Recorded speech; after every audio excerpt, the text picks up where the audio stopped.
Okay. Okay, everybody. It looks like it's 6 o'clock. I think we're getting ready to get started. If we've got some open seats, everybody wants to try to find them a seat. If not, you're welcome to stand around or in the back. I really appreciate everybody coming out tonight. Want to thank looks like we've got a lot of teachers, school system people here, fire and rescue personnel, and our law enforcement. We appreciate everybody and what you contribute to our county. We're so grateful. I just wanted to let everybody know that we do appreciate it. I personally am in support of our teachers and our fire and rescue and our police and all the people that provide those adequate services to our county. I just want to let you know that tonight. As we go through this, it looks like we're going to have a pretty lengthy meeting, so we got a sign-up sheet in the back, and just everybody that wants to speak, please sign that sheet. And when I get that sheet, we have 3 minutes to speak, but I want to be respectful. I know you want to place your concerns with us, and that's fine, so I don't want to be rude and cut you off too early. So I will be a little bit lenient with that if I have to be, and make sure that we still stay on track, don't keep everybody here all night long. But let me get my agenda here.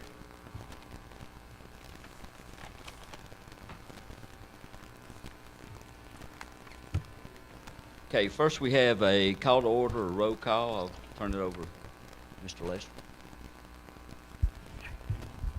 Thank you, Chairman. I'd like to start off with the roll call of the Russell County Board of Supervisors meeting May the 5th, 2025 at 6 p.m. in the Russell County Conference Center. Andrew Hensley. Here. Luann Wallace. Here. Tara Dye. Here. Steve Brady. Here. Rebecca Dye. Here. Nate Kaiser. Here. And David E. Here. Sir, you have a quorum. Okay, if everybody would stand for the invocation, and then we're going to remain standing for the pledge. Let us pray. Father God, Lord, we love you, we thank you, and we praise you today. Father, we ask that you forgive us for where we fail you each and every day. And Lord, we thank you for allowing us to be a part of this local government. Father, lead, guide, and direct us in everything that we do, for it's in your name we pray. Amen. I pledge allegiance to the flag of the United States of America and to the republic for which it stands, one nation, under God, indivisible, with liberty and justice for all. Thank you all. Just want to say something briefly. We had the National Day of Prayer here under the sheds. I want to thank all participants and Brother Williams and everybody that pulled that together. It was really a good event, and I hope the next one we can have more people come out for that. So I just wanted to thank them for putting that on. It was a really good event. Now I need for the approval of the agenda, I need, starting I guess with the public hearing, VDOT Secondary 6-Year Plan for the financial years of 2025-26 to 2030 and 31. Open up the public hearing. Well, okay, I'm sorry. Let me back up. We need an approval of the agenda. Does anybody want to add or take away from the board? Mr. Chair? Yes. If I may, I would like to table the Lily Ruth Mabry proclamation till next month, please. Thank you, ma'am. Anybody have any opposition to tabling that? I'm looking for it right now, Ms. Wallace. Oh, I'm sorry, I didn't give it to you. It is under request number 12, under County Administrator. Okay, request number thank you. 12. Thank you, ma'am. Let's table that. Okay. Any of the board members have any additional information they want to add? Or seeing none, I'll need a vote to approve the agenda with the amendment. Second. Okay, I have a motion and a second. All in favor? Any opposed? Okay. Sorry about that, everybody. Now, we'll go right into the public hearing, as I said, for the VDOT secondary six-year plan for those years of 2025, 26, 2030, and 31st.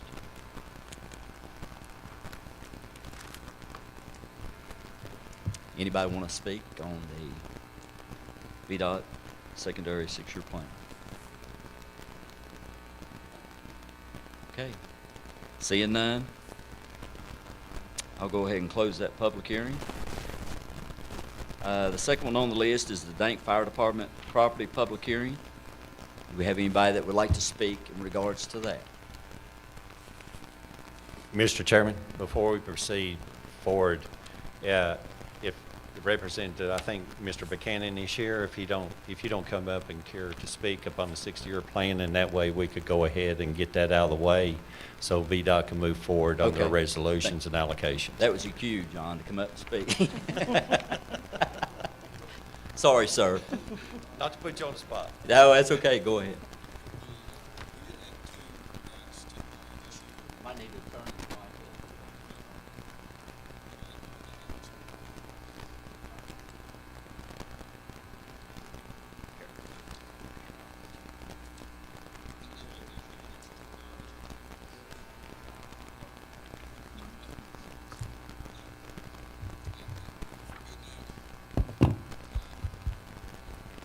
Might have to hold it.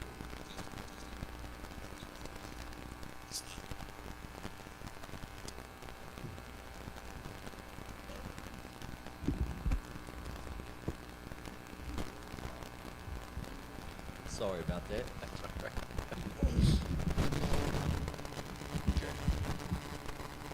Are we good now? Yeah. Yeah. Thank you. Mr. Chair, I'm getting some texts about the sound quality online. Just wanted to let you know. On the video? Yeah, I think Caleb's working on it, but.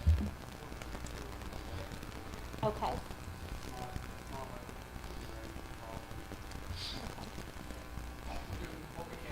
Gotcha, I just wanted to make sure that, you Thank know, you. maybe Thank you, we Ms. could Day. pause or something, I didn't know if it's that, or not. Okay.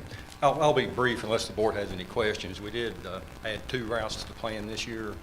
Route 712, Combs Valley, it's about a half a mile addition. That's a route that we've had some citizen concern and requests about. Like I said, about a half a mile long. Route 655, Belcher Hollow, we added, that's about 3/10 at the very end that has never been paved. We do get some issues for maintenance issues and maintenance complaints there, so we've added those to the project. The last project that we added last year, funding was such that it didn't quite have sufficient funding, so we took some of the FY 2031 money, completed the funding on Route 728, which wasn't quite fully funded, and then added these 2 projects. That's part of the resolutions that we'll need from you tonight. One is a resolution to pass the plan as presented, if the board so chooses to do so, and then another resolution that should be in your package that designates Route 712 and 655 as rural rustic routes, and that is needed so that we can complete those projects under the rural rustic design guidelines, which basically addresses width of pavement and will work within existing right-of-way. So that's all I really have as a formal presentation tonight on the 6-year plan. If the board has any questions, certainly entertain those. Any of the board have any questions? I'd just like to thank Jeff for all he does, and me and him's worked a whole lot on several different things over the past year, and I really appreciate all you do and trying to get some of these roads taken care of and stuff that you've brought to our attention, such as the plan down at Tank Hollow Falls that we would have never known about if it hadn't been for you, so I appreciate you. Well, there's more at VDOT than just me. I just happen to be the mouthpiece Well, sometimes. you're standing here today, so you're gonna get the credit. I mean, all right. And You can thank everybody else for me. there you as well, go. but, And then we appreciate the we board's appreciate input and support as well. Thank you. Thank you. I think we'll need a motion to accept the 6-year plan. Make a motion to approve the 6-year plan as presented. Okay, do I have a second? Second. Okay, thank you, Mr. Hensley. Any discussion? All in favor? Any opposed? Thank you all. And thank, And then we got the second resolution to Okay. do the, designate them as rural rustic routes, which, I don't know if Lonzo, but you may have that later in the presentation, don't you? Okay, very good, thank you. I don't think your mic's working.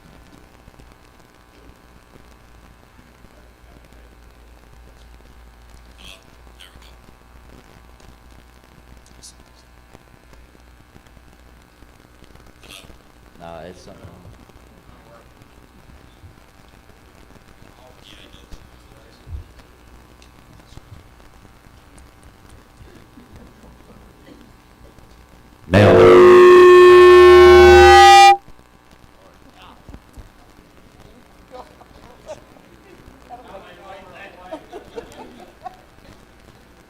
Okay, Lonzo, if you want to go ahead and do that presentation.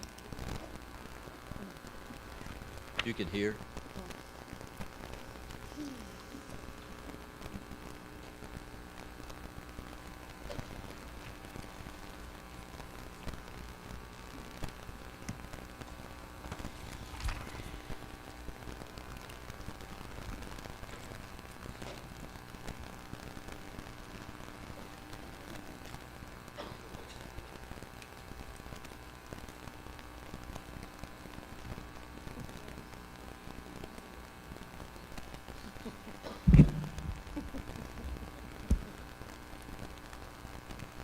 Okay, got it.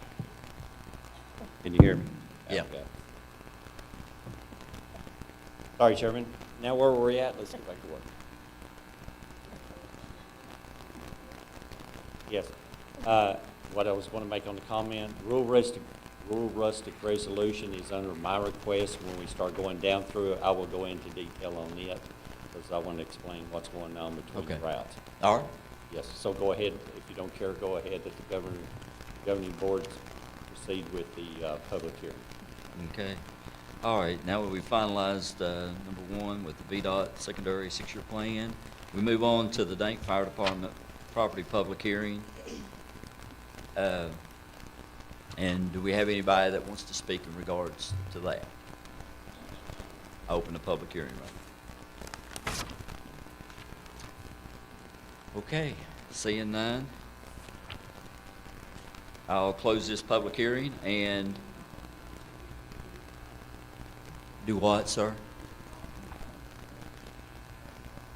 Well, this is part of the public hearing. If you want to come on up and speak, you're more than welcome to. Well, now, I mean, that's for public comment, and this is part of the public hearing as far as us moving forward with the project. So you can either speak now or then, that's fine. You want to wait till then? Okay, all right. You're welcome. Okay. Are we seeing none during the public hearing portion of that? We need to move on this. Mr. Chair, I do have a question. Okay. From the sale of the property, will we be putting that money in an account to rebuild another building? How will that be handled? From my understanding, meeting with Dollar General, they were going to take the money and invest it back into the fire department. Okay. So that will, I just Yes. wanted to clear that up for Yes. the public because there's, Yes. you know what I mean? Yes, ma'am. Okay. Yes, ma'am. Thank you. Mr. Chair, if I may, that was one of the comments that was made publicly by the gentleman whose name escapes me now that came and spoke on Yes. behalf of the construction company. Yes. That whatever funding that they get will be put back in toward the building of a new building. Yes. And they are working on a Virginia brownfield at this time, and they said if they got any money from the brownfield grant, that I believe he said he would turn that back in. Did I misunderstand, Mr. Lonzo? Okay. Yes, ma'am. So That is that's where correct. we are. We don't know how much, I mean, you could get a lot Yes. of money Yes, ma'am. for this property to rebuild, but Yes. probably not enough to rebuild. So with that being said, Mr. Chair, I would like to make a motion to ask for the county administrator to proceed forward with oil and gas covenants that's in our book today and to expedite the sale of the property. Okay, I have a motion. Do I have a second? Okay, I have a second. Do we have discussion? Mr. Lester, do we have a plan for the, I asked last meeting, do we have a plan for the equipment? It's currently in the Dane Fire Department, yes, we're going to have to work with the fire chief to be able to move it down to the Russell County Public Service Authority. We have the Castlewood, they have the extra additional space in the back of the current PSA building that's down there. So we'll have to move it there to store it, to keep it, in working order. But we don't have a current plan, that's just what if or maybes. Has that actually been organized and we have a plan of action for that? But I wasn't going to go to that point until y'all made the actual determination on the building.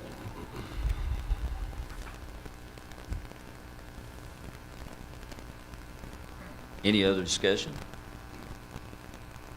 Okay, I'll call for the vote. All in favor? Any opposed? Aye. Okay, we got all in favor, one no.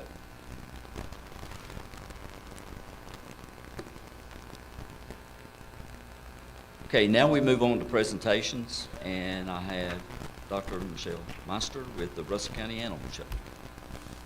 Welcome, Dr. Meister.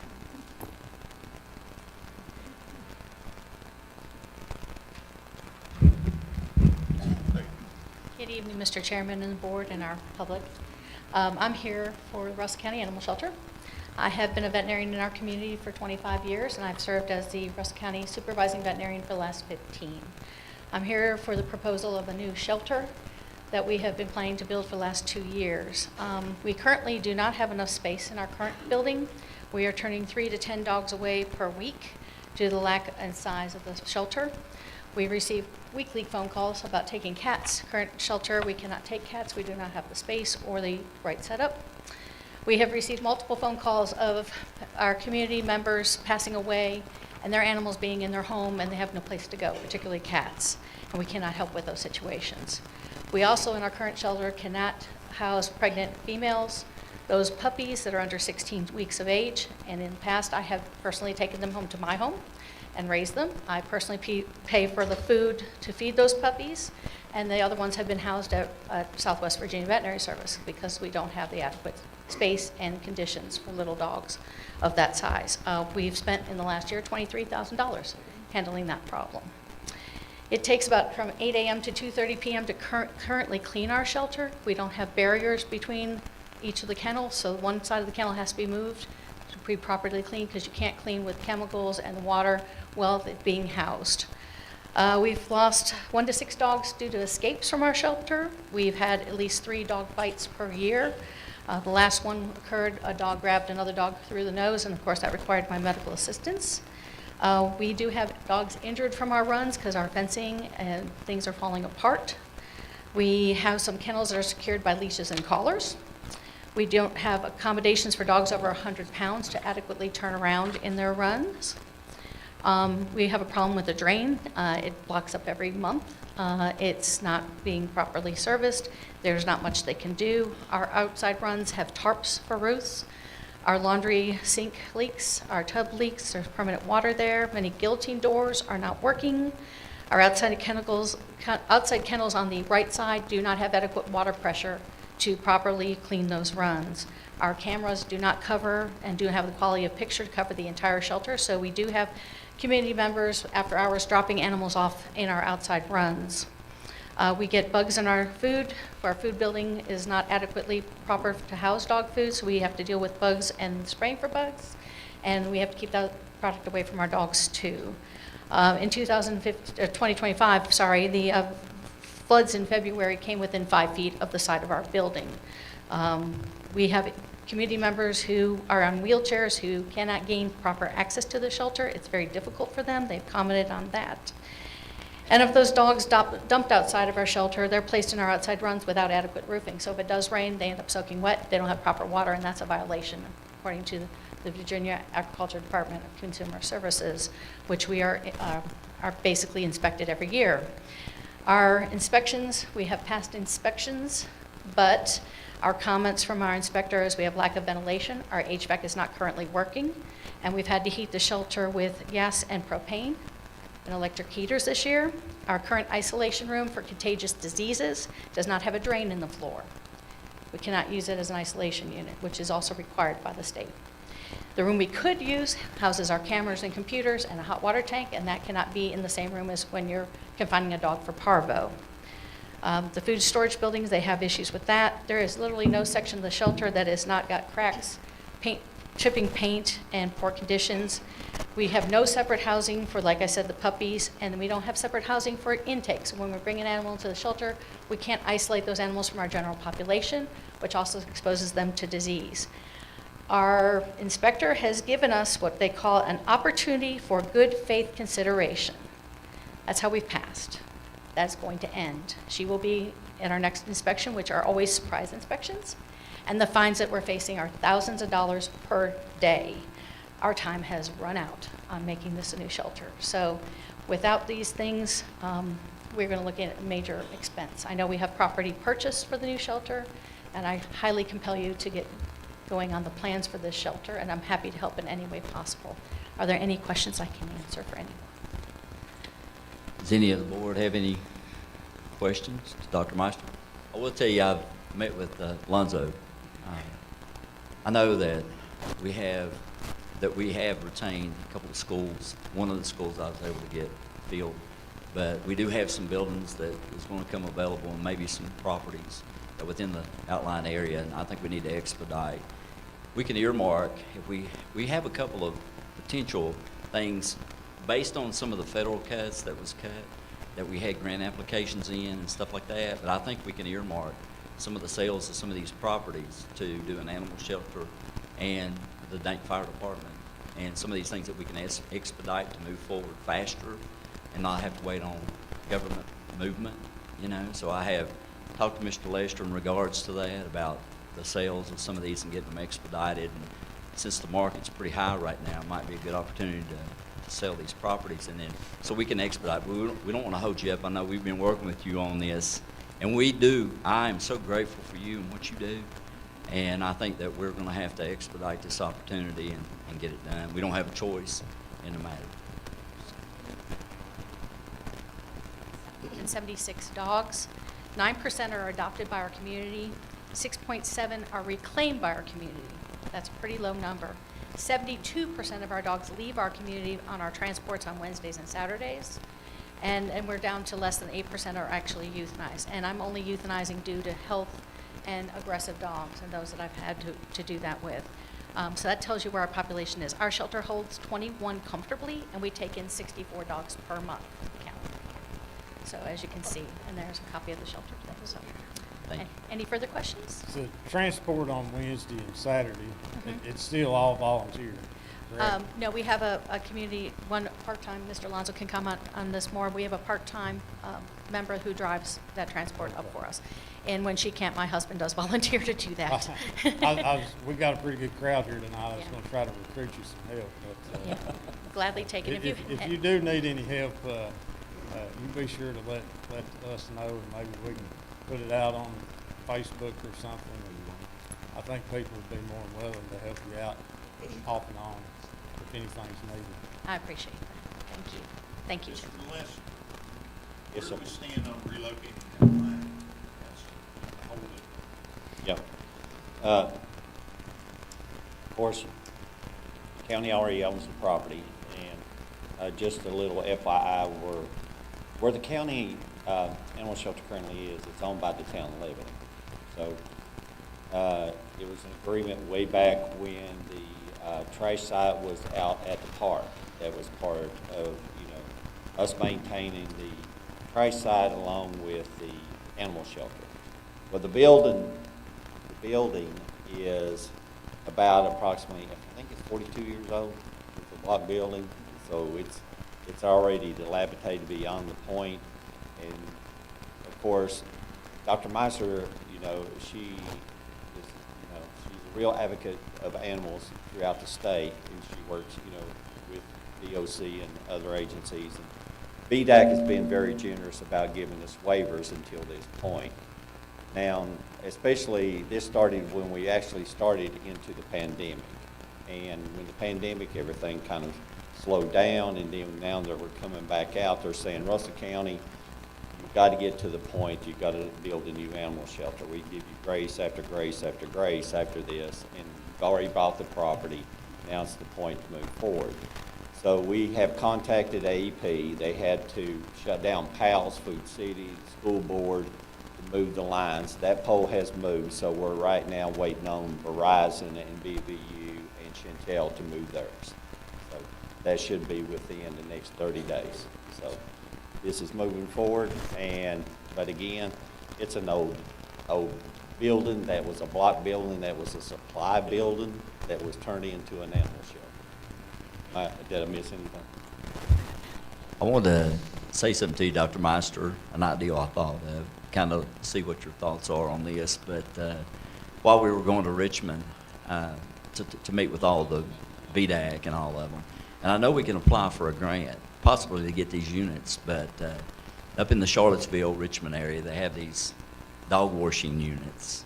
I don't know I think maybe Lonzo might have mentioned it to you, that people can go in and they just put a credit card. That would help us stabilize some of our food costs and stuff like that. And they can go in and wash their animals and clean them and stuff like that. But I think we can get a grant once we build the new shelter to put that in, because I'm telling you, I have a golden retriever and he's a big part of the family. Probably get rid of my kids and keep my dog since one's sitting here. But I love him, and he's just a part of the family, and which they all have dogs too. They have golden retrievers. But I thought that might be also a good added advantage for our citizens to have a place of accommodation to where they could go and be able to wash their dogs and clean them and stuff like that. But I just wanted to mention that to you. They're in Charlottesville and Richmond. They're plentiful up there in that area. But thank you. Mr. Chair, if I may, I Yep. know Dr. Meister's already sit down, but what's our absolute drop-dead timeline? So when does the fine start? As soon as she comes down to inspect us, I don't know when she is going to come. I don't have a warning on that. She just shows up. When's the last time she was here? What was the last date of that inspection? December. December. Yes, December. And that's about the time she'll come back around, so we've got a little bit of time. She could show up in September, too. Yeah. I mean, I've had her in September. Basically, all of a sudden I get a call from either Mr. Lester or Ashley Puckett, our shelter manager, the inspectors, and here. And I ask if she needs to see me, because I may be working, seeing appointments, and then if not, she'll come up to my office and talk to me. So as soon as she comes, she's going to write us up, because she's given us 2 years. She's been expecting a shelter for 2 years, and actually on our last inspection commented that she didn't know which address to go to. And I told her, well, when we have new shelter, I will be sending her a personal invitation with the address to come see us at. For a ribbon cutting, I'm Yeah, assuming. ribbon cutting would be great. So she only comes about once a year? She can come anytime. Uh-huh. If there is community complaint of something that we've not handled properly, have shown up before. Ah, okay. So in 2015, you may be aware of those issues. We had surprise inspection with a lot of other state agencies. So there's no way of predicting it. Thank you. To make movement or progress, I would encourage the board to make a motion to send this out. How do we do this? Do we send it out for bid or on the preliminary building? I know we got to get the line moved first, but it would show great progress if we could get estimates of what it would cost to go ahead and start the construction phase of the operation. As far as building the animal shelter, as under the Code of Virginia, going back to it, of course, they have to have their hand in it. It has to meet the state of Virginia code facilities. Right. And she's shaking her head. What her and I are going to talk about is each dog has its own square footage that's defined by the code. Each cat has its own square footage defined by code. It has to be VDAC. Of course, the veterinarian has to approve the facility, and VDAC has to approve this facility once it's done. But where I'm going with this, and what we need to do, if the board, at the board's pleasure, is to move forward with an RFP for design. Yes. So there has to be an architectural design. It cannot be Right. something that we can prefab and put together. I can work with the PE, even now, maybe Thompson Lit and do one get one done cheap, because we're not talking, other than space and opening, but that way I would have an actual architect, design it and complete it, but that would be the next step, architectural. Well, she would know we were moving in the right direction, Yes, and she's willing to look at our plans pre-away, because in Scott County, they actually got their new shelter built and left out their isolation units. They had to build a separate building for their isolation unit. And I don't want to see us do that. I want to see us do it right the first time. You pretty much know what we need. Okay. Mr. Lester, Yes, ma'am. will the town partner with us any on this? And then where the current shelter is, where it is town property, can they fix anything as well, or? Because they own it, correct? They own, The town owns it. the town owns Yeah. the current facility, yes. Mhm. And where the new facility is going, we will be working with the town of Lebanon on water and sewer hookups and stuff like that, and the zoning, of course, the town of Lebanon is zoned.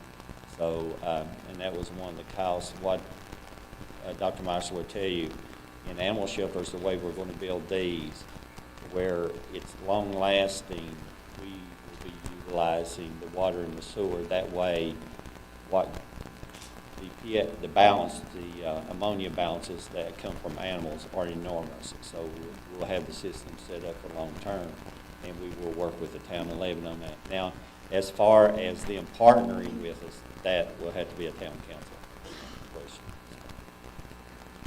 But it is required under the state code for the county. It does not say town, so.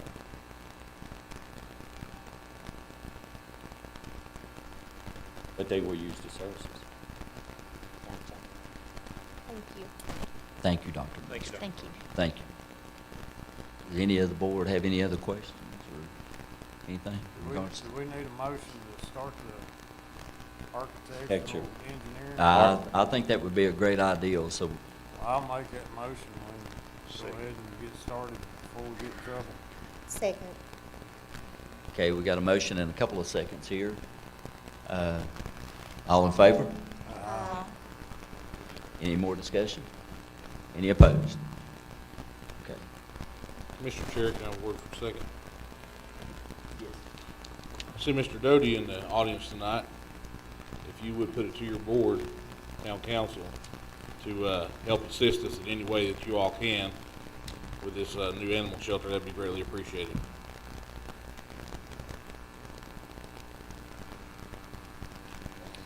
Okay, thank you, Mr. Council. Okay, now we have William Harrison with Russell County Fire Chiefs Association.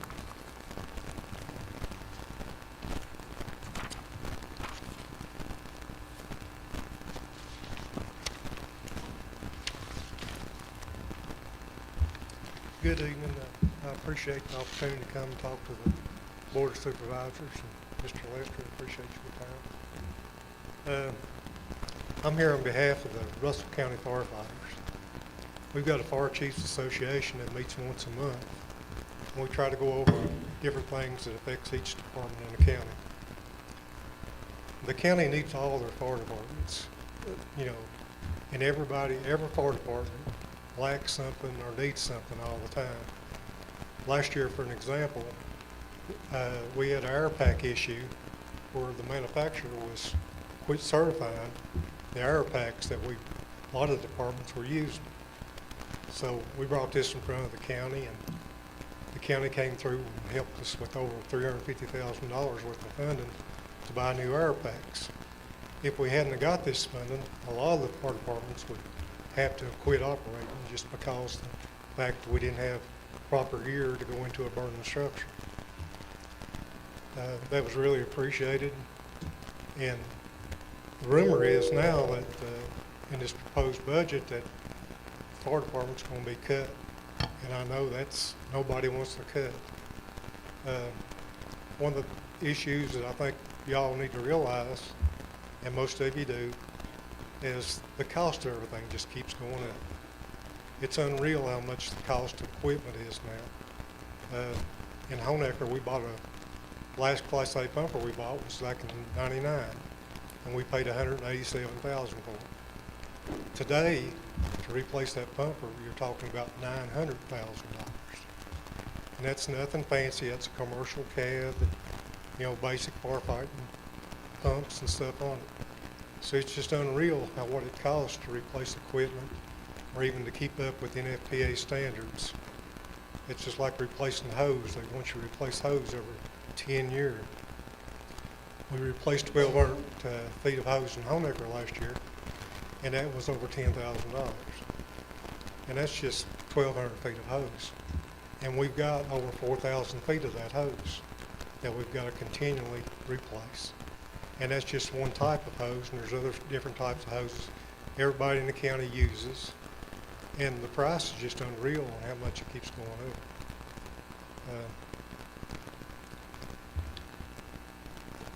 I'm really didn't have any kind of presentation or anything tonight because we wanted to be as short as possible as we could. So I know there's pressing matters that y'all have to get to.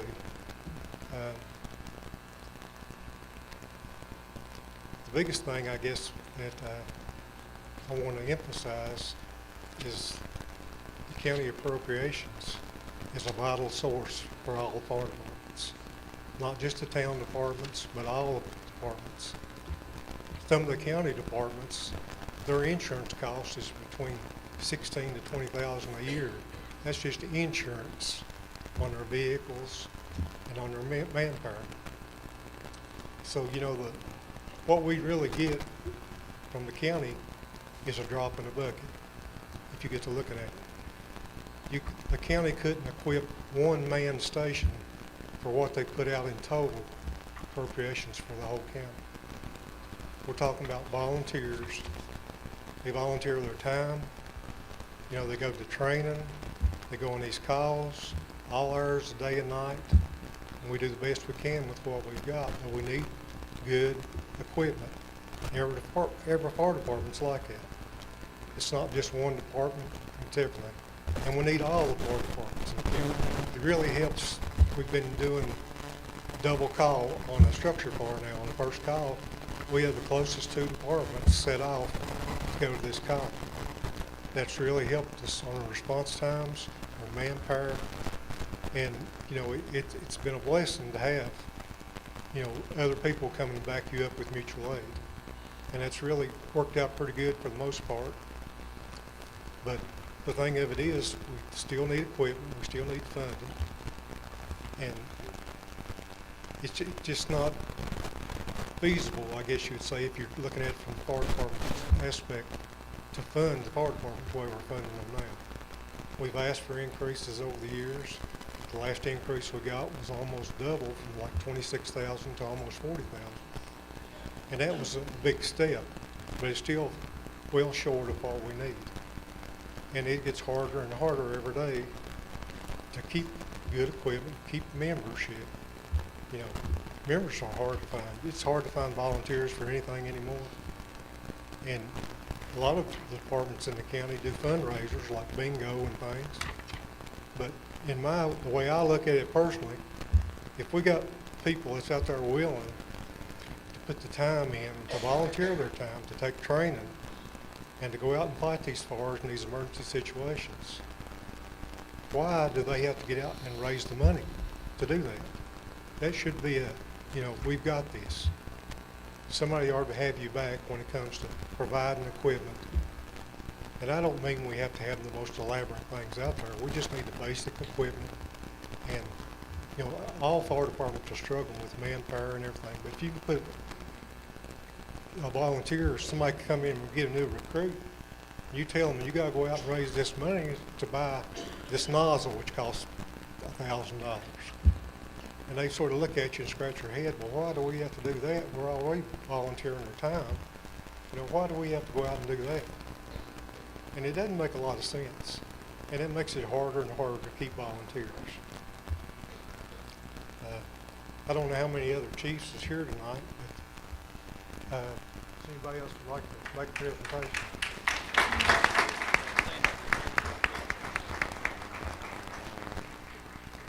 I hope the board's doing good. Real quick, thank teachers, school board members, y'all, thank you all for what you all do.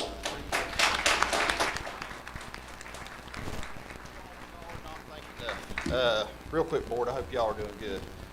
I've got two sets of papers here in front of me. It's going back on what William's talking about. I've got fire deaths in the county in the last 10 months, 5 of them sitting right here. That's what I'm passionate about, saving lives. That's the whole reason we're here. No matter what, the fire's going to go out. It's finally going to run out of fuel. It'll go out whether we show up or not. Lives is what matters, all right? What I have a question is, if we're talking about funding dropping down for fire departments as a whole, I never got a phone call. Did you? That's what I have a question for. I make budget decisions too. I budget out 4 years. That's my plan. I've always done that. To go over a few things, what we pay for, I had fire gear that we put in firemen to go inside burning buildings to save people. Had to buy 3 brand new sets, $17,000. All right, I have no choice but to replace those. They're out of date. They had to be replaced. We all understand that. Pump test for all 3 of my pump trucks, $1,031. I had to replace a helmet because the helmet was cracked. That's $1,100 to replace that helmet. All right, these are in the last 3 months. Here is a gas meter, $3,900. It went out, it broke, it does not work. I have to replace it.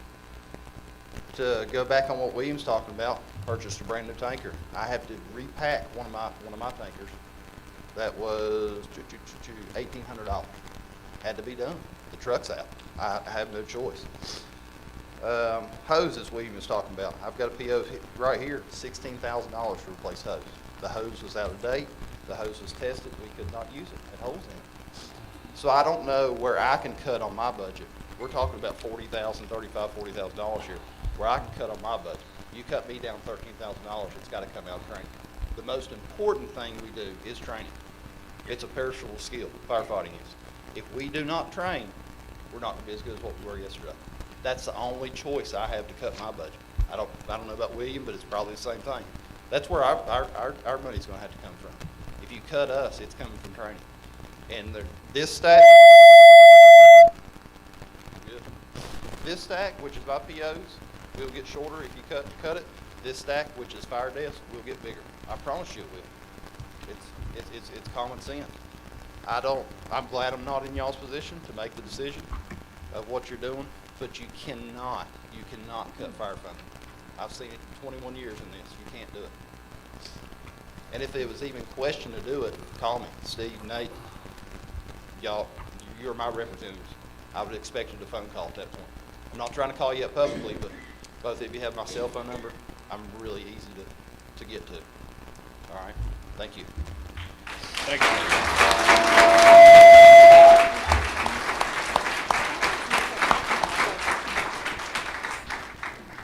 Is there anybody else in the fire department that'd like to comment? I know we probably got quite a bit of volunteers and fire people here. Could you stand, please? Anybody that's in public service, all of our fire, rescue, sheriffs, all those people, would you please stand?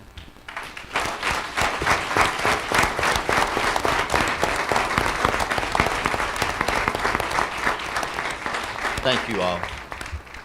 I will tell our fire chiefs, now that I'm emergency management director, I was in a meeting not too long back talking to Tazewell County, and they had set up or initiated a pretty awesome plan to use part of the race, what I consider our race funding, to help pay for tuition. They set that up to work with the kids, that if they would work within a volunteer setting in our rescue and fire, that part of that could be established to help pay for their education, to encourage them, to encourage our young college students to get involved in fire and rescue. And so I'm going to have a meeting, and I would appreciate any of the fire chiefs that want to go with me to the college to meet in regards to this opportunity. I think it'd be a great opportunity. Tazewell County did it, and there's some restrictions in that kind of pushes people into getting trained, getting certified, and to volunteer their time and their services. And I know it ain't for everybody, but we need to do something to try to encourage more people to get involved. I agree with you with that. It's hard to find people that want to do this. It's a very heartfelt job. I know I appreciate every one of you, and I'm not for cutting anything that has to do with our rescue and fire departments or any of our public safety positions. They need all they can get and more. I know things have went out the roof, I understand that, but these are critical things that we need in our community and our county to help provide these kinds of services. And I just want to let you know how much I appreciate all of it.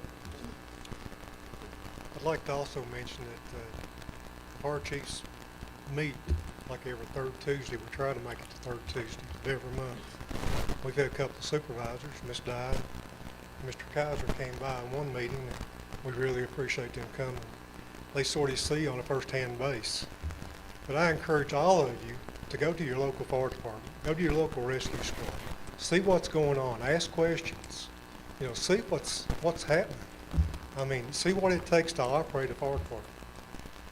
It's just unreal sometimes, the things that we go through. And I found out over the years, which I've been doing this over 50 years, if everything else falls through and they can't figure out anybody to call for help, who do they call? The fire department. It always boils down who's going to have their back. It always boils down to the fire department doing it. So I appreciate y'all's time. Thank you. Mr. Harrison? Mr. Harrison? Before you do it, sit down. I want to say I appreciate all of the fire departments, all the volunteers. It's very important service. At no point has it ever been discussed to cut emergency services or essential services to the county. I'm just curious, did that come up in the last fire meeting that I missed because the date was changed, and I apologize. Yeah. Did that come up at that last meeting? Nate and I had prior engagements on Thursday, so when it got moved, and we didn't know about it till Tuesday, about what, half day? Yeah. So, Well, yeah. actually, the first I heard about a cut was the last Chiefs meeting. And there was a document put up, sort of a spin sheet, and it was talking about cuts. And where did that come from? And that were cut, well, from the county somewhere, because it was talking about cuts back to pre-COVID. So it came from the county, from someone who made that list in order to incite you. That's the way I took it. Yeah, you and others, the cuts that were fictional never were gonna happen. They could be. That's the Yeah. reason I wanted to address the rumors. So That that really list- bothers me. There's someone in this county that's making a list of cuts that have never been discussed in order to bring out folks to get uproared about us trying to be more frugal and be more responsible with our spending, because we're not gonna cut fire. We're not gonna cut sheriff. And we're gonna do everything we can to get every penny we can for our teachers. Bottom line. And I'm sick of the games, the political games that are being played in this county. Sick of it. It was done last year, it's being done again this year, and every year going forward it will be done. And that's why I'm gonna make a motion right now that we have a forensic audit of this county. I give you a Right second. Thank you, Mr. Harrison, I appreciate Thank it. you. I gave you a second on that. Okay, we have a motion and a second to have a forensic audit. Any discussion? I don't think in a lot of ways, it really doesn't matter what it costs, because we've got a lot of people here that do not trust this board, this government, and I'm tired of it. I really am tired of it. Okay, We can have a pay mo- for every other thing. You may not hear what he was. Well, you know, Steve, we pay It'll for be the everything best- else. It will be the best money this county's ever spent. Yeah. Because the taxpayers don't trust this county. Yep, That's the truth. yep. And it's the only way we're gonna restore trust in this county Yep. is to show everything and have it out there for everybody to see. And that's what we need.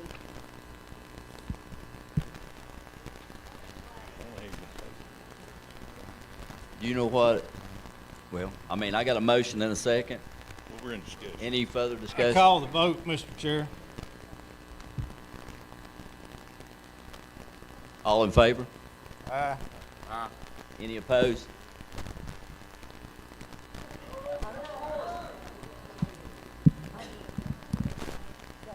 Can't afford it. Well, I mean, Cost, how long does it take to do it? well, the thing about it is, we have, and I'll tell the public is, I mean, we have auditors over there in the room right now that we have a consistent audit on this county. Well, we have an audit going on today, and you know how I found out about it? I was in the parking lot talking to Lonzo.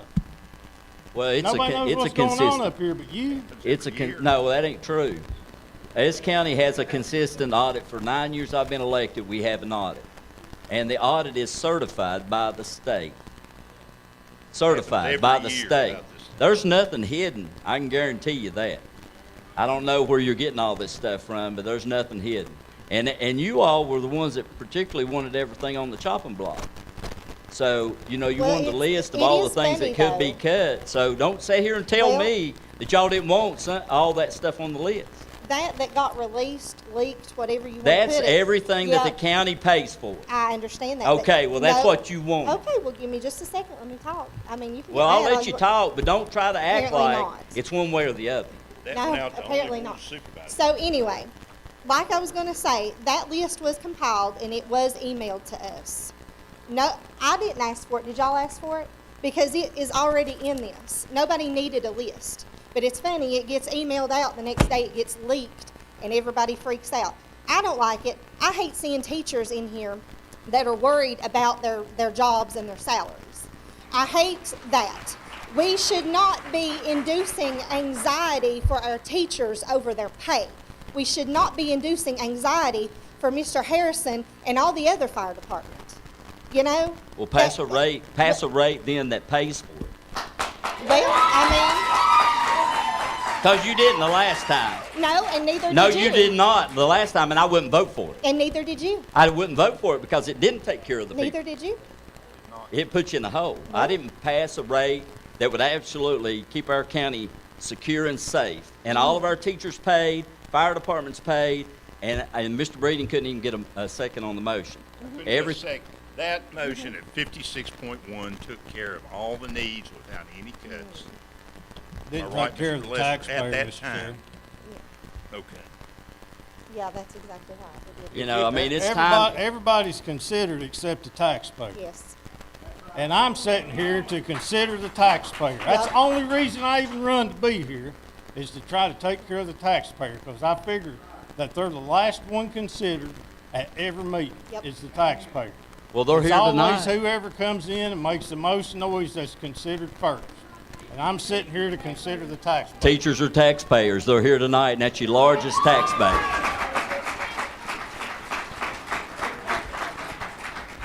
Everybody is, and Uh, everybody keeps getting the Mr. phone Chair. calls too about the people who already. I Mr. really Chair. appreciate all You the know. teachers and everybody showing up tonight, Mr. so you're Chair. getting to see Well, we do too. really what we're dealing with. Mr. Chair, Go ahead. Mr. Chair, may I have the floor? May I Yeah, have the go ahead. floor, Mr. Chair?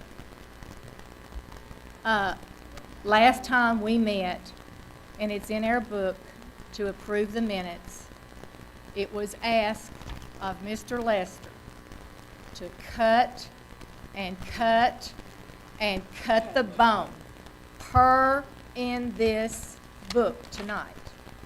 That list was sent to each one of us, every last one of us, at the same time.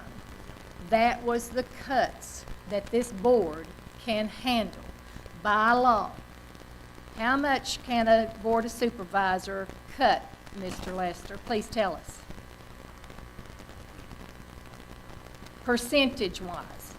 About, from a board's perspective, when you take out the federal, the Constitution officers, the schools, and what we've got, what we have presented, that was from the regional jail and the rest, what was remaining is only county operations. From a total budget perspective, it's about 5 to 7%. 5 to 7%.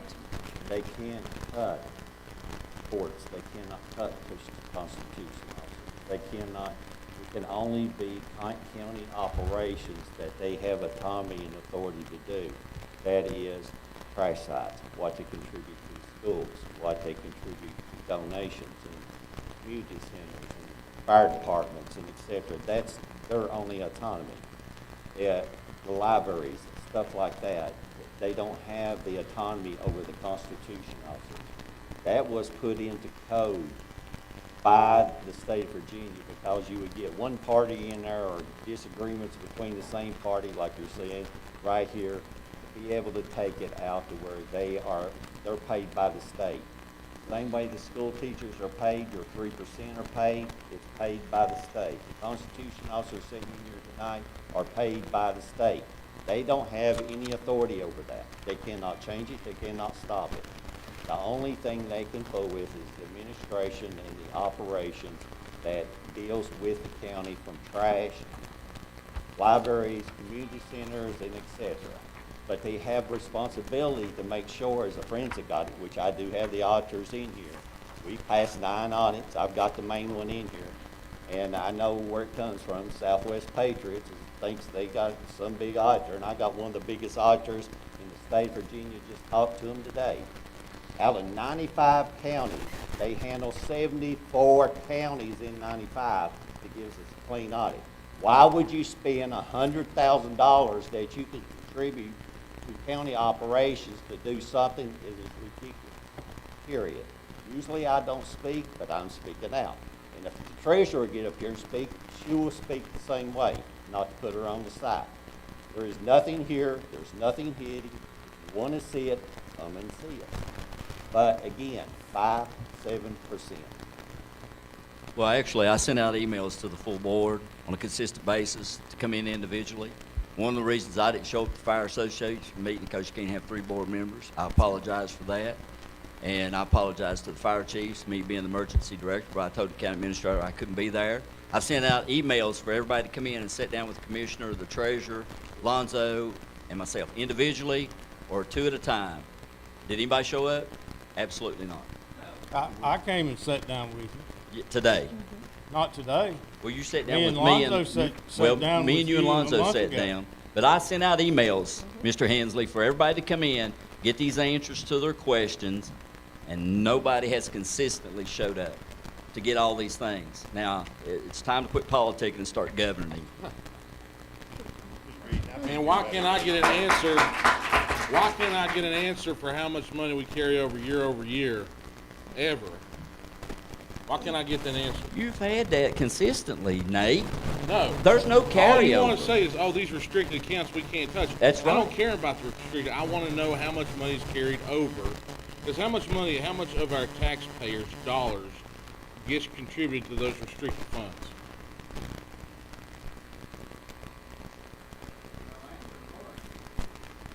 Oh, no, we'll get you an answer. Is the treasurer here?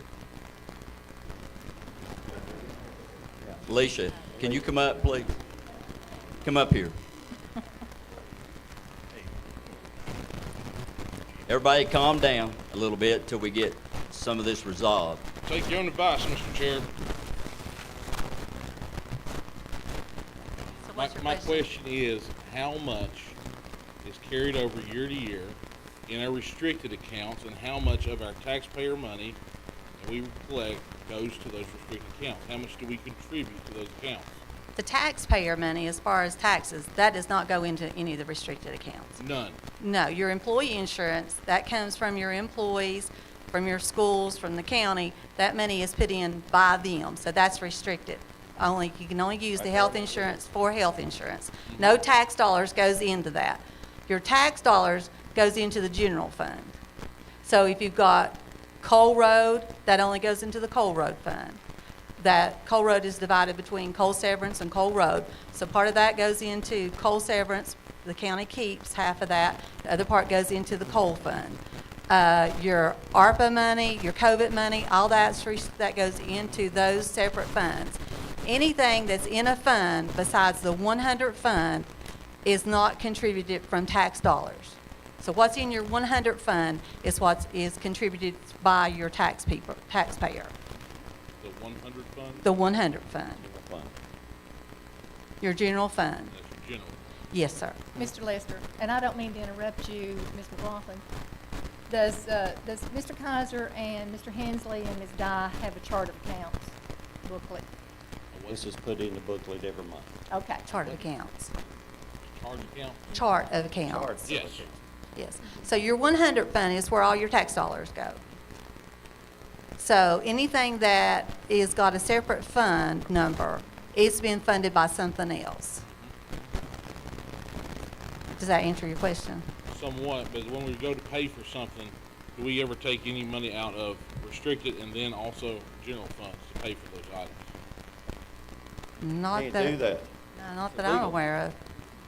It's illegal. They'll tell you right here, anybody in the government will tell you you cannot mix restricted funds in general fund. So if we have to pay for something and don't have enough restricted funds, what do we do? You mean you have enough general funds. You only have authority over general funds. That's what you'd have to go get a RAND note if you don't have enough money to pay your obligations With with a general fund. Revenue anticipation. note. Yes. So that's what I'm saying is, if we're paying for something with restricted funds, and we don't have enough restricted funds, the remainder of the funds needed for that item would come from You're talking about the money in the general fund or the money in the restricted funds? You've got me confused. both. I'm asking, if you do not have enough money in your restricted fund account specifically for something, line item, let's say it's fire department. Okay. It's no restricted fund. Let's say, let's use the generator. Okay, Well, then let's give just me- say, let's just say you wanted to pay let's just say, for example, if we didn't have enough money in the employee insurance to pay our claims, what would we do? Yeah. Then it would come to the board, and the board would have to decide if they wanted to move money from their general fund over to the restricted fund. That would be up to you to decide. Okay. But So we we can't can't take move. money from the restricted fund and move it to the I'm not general fund. suggesting that, Yes, no. but that's Right. how that would happen, if But that's I why I understand want what to you're know how saying. much money we carry over year to year in our restricted funds. Well, restricted funds, you can look at it, it's in your, should be in your trial balances there, showing you how much money we started from the end of June to the 1st of July with. So now- I don't have that on the top of my head, but, and I'm not sure what's in your packet, but I'll be glad to get that information for you. What I have up on the big screen is all the way through March the 31st. Mr. Kaiser, what you got to understand on the restricted funds that are there, they're for a specific purpose. For either opiate funds, restricted sheriff assets, library, et cetera, but those are for a specific purpose. You can't, it is a carryover, and they can only be utilized for that purpose that is restricted.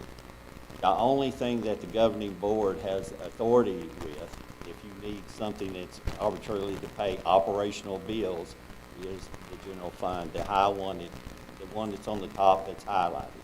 That's, here is the other one, and it is very definitive. I don't know if the auditor's still in the audience or not, but here is where it says, general fund in 11, we got $4.8 million, total in the county. Now, that was of March 31st.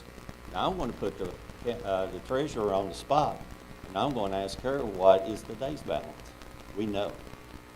What is the day's balance in May the 5th? It's around $4 million right now. So we're getting down close to where we could start having a cash flow problem. The thing about it is, with everything coming in from the regional jails and the schools, we could lose a couple $1 million in a month. Which Brooke can tell you, their expenditures run anywhere around $4 million a month. Is that right, Brooke?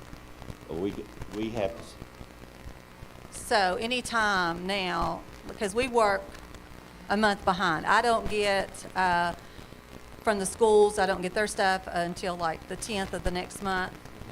Social services the same way. So those things have already been spent before I actually know how much they're going to be. I do have an average because I know what their average is each time of what they're going to spend, but sometimes they throw something in there that sort of throws me off, and I've even had some points have called them and said, do not write any more checks. Tell me how much you're going to write so we can make sure that we have the money there to pay these bills until they come in. And the same way with social services. I've had to hold theirs. I've had to hold checks to the jails. I've had to hold checks, for utilities at some points. So till we get in, if we start getting in this cash flow issue. It's not that we don't have the money, it's just the way the cash flow comes in to do it. Thank you. Thank you, Alicia.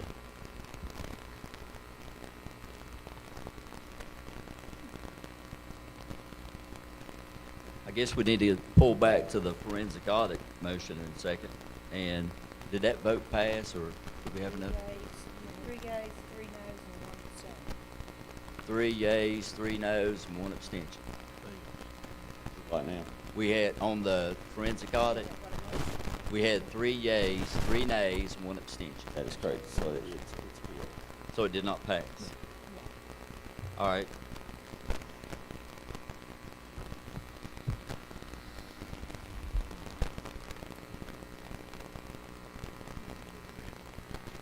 Does anybody or any other board members have any other proposals or anything on the proposed tax rate presentation?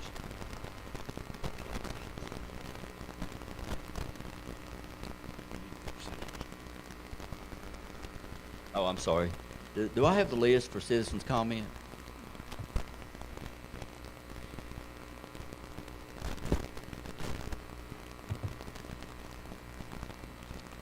All right. I'm going to call your name. Come up, please state your name and address, and we'll give you 3 minutes, but I'll try to be respectful. Jim Little?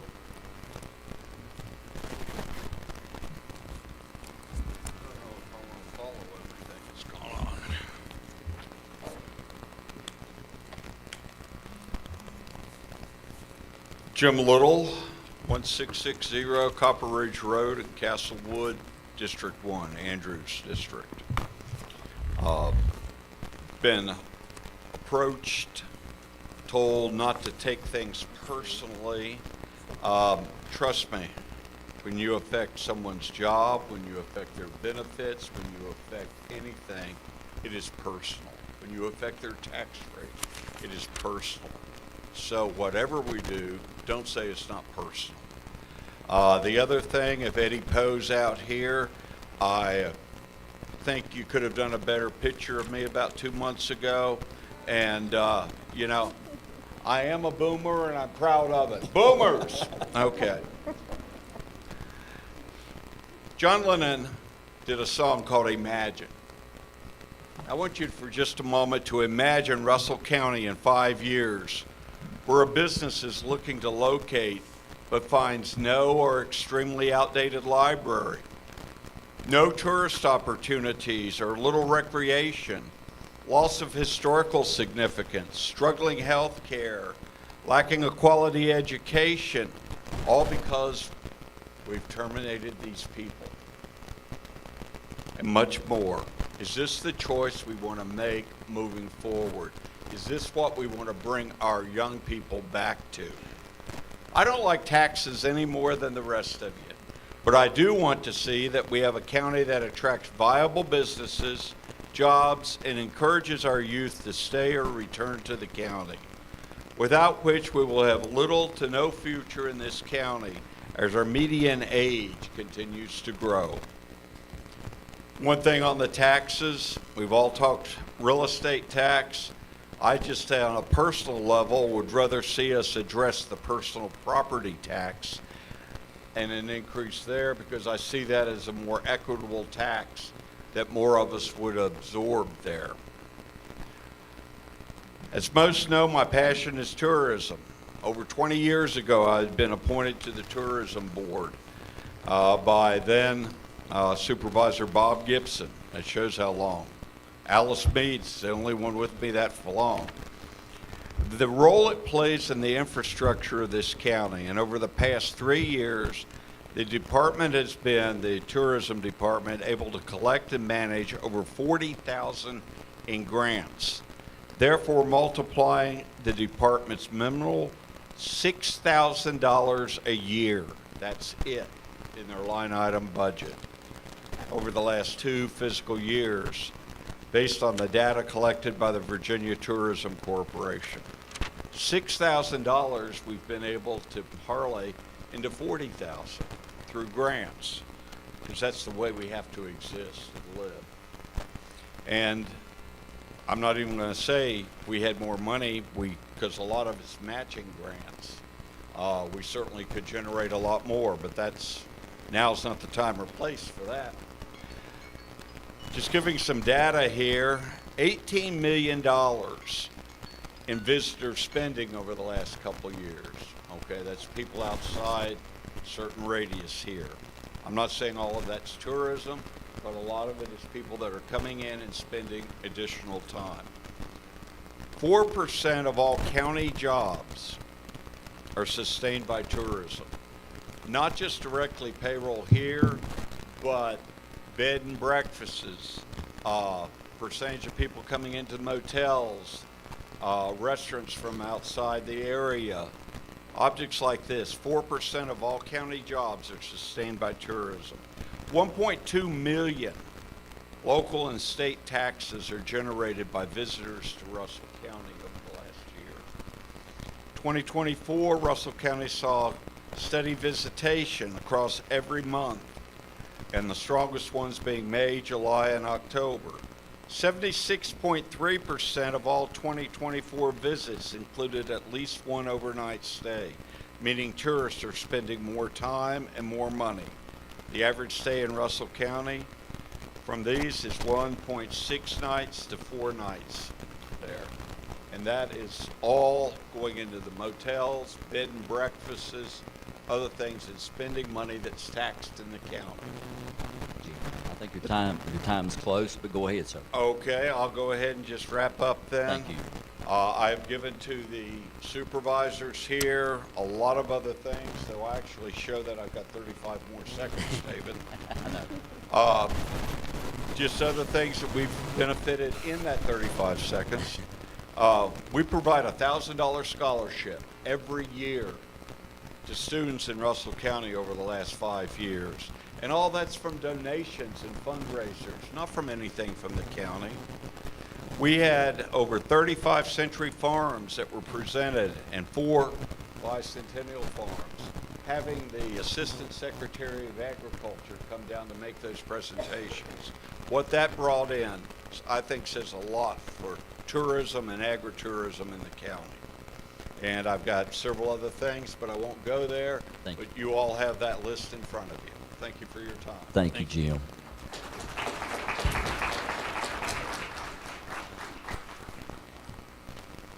Okay, I've got, I hope I don't, Jim Quinn, I think it is.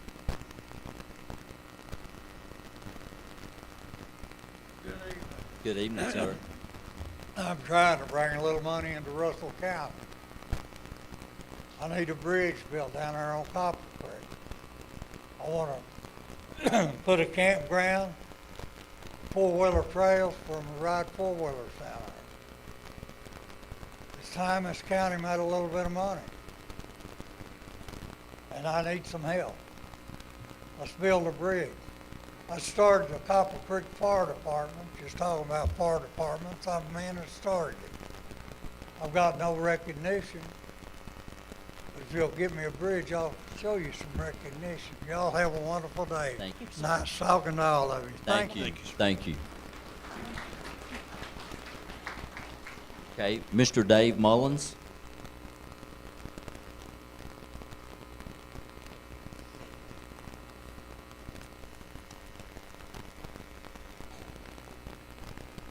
Good evening. David Mullins, Valley Heights section of Russell County. We're on the restricted funds. It's been a while, hasn't it? That was fun. It's like 4 years. Yeah, it's kind of like the Bible. You better check on the facts yourself. All right. Look, since 2020, y'all probably know this, 2020, 80% of the currency in circulation was printed. Y'all know that? Now, we know basic economics, right? If you've got more of something, it's worth less. We believe that. $1 in 2020, it takes $1.24 now to buy the same basket of goods. That's not anybody's fault here. That's not anybody's fault here. What's going on in Washington, the national narrative, needs done. Decisions need to be made on the local level because we can use those dollars more efficiently. We know what our people need. They don't. And I get it. I get the fact that we know our people are hurting right now. We know the wolf's at the door. And we think with the best of intentions, cutting back on taxes is going to move the needle in their favor, but it's not. What it's going to do is make us more reliant on Richmond. And let me tell you something. They might be 300 miles. They might as well be 3,000 miles from us as far as I'm concerned. They don't know what's best for Russell County. I'm going to need a few more minutes. Yeah, go ahead. Look, I'd love to be able to come up here with some stats or some studies. I got to go to the Holy Bible. I've got to go to Matthew 6:21. Bible says this, "For where your treasure is, there your heart will be also." And as we work as a county together, it's not us versus them, it's us together, baby. Y'all know that. We're all together. Yep. We're together on this. The county would be well served to focus its spending on what it prioritizes. And we get, in times like these, we know that every dollar counts. But I don't believe paying local taxes is what people hate. I believe the waste is what people hate. I believe that when we can use tax dollars to make local investments that benefit the public good, most people agree that's a worthwhile cause. I believe that. And what I'd like to highlight tonight, very briefly, if I may, are 3 ways increasing local funding to our schools, specifically teachers' salaries, will help the county. This isn't a feel-good story. This is meat and potatoes on how giving these teachers, trying to close that gap with the surrounding counties, can actually benefit us as a county. Number 1, increasing pay helps to retain a workforce. Retaining a workforce means retaining the teachers' families, retaining their tax dollars, and allowing the pay to be reinvested back into the communities they live and serve. When teachers leave the county looking for better pay, there is no guarantee they will ever return. Now, I get it. Well, hey, it's up to them. You can leave. You know, make your choice. Here's the problem. We like to brag about how many qualified teachers we have, college-educated teachers. Do we know what college has done over the past 40 years? It's gone up 8% a year for the past 40 years. When we're not paying teachers a competitive salary, I'm not talking about with Northern Virginia, I mean right next door. When we're not paying them a competitive salary, we're saying your education wasn't worth it. You can't afford to pay your loans back. We don't need you here. That's what we're telling them, and it's not good enough. They've got to go somewhere else that pays more. Russell County, we're proudly known. What is their logo? The heart of Southwest Virginia. The heart of Southwest Virginia. If you look at a map, we're right smack dab in the middle. But do you know what comes with that? It comes with a fierce competition for our workforce. Surrounding counties are trying to rob our workforce. We have to make sure we're doing our part to protect the most important asset we have, and that's our people. Number 2, increasing teacher pay will assist with economic development. That's the buzzword. The county wants to focus on economic development. I served on the IDA for 4 years. Ernie, you hear? What would we give a company, Ernie, that promised 20 full-time jobs at $50,000 a year? Whatever it takes. Whatever it takes, because we know that. We know that wages are a tax multiplier. It works kind of like this. Let's say that we give teachers a wage. You know, one of them might be able to go and buy a newer car. That's great, right? A newer car. Do we get taxes off personal property, Lonzo? Newer cars, more value. Does that come back to the county? Well, maybe there's a salesperson in the county that sold that car to them. Well, salespeople can sometimes make a commission. Maybe that person goes and eats in restaurants in the county. Tax dollars can come from that, right? And maybe being able to go eat a couple more times a month allows a waiter or waitress to start putting those tips back and buy a house. Wouldn't that be great? Or afford rent. Protecting their property values, right? Creating a demand. Paying our teachers more, the largest employer in the county, helps our economic base in ways I don't think any of us can fully comprehend. It's a tax multiplier. It's going to go through the entire system, and it's going to lift the county up from the bottom. There's no doubt about that. Now, this is my favorite part, economic development. If we as a county wanted to focus solely on our teachers as our economic engine, I think we could do a lot worse than that. I'll be honest with you. college educated, stable family. They build deep roots in the community they live and serve. And what you're looking at here tonight is the most selfless group of individuals you will ever find. I'm good with building an economy around that. We need more of that. We don't need people that's going to come in, ravage us for every free thing we will give them, and then leave. We need people that's going to stay here. Third, this is important. Increasing teacher pay is an investment that will pay dividends for years to come, and here's how. When we increase our teachers' pay, it increases their pension benefit with the Virginia retirement system. That benefit is based on the 3 highest years they receive. Yes, funding the local school costs the county money today. I get it. But when these teachers retire and they stay in the county, all those dollars that you invested back into our community start spitting out dividends for 20, 30, 40 years. It's the same effect as if we attracted a new industry in. We're getting tax dollars back in the system. We're raising it from the ground up. This isn't an expense on the county. It's an investment of the most important kind. And I hope the economic incentive is clear. Increasing fund area schools will increase teachers' pay and close the gap. It won't meet it. We're still behind. But it will close the gap. It will show good faith. It will say, we do care about you. We're not just saying it. We're helping you the best we can. Stay with us. Keep fighting the good fight.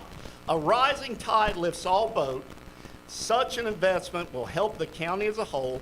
Whatever we need to make this happen, let's make this happen. You all didn't make my dollars worth less. You all didn't make the fire department's equipment cost more.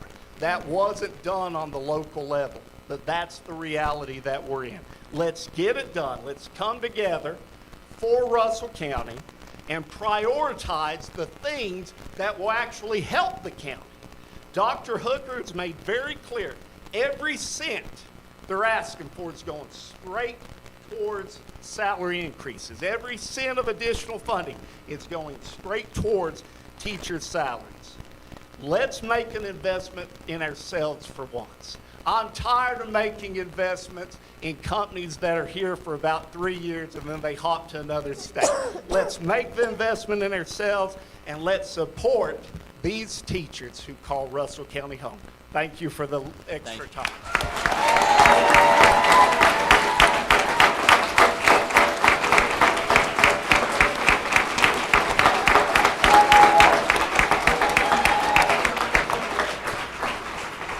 Thank you, Dave. Okay, next on the list is Dave Miller.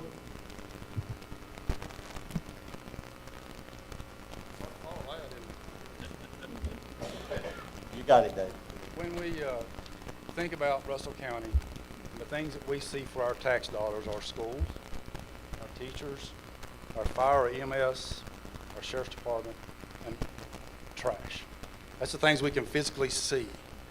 And if we think about cutting any of those things, it doesn't make sense. You know, so what I'm asking, and I've talked to you the last couple of meetings about some things that seem to be some things that we could do better with regard to accounting and finding money that's already there and finding that accountability is one of the things I'd like to see. I mean, and I keep beating this PSA thing, but nobody can tell me how much money they're collecting for the county with regard to the trash they're collecting. How much money is that? And where's it going? And you know, how much is it? I talked about there's over close to $800,000 that the county taxpayers are putting into the PSA, and I know I've heard there's other boards and there's other reasons for that. But I also heard there was a grant that was supposed to help take care of the dang sewer. How long has the grant been? What's the next steps? Why isn't somebody being held accountable? Why isn't that grant? Why isn't construction started? If we have a grant, why isn't construction started? I mean, I'm looking at some of those things, and as somebody standing here in the county, if I had a budget, which I used to work for a company that's very particular about budgets, they would come and ask me, well, you asked for this money for this project, why is it being spent? Or how's it being spent? So I'm asking that this board to say, okay, let's start holding people accountable for things. If there's projects that need to happen and more revenue that needs to come in, let's just start holding people accountable for those. I mean, I've been a volunteer fire department fireman for 42 years, and the volunteers are getting tired.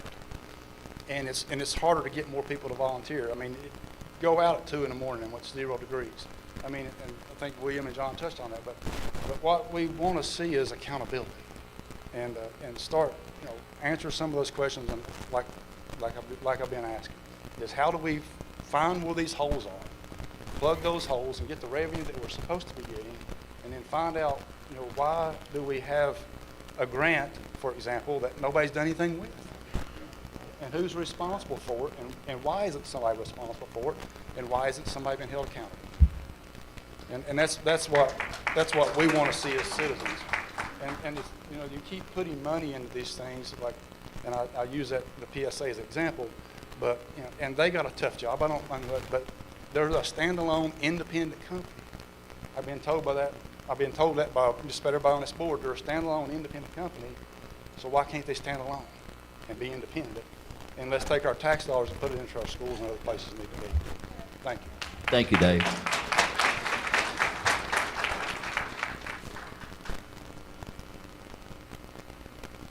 Okay, Kim Hooker.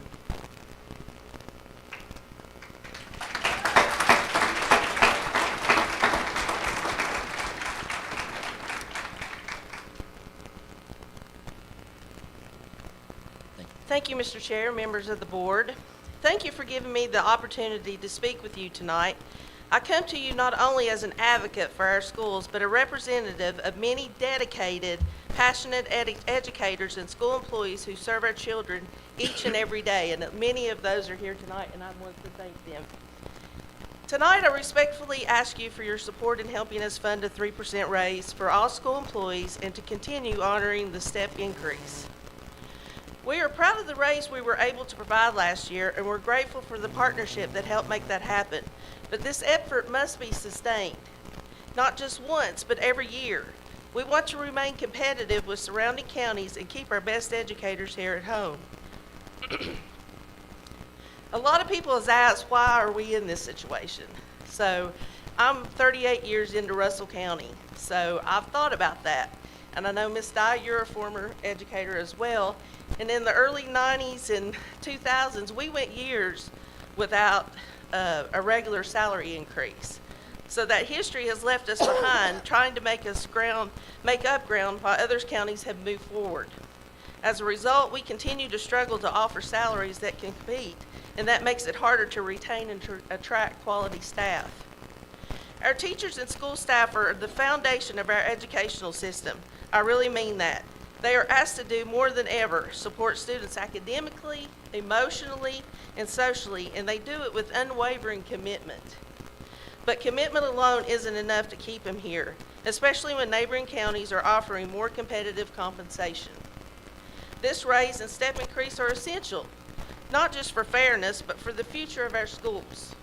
Our employees deserve to be recognized and supported, not just in words, but through real, sustained action. Thank you for your time. Thank you, Dave. Thank you.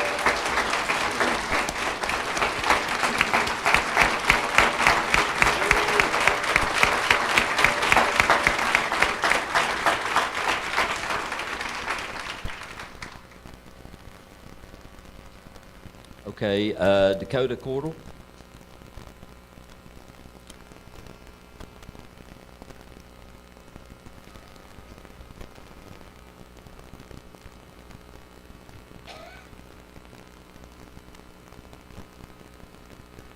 Dakota Cordell, 71 Sunset Lane, Cedar Bluff, Virginia, District 6. I want to say what I believe is on everyone's mind. Whatever it takes to get these firefighters and these teachers their raises, we need to do. If that means a tax increase, that means a tax increase. But going forward, I liked what Kaiser said. I do believe we need an audit. We need accountability. I mean, it's been set up here 3 times now. Whatever we gotta do to get them paid now needs to be done. But moving forward, you're right. We don't trust y'all. It needs to be done. Why do you shake your head? Know what it's gonna cost. What's it gonna cost? The audit. I think I just heard that. We the people wants one. I'll second that motion right there. Well, put that in the tax raise then. Whenever you go to pay these teachers, go ahead and include that in there, the $100,000 for the forensic audit. We don't need to be doing this again in 2 years. I mean, they're paid $5,000 to $15,000 less than surrounding counties. The teachers are. And then I live right beside that fish project. You guys just gave $1.2 million to it. The teachers in the county can't get $600,000 for their raises. You give, I mean, and they haven't done any construction in a year and a half. And anybody that wants to argue me on that is more than welcome to. I mean, the grass is growing back. All they did is make a big mess.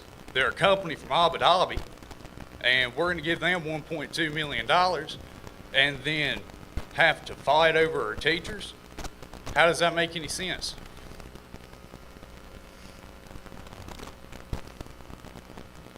I mean, I understand it's supposed to be an investment, but it's a 12-year project that ain't doing nothing but eating money. That's all it's doing. Who here's met with the people from Abu Dhabi out of y'all? Is that where they're from now? Nobody knows. Shaking their hands, but there's a vote to give them $1.2 million. And I bet there wasn't this kind of turnout to it.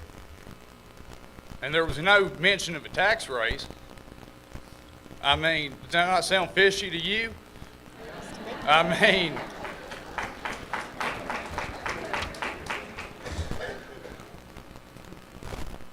any comments? No, this is public comment. You're making a comment. But Well, I'll gladly give you some of my 3 minutes. I mean, I want answers. That's why I'm up here. Well, I mean, I don't care to tell you, I mean, the monies that was invested in the road and the water and sewer from Tazewell County, those funds were not taxpayer dollars. They were cold road funds and VDOT grant. That was $800,000 of it. $850,000 for the VDOT and then the cold road fund. Okay, we had a VDOT guy up here talking about his budget, and he's pulling funds from another source other than the VDOT budget. I'm just trying to explain to Yeah, you, well, those wasn't taxpayer dollars. Well, what about what the VDOT guy was talking about earlier? The first guy that came up here, VDOT guy, said he had to pull out of a FYE. I mean, I ain't no politician. Oh, I know. Is the $1.2 million, is that all we've spent? No. Yeah. we didn't spend anything else. The whole project was 1.2 million. 850,000 is VDOT grant. 473 was out of Cold Severance Road, which is collected out of coal. It is not taxpayers' dollars. Could it be allocated towards teacher raises? No, unless you want to go jail. Is No, there money it's coming? basically, only thing that's basically set up for is road construction.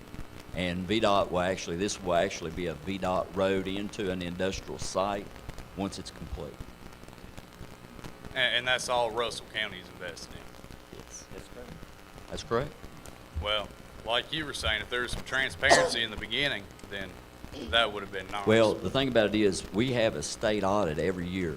And everybody on the board has a complete packet, line by line, school, every department, county, and when the state certifies it, they come down and they do an audit, and they certify it. I mean, these are state auditors that certify the budget. They look at every line item to make sure we're in compliance, and there's nothing there. It's all transparent. You're more than welcome to a copy of the budget. Everybody in this room is more than welcome to a copy of the budget and of the audit of accounts through the treasurer's office, the commissioner of revenue, the sheriff. Everything's documented and audited, and the state certifies it. Or if it's something they see that's not correct, they're not going to certify it. So you can do 10 audits or 15 audits, but the state is gonna certify the audits per year, as long as I've been here, to confirm that you are meeting all your requirements through all the regulatory things that's set in code. So there's nothing there. Okay. Well, like I said And beforehand, I'll give you the kicker where I'm going to jump in on this. This Board of Supervisors here, every dollar, every cent, put them every month, make a motion. There's not a dollar spent that they don't know and sign off on. Forensic auditor walks in here, I'm going to direct them right there to them 7 sitting right there. You understand? Because every month they sign off on these ledgers. Every month. Period. Every cent. I mean, it's just hard to understand. I mean, we're shutting down schools left and right. We're voting on selling schools, but then we can't up salaries. I mean, it ain't making any sense. Well, to I me. mean, I totally, our teachers need the step and the raise. And another thing is like you said, I believe a lot of people are confused. What exactly are we voting here? Are we talking about cutting them? Or are we talking about raising taxes? I mean, I think a lot of people are, kind of confused of exactly what we're proposing here tonight. I mean, because I believe something was brought up about the budget cut, the paper that was released, and then that apparently isn't true now. Is that what was said? That was The never rate that we discussed. set is directly impacted by the budget. And I think the list that David sent out was only, these are only the potential cuts that you have. It's not saying that we wanted to make those cuts, but that's all there is. You know, that's the only thing we have any jurisdiction over. That's the only thing legally that we could ever do. Nobody ever said to that we affect want the to do rate. all these cuts. But I mean, that's not, it just shows everybody what there's available. It's not that anybody wants to cut that, and I'm not speaking for any of the board members, but I'm not for that. I'm not for taking us back into light years. I'm for, like Mr. Mullen said, making those investments that you get great return on your investments. We didn't create the inflation. We didn't create COVID. We didn't create this. We can easily go back into a slippery slope. When I first got elected, we had a $1.4 million deficit. We was operating on borrowed money, a RAND note. And we pulled ourselves out of that to get ourselves a good bond rate. Now, we could easily go back into that again if we don't make good investments. We don't do the raises and the step.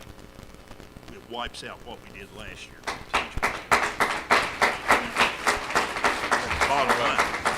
I mean, like I said, I believe me, and I think the majority of the people here, the citizens, I mean, we want the raise, whatever it takes. I mean, I'm willing to pay more in taxes. I mean, but Well- going forward, I believe, like others have said, we need more transparency and we need accountability. Yeah. And I think regardless, I mean, once again, I ain't a politician by any means, but there's a reason so many people are talking about a forensic audit. It ain't because they agree with the state one. You know, I mean, if they trusted the state audit, there wouldn't be as big of a motion for it. I mean, agree. there's 20,000 people on I don't think Facebook anybody in the yelling board's about it. afraid of a forensic audit, because we know it's been done right. It's just the blooming cost of it. But if you're willing to tack $100,000 onto this year's budget to do a forensic audit, I'm all for it. I mean, when you have a Like I state said, certified first ones I'm audit, gonna send them to was them 7 sitting right A there. forensic audit is different than what the state does. it's a not gonna different show you thing. any different. Numbers and numbers. It's numbers and numbers. It ain't gonna show you any different. It is completely different. But you want to do one? It's not gonna show you any different. If they wanna do a forensic audit and spend $100,000, where that money could go for another reason. 0.6%. Well, I don't know how to do the planning for the next meeting, but I believe there's enough citizens here that were cheering over the forensic audit. I think it's pretty common sense that needs to be on the agenda next time, and there needs to be a revote on that. Well, if we're going to do it, we need to account for it in this year's budget. Money. That needs to be tonight. Yeah. Yes. It'll take. And how many We've not citizens passed do the we bu- have? We've not I mean, passed the budget yet. What's it gonna be? I mean, Well, you said $100,000. Would that do it, Norm? Take $100,000. Okay, $100,000 is a little over, is about 0.6% on our tax rate. Each penny is equal to $174,330. So we need $100,000 of that, which is about 0.6%. I'm not afraid of a forensic audit. I can tell you that right Neither are now. we. I welcome it. But I Just mean, pay 'em. you can, and Like I as far as said, being transparent, seven right there, every man. citizen in this county has a right to come in and talk to the treasurer, the commissioner of revenue, and any board member sitting here. Well, maybe it needs to be publicized better, because like we were talking about a minute ago, everybody was confused apparently. There's lies and misinformation. Y'all need to do a better job at correcting that. I mean, we ain't politicians. We're not the ones sitting on that side of the table. We got regular day-to-day jobs. I mean, we see some talking about cutting, you know, $600,000 or whatever it is from our firefighters and our teachers. That was sent out by the chairman to board members That wasn't sent to out look to the at public. and decide what you They were asked, willing to they cut. asked to put It was everything never on the intended block to go out to the cut, public. and I sent it out to all the board members. Well, That was it. It was not intended. I'm sure my 3 minutes is about up, No, but I thank say you. we, Thank you. We hadn't stuck to through Hey, 3 minutes listen, since day I one. wanted to give you respect. This is actually just a citizens' comment period, but I know you're passionate about this, and so am I. Yeah. And it's got to be done, it's got to be fixed, and we can't go backwards. I mean, I don't want to pay high taxes. I don't want to pay it, but I'm like Mr. Mullins. If you make a good investment, you get a good return on your investment. I love our firefighters, our rescue, our teachers, the largest employer we have in our county. And I look at them as an industry. And if we want people to move here, work here, and stay here, you got to pay them. We got to be competitive. If you can't be competitive, you're going to see a mass exit. Sir. Well, just to clarify, I say we go ahead, do whatever, raise taxes, whatever y'all need to do, get the teachers, get the firefighters paid, and then going forward, I mean, I think we need accountability. I think we need transparency. And, I mean, I still think the forensic audit, I mean, you see what Trump did with Doge. I mean, there was all kinds. I'm sure they got audited by the federal government all the time. And there was still a lot of money found then, huh? We do get audited by the federal government. Exactly. So, I definitely side with you. I don't know, and I definitely side with Kaiser on that. I think the audit, I think there's enough hands clapping that As that long, needs as, to they, go as, to a long as they revote. can vote to put the money in the budget to pay for it, I'm okay with it. But right now, we've not even set a budget to even make sure we're paying the teachers and firefighters and all that. So I don't want to cut my nose off, spot my face, and then commit to doing something that I can't afford to pay for. We'll be glad to give you a Well, copy let's of the figure out audit. how to pay for it, but I appreciate y'all's time. Thank you, sir. Thank you. Thank you. Yeah. Tell Daniel we said hello. Okay. I apologize if I botch this up. Please forgive me. It's a Hubbard. Is it 7884 Finney Road, Honaker?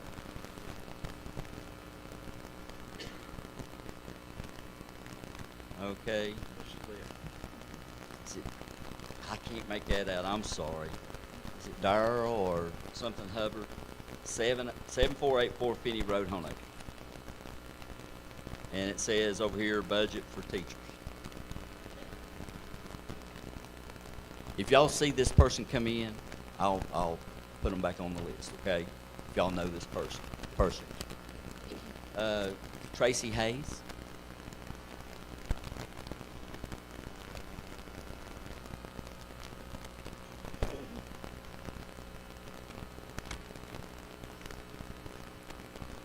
I'm shorter than everybody else. I'm Tracy Hayes. I live at 10180 New Garden Road over in Honaker. You know, I guess the first thing is I'm not really going to say anything new that you haven't heard other people say tonight. I just hope I can say it a little different and help you think about it from a different perspective. And the first thing is that we all serve this county, and we just really need to work together. I guess I started in the school system back in 2002, 2003, and I remember those times when we didn't get raises. I remember the times that it would be proposed by the state, and yet for so many years, rather than feeling like we worked together, it kind of felt like it was the board against us. It never felt like we worked as a community. It never felt like we came together and said, yeah, how can we make this doable? How can we make this possible? And then we went a long time without raises. I've been blessed to live and work in Russell County my whole life. I started as a special ed teacher. I'm a speech therapy assistant now, and I get to travel. And all throughout Russell County, I go to 4 different elementary schools. We are blessed. blessed at all ends of the county with amazing educators. And not only educators, but the rest of the staff, the people that cook the meals, the people who drive the buses, the secretaries. It's not just the educators, because it takes everybody. But our staff, we want to serve in the community where we live. Like, I wanted to raise my family here. Yeah, now listen, when we're in high school, I can't wait to get out of here. Yeah, we get out of here and we get a reality check. And we go, no, this is home. This is what matters. When somebody's in need, people pull together. I can remember when a young boy got shot accidentally and lived up on a mountain, and the road was nasty. But yet the people pulled together to bring in the gravel, to bring in the resources so that he could be buried on the mountain close to his mama. That's the community that we live in, a place where people come together and value each other. So when we think about our educators, it's not just a job. It's not a job that we shut off at the end of the day. Because you know what? When we go to the Dollar Tree or we go to Hobby Lobby, we're looking for resources for the classroom. What kind of crafts can I buy? What else do I need? Oh, this would be fun for the kids. How can I creatively teach this next lesson? Oh, you know, they're struggling with this SOL, but I bet if I do it this way, it's going to click with another student. And then snow days, we're thinking, I hope that they're warm. I hope they've got enough food. It's not a job that you just turn off at most people say 3:30, but teachers never quit at 3:30 and walk out the door. That's not what happens. We all know and recognize that our population and our economy are declining. We know that. That's common sense. But it feels like to stay here, we're drowning. We're drowning to try to make ends meet. We're drowning to try to keep pursuing our passion to be part of a community, and yet we can't pay the bills. I talked to a teacher today at Castlewood Elementary School who's a single parent, had on a cute little dress, and it's like, oh, where'd you get that from? She was almost embarrassed to tell me that she thrifts all of her clothes because she can't afford, on a teacher's salary as a single parent, to really go shop at a brand name store. This past Friday at Honaker Elementary School, they kicked off their SOLs. And it's always really phenomenal the way they do that. And this year their theme was a derby, like the Kentucky Derby. And the students were allowed to make stick horses because they were going to have a stick horse race, which sounds like a lot of fun. But do you know that there was like only 13 kids in the pre-K classes combined that made one? Because they don't have the people at home to help support them to do that. But then you got in first and second grade, and there was 30 and 40 participants. You know why? Because the teachers bought the material and brought it to school and said, every kid in my classroom is going to make a stick horse and get to participate in this race. That's the kind of people that Russell County employs. I remember one of my high school teachers ended up being my colleague, and as he was going to retire, and this has probably been 15 years ago, he said, Tracy, public education will not exist in the next 10 to 15 years like it does now. He said people are going to get frustrated with the system. They're going to go to charter schools, private schools, and home schools, those that can afford it. Your good teachers, they're going to leave. They're going to get frustrated with the system. They're tired of not being paid for what they do, and they're going to leave. And then you're basically left with kind of a mess. Who wants to teach?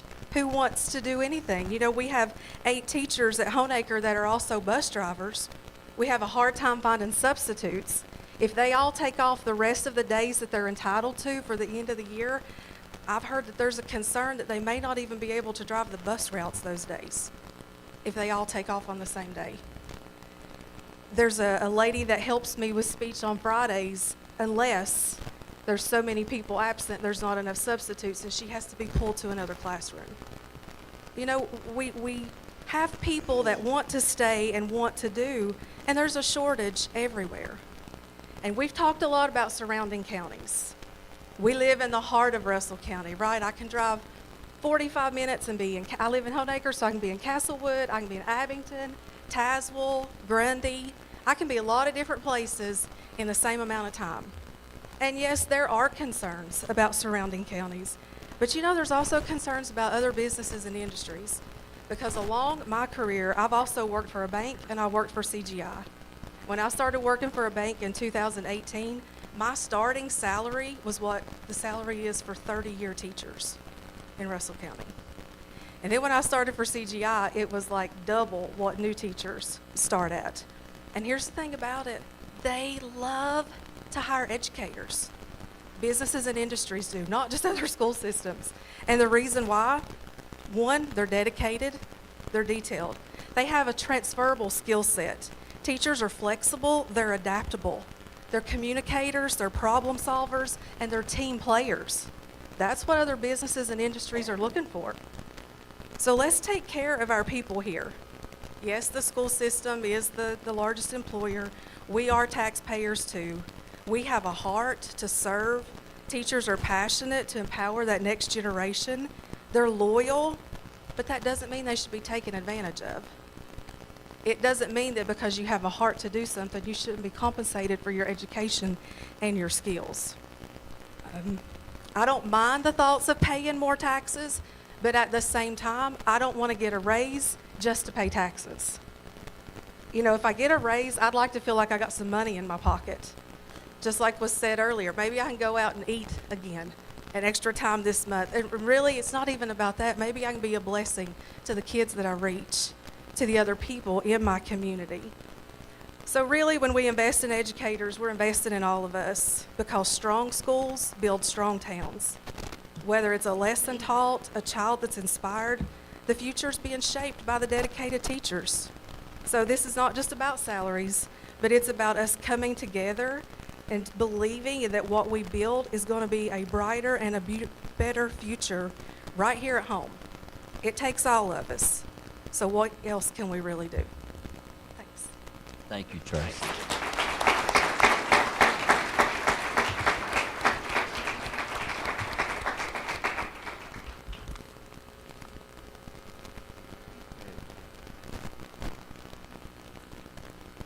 Josh Stinson, Swords Creek.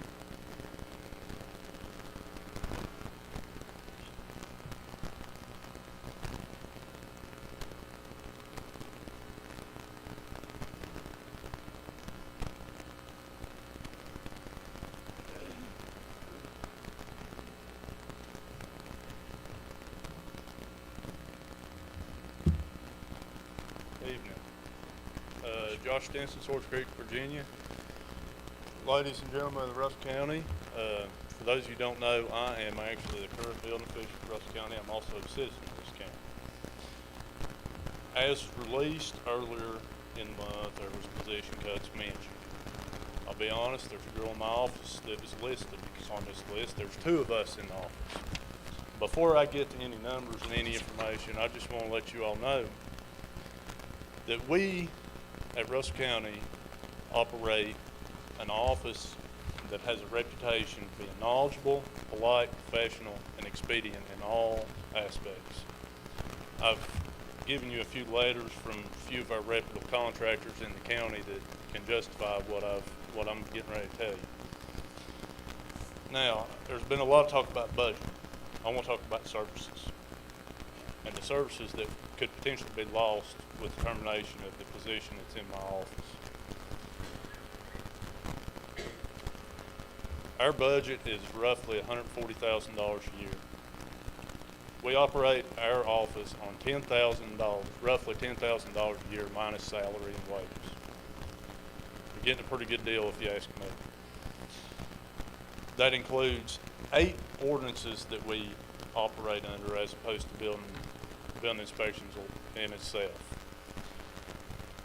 My permit tech, she is actually the erosion sediment control program administrator. If you eliminate her, that'll be a position that you will have to replace, certify, take the test, get everything lined out.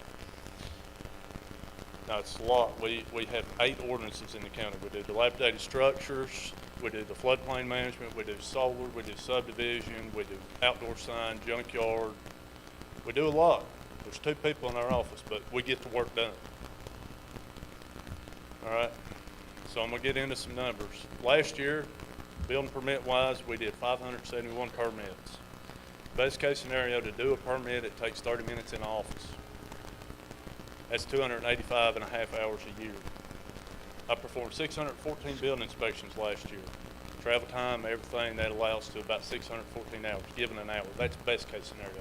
It takes more than an hour to get from Swords Creek to Day or to go down Moccasin. It takes some travel time. All right? They'll give you an hour on that, 614 hours a year.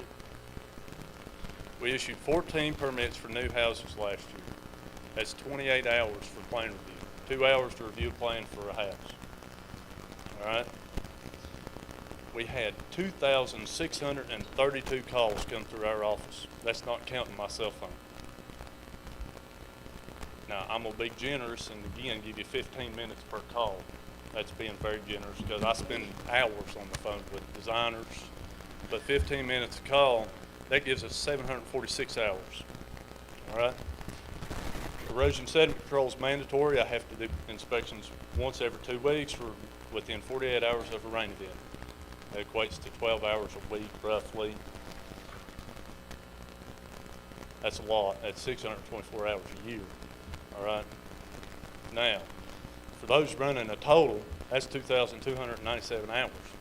That's not counting emails, permits.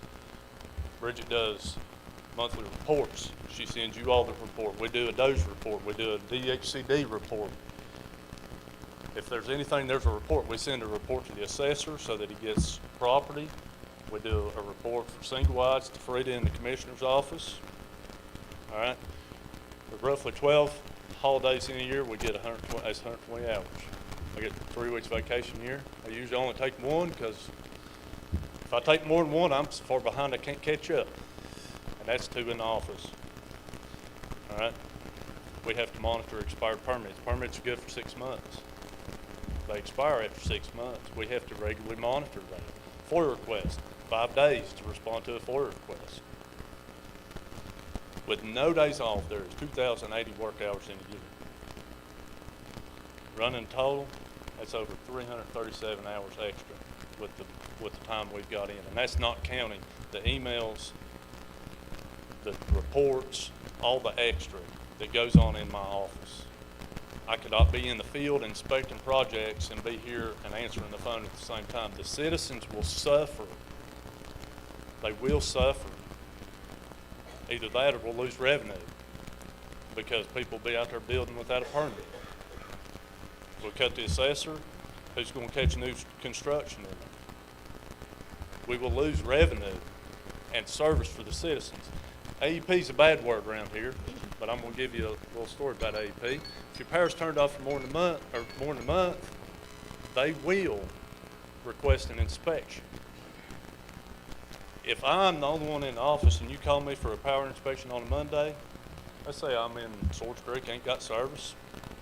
It may be Wednesday, Thursday before I can come inspect it, get your permit issued. You might be 5 days without power.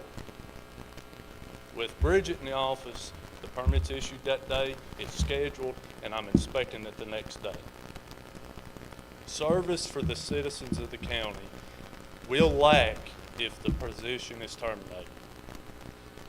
And I hope, as a board, you all will support me with a 2-person office and continue to serve the citizens of this county, whether we have to increase taxes or not.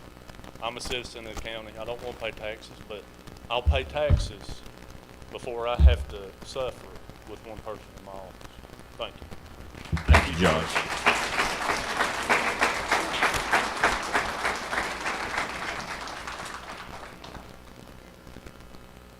Okay, Dr. Mark Matney. You don't want to speak, Mark? Gary Hughes, Swords Creek.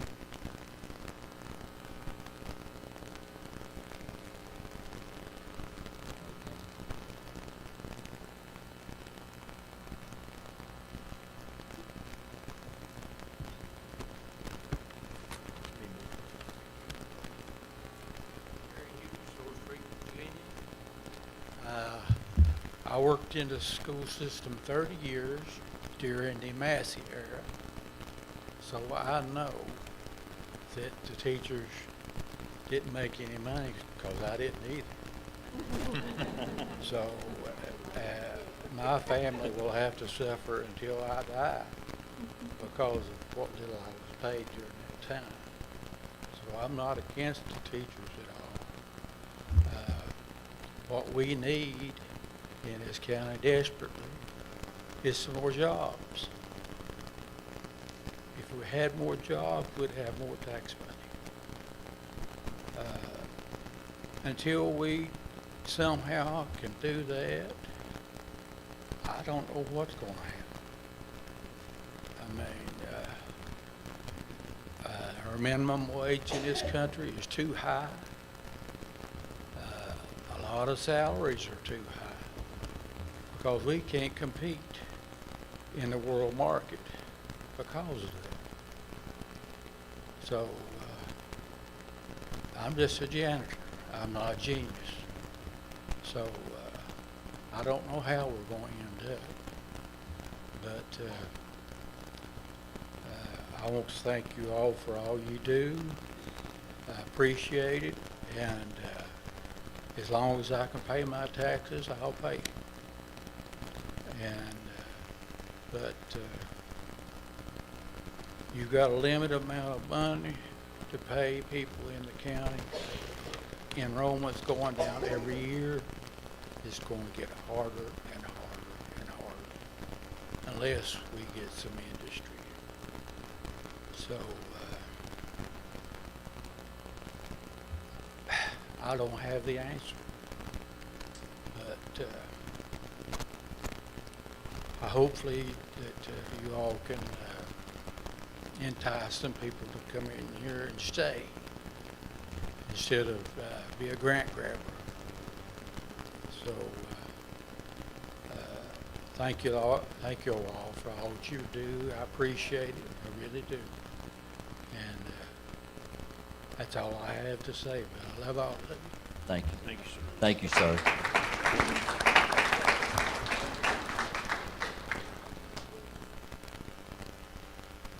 Okay, I think it's Jared Ring, Castlewood.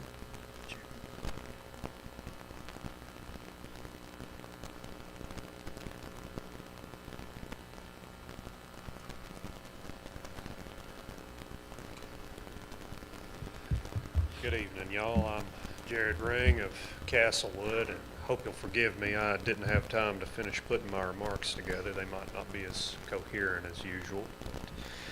And, you know, I've been hanging around these meetings for quite a while now, and this is definitely one of the most unenviable nights I've seen from y'all's perspective.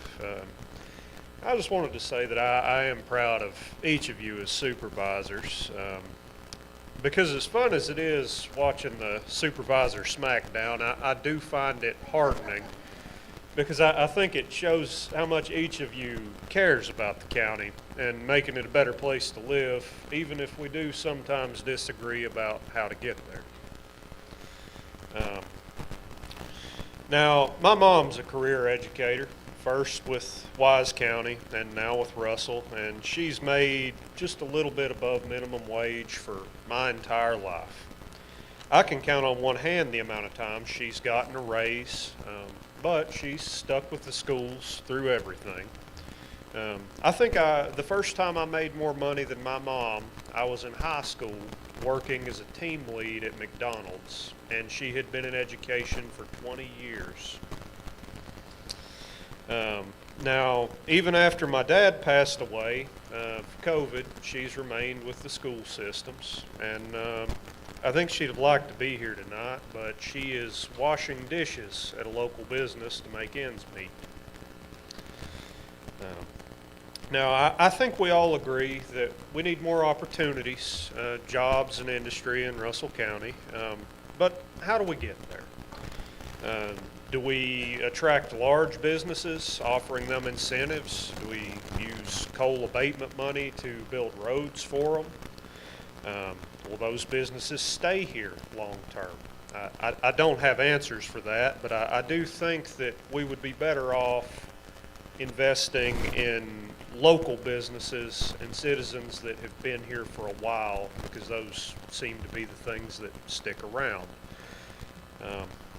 Now, I think we all agree that we need services. We need law enforcement. We need schools. We need fire. We need EMS. And I think that everybody in the room agrees that we should fund those folks. Now, how do we get there? Used to be we could use a combination of our property taxes and our other revenue streams, couple that with some grant money. Currently, the majority of your grants are more uncertain than they have been in the past. I think that looking forward to the future of this county, and I'm a libertarian, so this really does hurt me to say it, but I really don't see a way forward without us raising taxes. I hate to say that because at the end of the day, I grew up extremely poor, and it feels like everything is trying to nickel and dime me to death across the board in this economy, and I spend a lot of my time waiting for the next financial blow to fall. I mean, I've had a 3-year-long engagement because every time we save up for a wedding, something happens and we have to use the wedding fund to fix a car or something like that. Now, I would encourage y'all, I was one of the ones that approached you about things like the alcohol ordinance, for example. Small businesses in Russell County generate less revenue for the county government on Sundays because they have been unable to compete with their peers. They can't sell mixed drinks.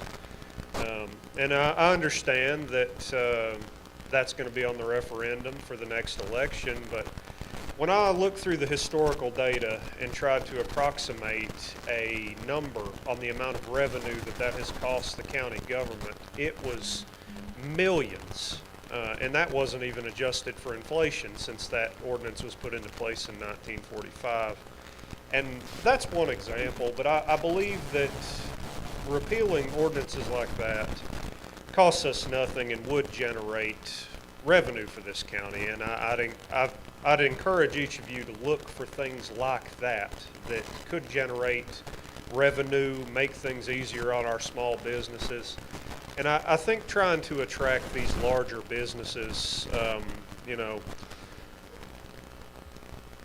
we need to incentivize them, but we can't do so to the detriment of everything else. For example, our waste costs are high.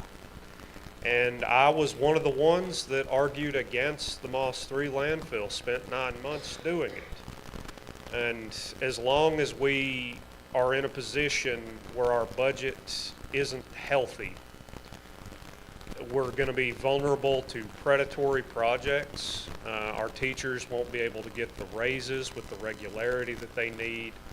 And I think at the end of the day, the only way out of that is to raise taxes, as much as I hate to say that. And I applaud each of you for what you've done to try and attract businesses, even if they're businesses that I might disagree with. And I applaud everybody that has worked on the finances of the county, because I understand that you might take flack a little more than you perhaps deserve at times. But I think at the end of the day, our fire departments deserve funding, and our teachers deserve raises. And if raising taxes is what has to happen to get there, that's an unfortunately necessary evil. Thank you. Thank you, Jerry.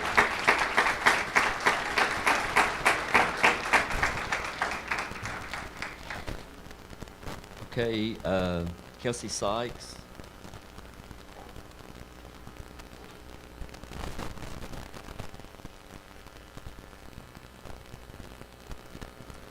Hello, I'm Kelsey Sykes. I live on 564 Donald Seymour Drive here in Lebanon. I want to come to you and speak to you about a personal note tonight, about what your efforts to provide teacher raises has done in my life. I've lived in Russell County most of all my life, except for when I was in college in my first year teaching. I'm a product of Russell County schools. Many of my former teachers were here tonight. I've noticed some parents of my students here tonight. I've even seen some of my students here tonight. So we're all interconnected in this wonderful community. My parents have both worked for Russell County schools their whole careers. And I've seen over, the last 20 years what the lack of step raises and sometimes, cost of living increases or the lack of cost of living increases, and how my parents have struggled to make ends meet, especially during the 2008-2009 recession. So what your efforts to bring raises to our teachers in Russell County has done for me is I was able to come back to Russell County to teach. I spent 1 year in Pulaski County and 7 years in Washington County. And when, there was a significant raise for teachers here in Russell County last year, I was able to even though I took a pay cut, was able to make the financial decision to come back to Russell County, which is something I've always wanted to do. It's very special teaching where you graduated from. And I will say, working 8 years in another school district, Russell County is a very unique place as far as the work culture here. I have administrators and leaders in central office and our school board and Dr. Hooker who care about our staff here in Russell County more so than I have seen in the other 2 districts that I have worked. We have excellent teachers who provide a wonderful education for our students. So I really encourage you all to continue providing the step raises and increases for our staff, and going forward, maybe even next year, provide raises for our support staff. A lot of our support staff here in Russell County work for insurance. By the time, insurance comes out of their paycheck, there's not much left. So especially when you can go to Walmart or, a restaurant and make higher than minimum wage, some of our support staff are barely making minimum wage. In closing, I want to leave you with a final thought. To read is to be able to be eternally free. Reading opens up a world to us to educate ourselves and to continue beyond our education. And I think most of us in this room have been affected by public education at some point, if we're not a product of it ourselves. Our children may be, or our neighbors, or our friends. If we did not have the public education system here in Russell County, how successful of a society would we be? So just leave you with that parting thought, and I encourage you all to continue to invest in public education. Thank you for your time. Thank you.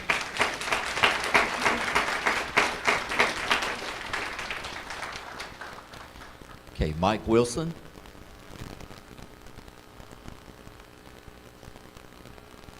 Okay, all right.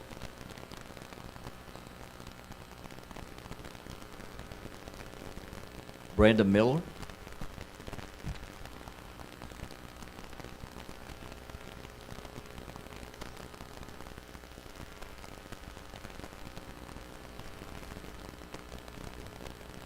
I'm Brandon Miller. I teach over at Honeacre High School. I live on Big A Mountain. I want to first say thank you for doing this. I know you guys are in a very tough spot. It's not lost on me how what you're facing and how raising taxes. You probably run on a campaign to not raise taxes, and I understand. I don't like paying taxes. I don't think anybody behind me likes it. You don't like it. But sometimes it's necessary, and I want to make my case as an educator. I think if we can make this personal, it might help you to understand a little bit. So I'll start with this. I've taught for 24 years. About 10 years into it, started kind of figuring out that I was never going to make a lot of money in this business, and it never was about the business. I love teaching. I love the kids. I work hard for those kids. About 15 years into it, I started telling myself, well, it's going to get better. We're going to be able to save money as soon as this happens. We're going to be all right, Misty. We're going to make it. About 20 years into it, I'm changing my mindset and thinking about retirement, and can I make it 10 more years, and will I have a savings when I get there? And sadly, I didn't. And now I'm 24 years in, and I just don't know if I can stand here in front of you, in front of this crowd, and say it's going to get better. I'm going to be right straight honest with you. I think there's something that's not been said here tonight that you better focus on, and that's the energy that's in these teachers. I'm tired. You want to know what I do to make ends meet, being a teacher in your county? I drive a school bus. I work 2 jobs in the summer. If another person walks up to me and tells me, well, you get 2 months off, I'm afraid of what I might say or do. I don't get 2 months off in the summer. I've built retaining walls, and I'm not asking for your pity, because I will do whatever it takes to support my family. I don't mean to get emotional, but I am fired up.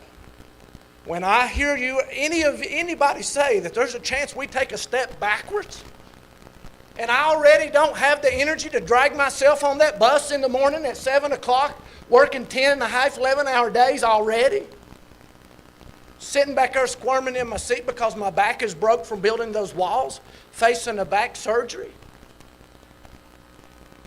My wife, my goodness, she's a teacher, 23 years in the system, coaches 3 sports. You think she wants to coach 3 sports? Honey, she coaches it because we can't put our kid through college. We can't get a savings. We can't get ahead. Somebody said, boy, she must love coaching. Honey, have you ever coached and dealt with people?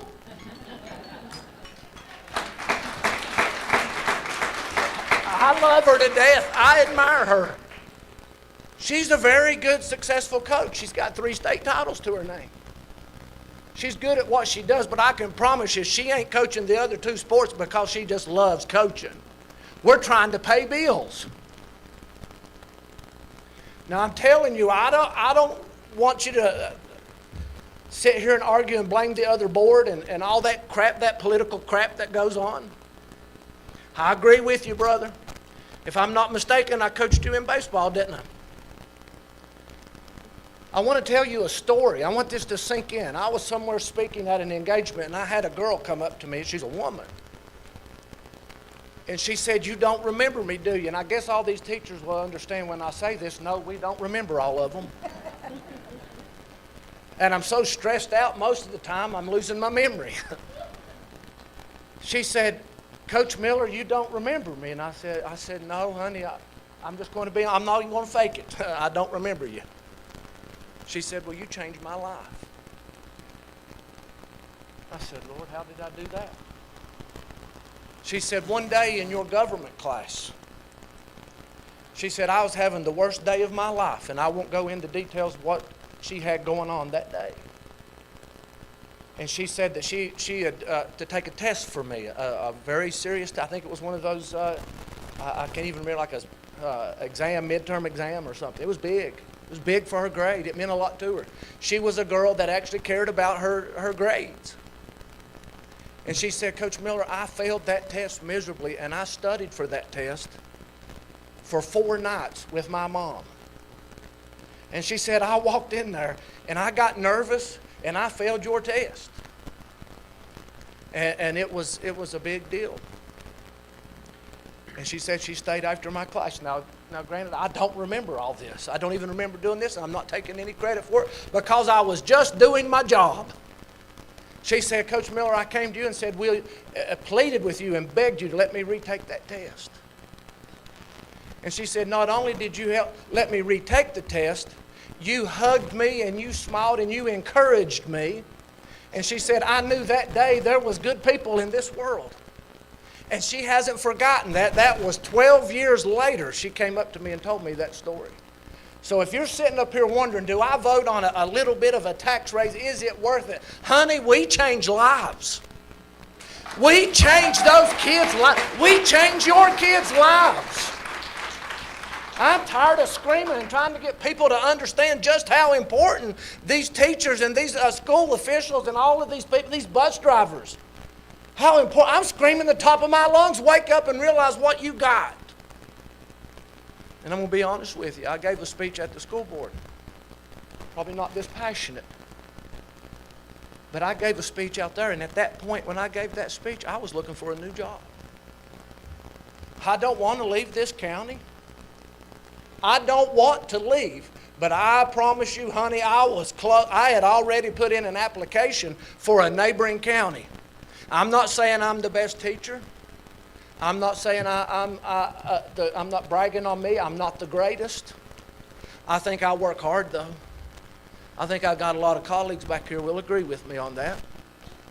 And I think it would have been a loss for this county, for me and my wife, probably more so my wife than myself, to have left this county and the place that our families was. We were born here. I don't want to leave. We were raised here. I've got blood, sweat, and tears invested in this county. But I'm telling you right now, do whatever it takes. If you need political cover, if this is politics, right there's your cover, honey. Look who showed up tonight. That's your political cover. That's all you need to understand what is the heartbeat of this county. There's been a lot of fine things said here, but I want to get back to what I started with. You better pay attention to the energy that's inside these teachers. If you'll give me just a minute, I'm going to tell you a little quick story. Me and Misty went to a basketball camp. I seen the darndest thing I had ever seen in my life. Any of you all watch college basketball? There was a coach named Shaka Smart at VCU. We go to his camp. We walk in and his players have wires all over their bodies. They roll out TV screens. And this was a practice. They roll out TV screens. And I was so curious, what in the world was going on? They had an All-American, Briante Weber. It was the year they made it to the Final Four. And he had all these, he had wires like measuring something going on in his body. And I asked one of the coaches, what are y'all doing? He said, we hook every player to a monitor and we watch their heart rate. And it better be at 80% of its max capacity so we know that they're putting out. Would you like for your teachers to have something measuring how much they're putting out right now? Because we're tired. We're beat down. We're hurting. And we're begging. You can make a difference in our lives. And you're right. It's the most important investment you can make in this county is those students. Because I'm going to say it one more time and I'm going to shut up. I could preach a sermon here tonight. We change people's lives, don't we, Mr. Commonwealth Attorney? Had him in my government class at Lebanon. We changed lives. We had an interesting conversation, and look how successful he's made it. And I'm not going to say what I thought you was going to be. I loved you then, and I still love you now. That's my spiel. I thank you for the time. I thank the school board members that's here. I thank this community for showing up. This is the heartbeat of your county. Please, please, I would do somersaults into my classroom if I thought I could save money. That's sad, isn't it? 24 years into the business. 24 years. And we'd just love to save a little bit of money at the end of the day. Thank you.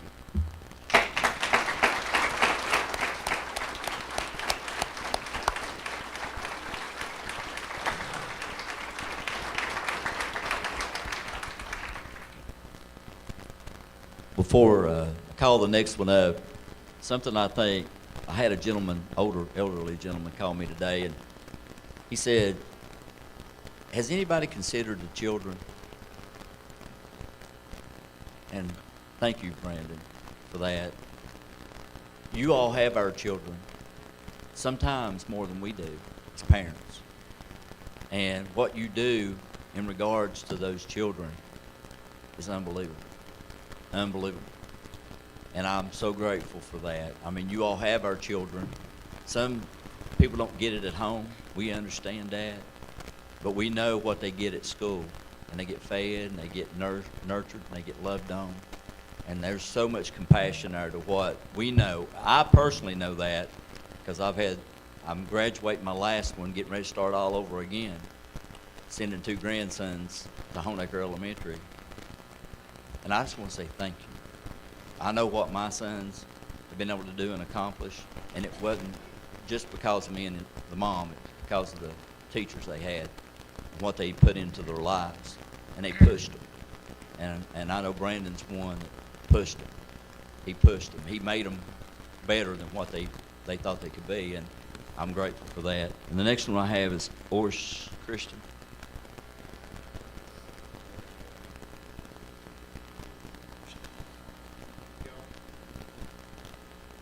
I'd say so. Okay. Jennifer Tumley.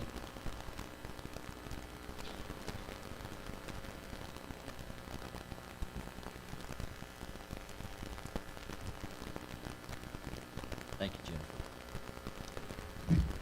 Good evening, members of the board, fellow citizens. I stand before you today fully aware of the challenges that we're facing. We're living in a time when the cost of everything from groceries to electricity has risen sharply, and that includes the county's bills in that.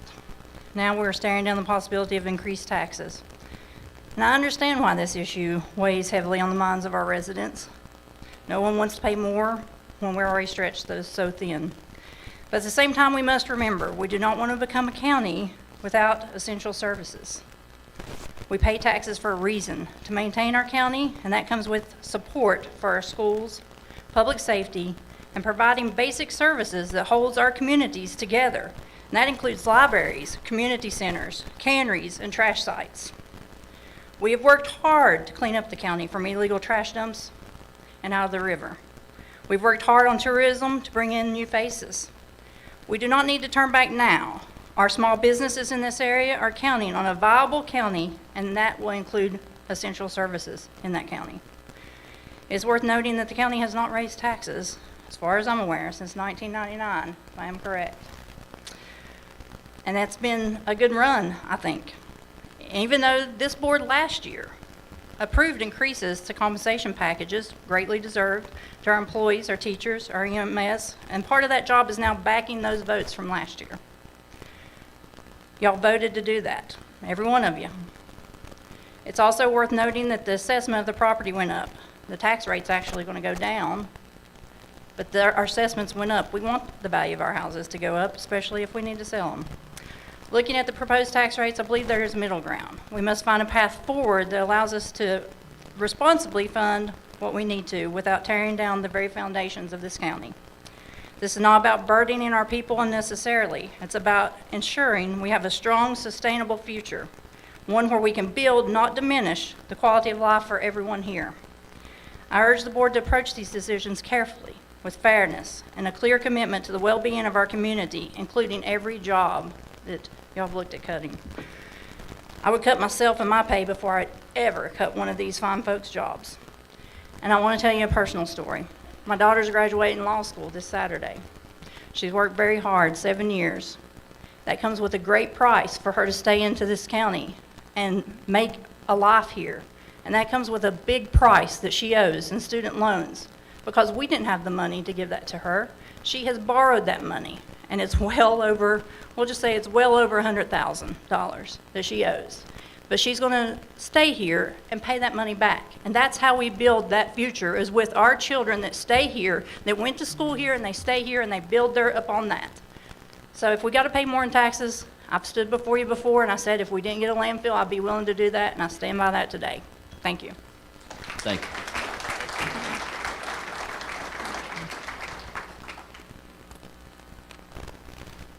Okay, I believe it's Charles Fogelman. Did I get that right? Lebanon. I don't want to miss anybody. I'll kind of put that on hold and I'll follow back up. Amanda Thomas.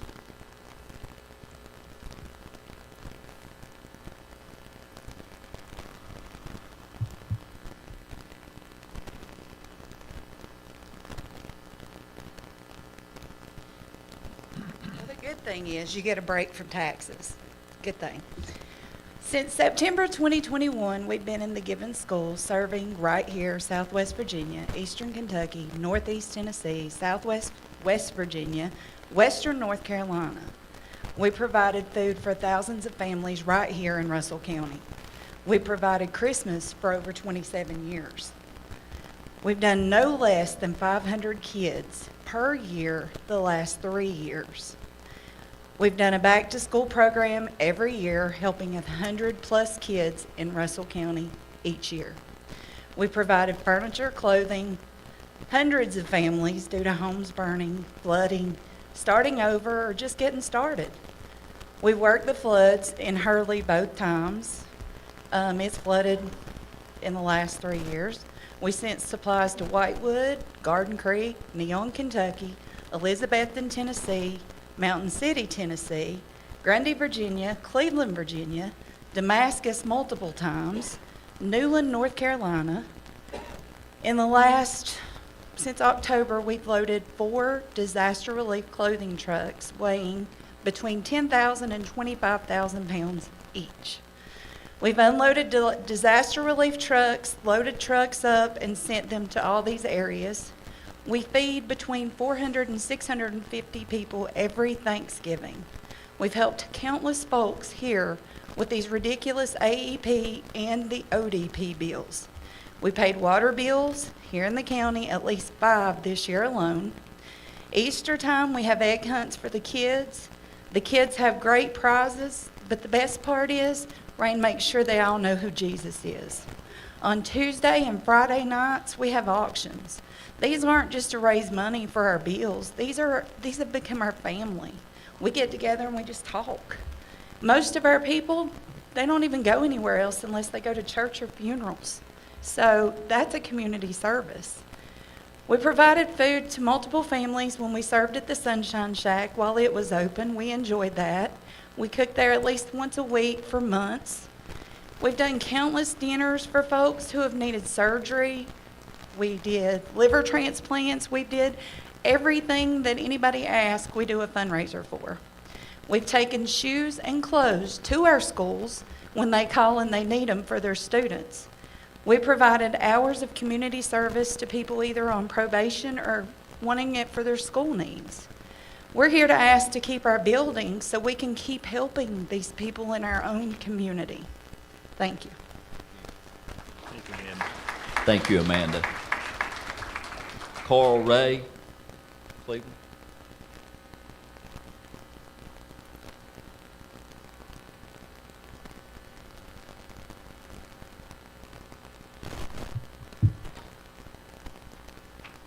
Good evening, Carl Ray, 5744 Cleveland Road.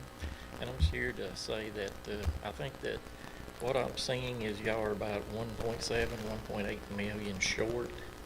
And if that's so, I would like to say, we don't need our fire departments, rescue squads cut, canneries, any of the trash sites, especially Finney, because you got so many miles to travel. If you're in Sandy Ridge, if you're Cracker's Neck, it's going to be at least 15, 20 miles to Blackford, 15 miles to Cleveland.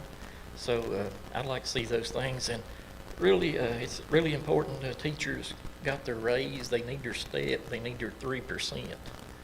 And I've always supported the teachers when I was on the board. And I think instead of making these cuts right here, we need to raise taxes. 26 years we haven't raised taxes. We kicked that can down the road, and now we're up against a 40-foot fence. Can we kick that can over that fence now? No, something's got to be done. And I think from looking at it, my standpoint, if that's where you're at, you need 57 cents on 100 in order to break even. And I think that is what everyone ought to look at and agree with. And these cuts, I would just forget about them. And let's keep what we've got. Our canneries with our citizens, our elderly, there's a lot of them still likes the tin cans because if an elderly person drops one of those glass jars, everything that they put in that glass is broke, it's gone.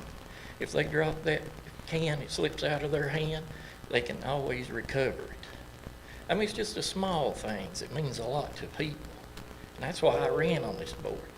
And I was appreciated to be here and the people that supported me. And keep working for the teachers. I mean, keep working for them, help them. And another thing, I dropped out of school. I quit, okay? And I thought it wasn't important, but it was. Because after I dropped out and I tried to go get a job somewhere, guess what? You got a high school education?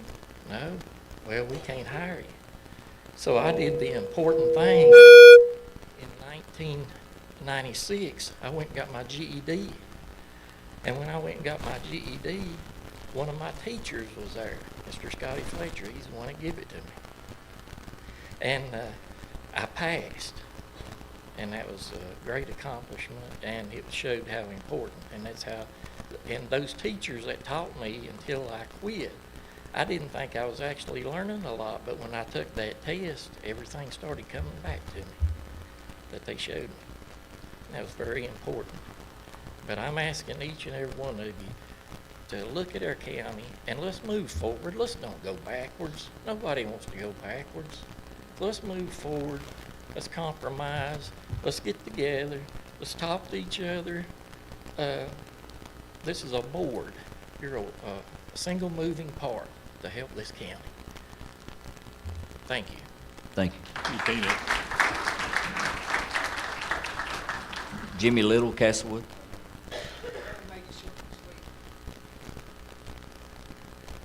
Has anyone looked at Chapter 27 on the Code of Virginia for the fire departments? That's just a question for everyone. No, I have. It plainly states, and if I correct it, county, city, towns have to pay fire departments. I'm pretty sure that's in the Code of Virginia. So shutting the fire department down at Dane, there's a reason it was formed. It's because of the response time from Clintwood, Sandy Ridge, your surrounding areas, the elapsed time. That's something you all need to look at. Shutting them down is not going to solve a lot of issues. How much money did you all lot last month for local agencies that covered that area? Could you not have took that money, put it toward the fire department, keep it open? That's just my short question. That is in the Code of Virginia. I do know. The reason I know this is because I had a friend who is well known, and he told me. Well, I appreciate your comments, but every board member has a copy of this about legal response, ongoing investigation, so we can't discuss it. So I just want to let you know. I understand. Has anyone approached every single fire department out there in the surrounding area for their budget from 2017 to the current? We get consistent documentation from every fire department, every rescue squad, every little league. That's one of the things we did. We asked for. I mean, where the money went. Well, is what we get their tax return and their documentation.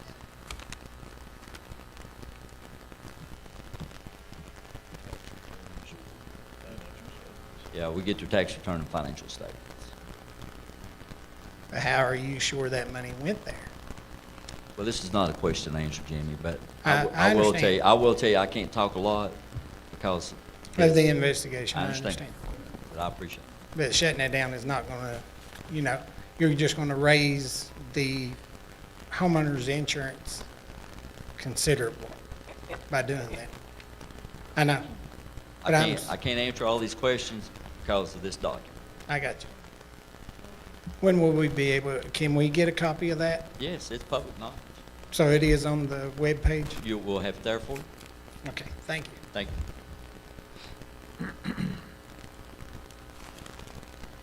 Anybody else in the crowd? I don't want to leave anybody out. Does anybody else want to speak or got any comments? Okay. Okay, listen. Bathrooms are this way, and I'm going to take a 5-minute break. So if anybody wants to go to the restroom or anything like that, just stay with us here till we get all this done.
Me and Jason were talking about that today.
Okay, if everybody would try to find their seats, we'll try to get this thing wrapped up.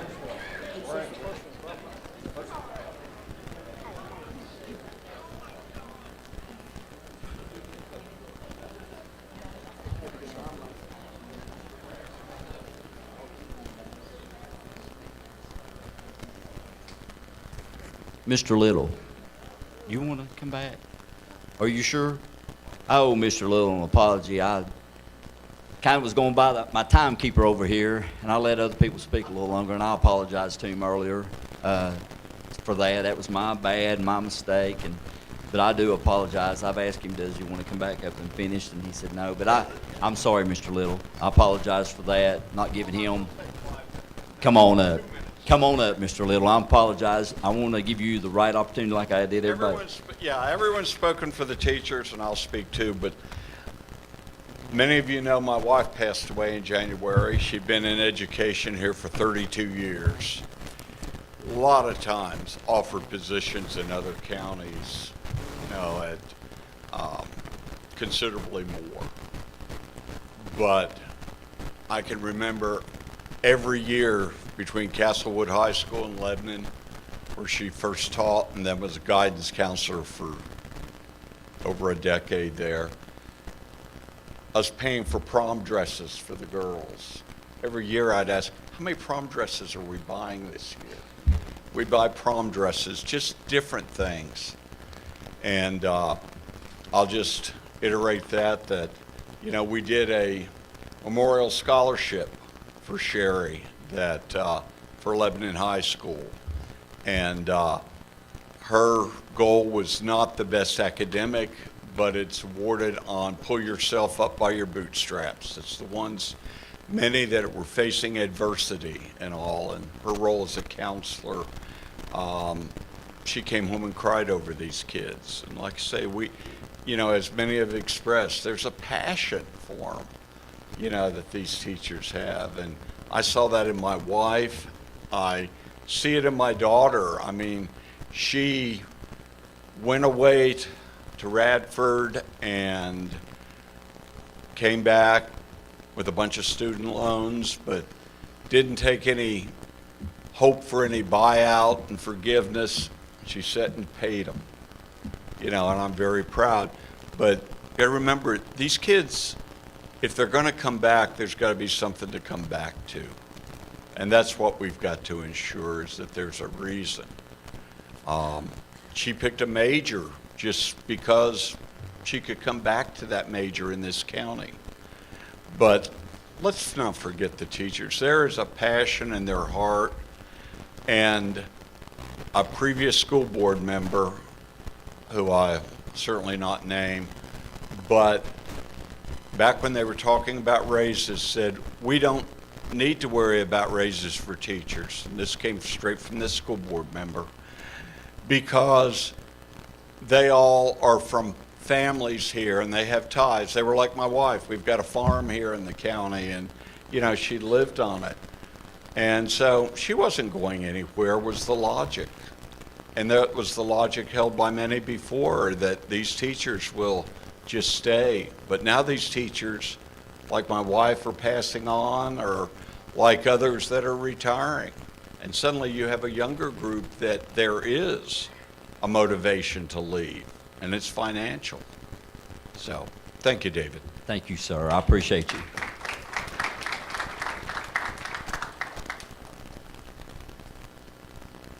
Okay.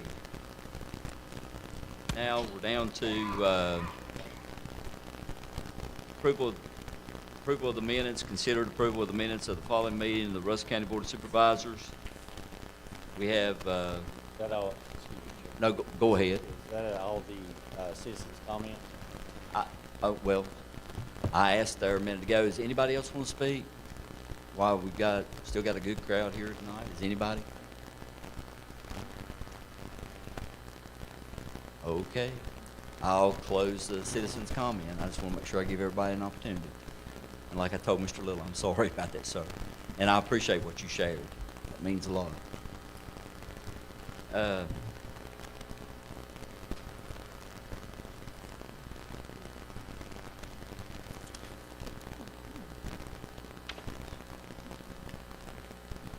Okay, number one item is the CY 2025 proposed tax rate presentation. You want to head this up, County Administrator? Yes, sir. Okay, under the new business, just not to spend a lot of time on it, because I think we've heard all the positions for everybody and all the groups and citizens, what was important to them. And, you got me? What was important to the Russell County and Russell County citizens, and what's important for the county. Now, as far, maybe I'm too close. But, as far, can't afford it. I believe we can do better than this. I do in the other room, but not here. Thank you. You got me? Okay. Okay, so to get at a lot of things that's cleared up, and of course everyone has seen this chart before, has watched, you know, either being here or watched this online. Of course, our last reassessment was 2018, this is 2024. Everybody has said they don't want their appraisal of their house to go down. So to get back to base on what I mean by base, it means if it has 63 cents, based off the current total assessment, which is 1.9 billion, how do you get back to that equal of the 63 cents? Now, that's what we got to do by law, because the Code of Virginia says we can't raise it 1% above base without a public hearing and hearing from the citizens of Russell County. Okay, now with that being said, we're having the public hearings, multiple ones. We've done more than a lot of counties did, but that's not the point. What's important is, what is the fair rate? What does Russell County citizens want? And a lot has spoken tonight. If you take out 1.9 billion, this has been certified with the Department of Tax in the state of Virginia, and everybody's looked at it, and it is, it's a solid number. If you take it all in, the base get back would be 48.23. What that means at 63 on 100, which is what it is currently today, if I take that 1.9 billion based off the new assessments, it puts me back at the same numbers that we get for real estate on a year-to-year basis. So, but then you got to consider what is increasing over the current fiscal year that we have to deal with. So what the Board of Supervisors says, we're not going to ask for anything extra. That's pretty well what I've been told to ask for when we sit and look. So what we had to look at, of course, y'all have heard about the regional jail increases. Mr. Breeding and I, and Mr. Eden have worked with the governor's office, all the way down from that to the regional jail in 13 counties to get it cut about $300,000. Of course, from the regional jail through the DSS and the operational costs, disposal and transfer, these are contractual. You got to remember what we said before, and pay very close attention. This board has only access to 5 to 7%. That's it. It's either set by legislatively, means Department of Health and DSS, they have to contribute a per certain percentile, 15.5 or whatever it is by the Code of Virginia. Or it's contractually, they put it in place, or they made obligations or operational or debt. This is not rocket science, guys, and they're trying to skew it on you. Listen to this. Now, to get back out to the 48.23 to get back to base, I'm telling you right now what we're going to be contractually obligated to pay. Whether they vote or not, they will take it from our sales tax. Whether you agree or not, it says it in the Code of Virginia, you will pay your bills. So if I take 8.4 million, that's what it is, I put in the regional jail, the foster care, the operational costs, what you see up here, these are the same numbers that you've seen. A county employee 3% raise, and the teacher raises, and for the one step, and the regular county employees, which means housekeepers, cooks, maintenance people. That's what number you come up with. After negotiating, when we was at the last board meetings, my direction as a county administrator, I looked through what was federally, I looked what was regionally that we had authority to do. When they said cut more, I only had one other place to go financially, and that's the county operations. Now, in county operations, so we went through the 55 departments. They don't have authority over the courts. They don't have authority over the Constitution officers. So that makes me very limited on what I can attach or do. Federal grants, can't touch. State grants, you can't touch. Programs, victim witnesses, they can't touch these programs. So what we had to do, we sat down and went through each department and said, okay, what does the Board of Supervisors have autonomy to do? So we made up the list. It was a hard list. But we only had limited choices. We had to come up with 1.7 million in cuts without being able to utilize Constitution officers, schools, other than their raises, and that's our contribution, the courts, and any other. So when we went through those 55 departments or programs, this was all that's left. As far as my department, if you'll look on here, I've got 4 of my positions that's on here that will be cut. It was not a selection. It was based off of what they have authority to cut at 5 to 7%. Now, when you go down through it and you add all these up, I need to leave the tax rate the way it is. If it comes in at 57.8, there is no choice on this. Everything will be approved. But what they wanted to do, they wanted to see more cuts. It's easy. It was in the paper. Read it. It was in the Lebanon News. They wanted more cuts. This is my job. I can't make the decision for them. That's the decision they've got to make. Now, it's up to the discretion of the governing board if they want to go line item by line item or block by block. That's their autonomy. I can only present what the numbers are and what they are eligible to cut. So that's what they're sitting here, and it's a hard job. It is a hard job. It was a hard job to make this up. Now, you heard tonight, this list was made up with this, and it was done that. I sent the list out. It went to only board members. It was not supposed to be leaked to the public because we didn't want employees finding out on the back room or on Facebook what our cuts were. We didn't want the schools to know. This was a working plan, but it got out in a way. But even if that, looking from the county's perspective, it still wouldn't have changed this list. You would have still seen this list tonight because that's all they got autonomy or authority to manage. That would have been it. A few numbers may have changed, but this list would still been the same. So the governing board has a hard job to sit here and go through these 37 line items over this time because everyone here sitting knows. I don't care if you go to McDonald's or what your cost is, your price of eggs, everything is increased. We haven't had a tax rate increase in 26 years. And actually, 26 years ago, it was 64 on the 100. It's 63 on the 100 now. We're actually down. That was the last tax rate, but we're less a penny than we were 26 years ago. So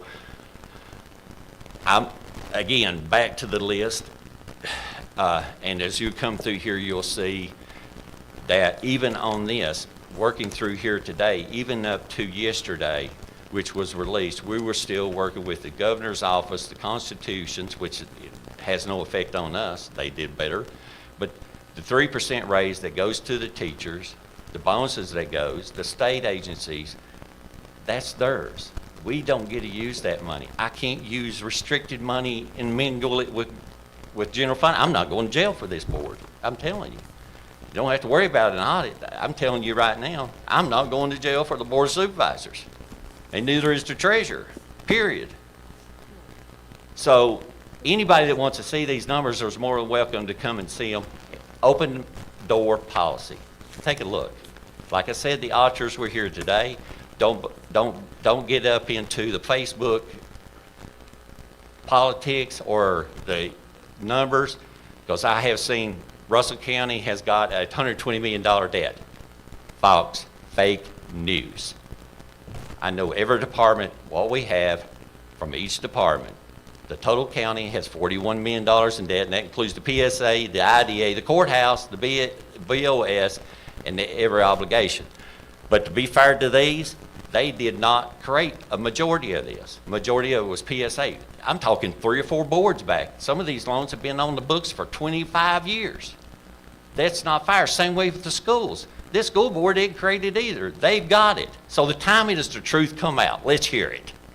You want to see the books? I'll be glad to open them up. So will the treasurer. I'm done.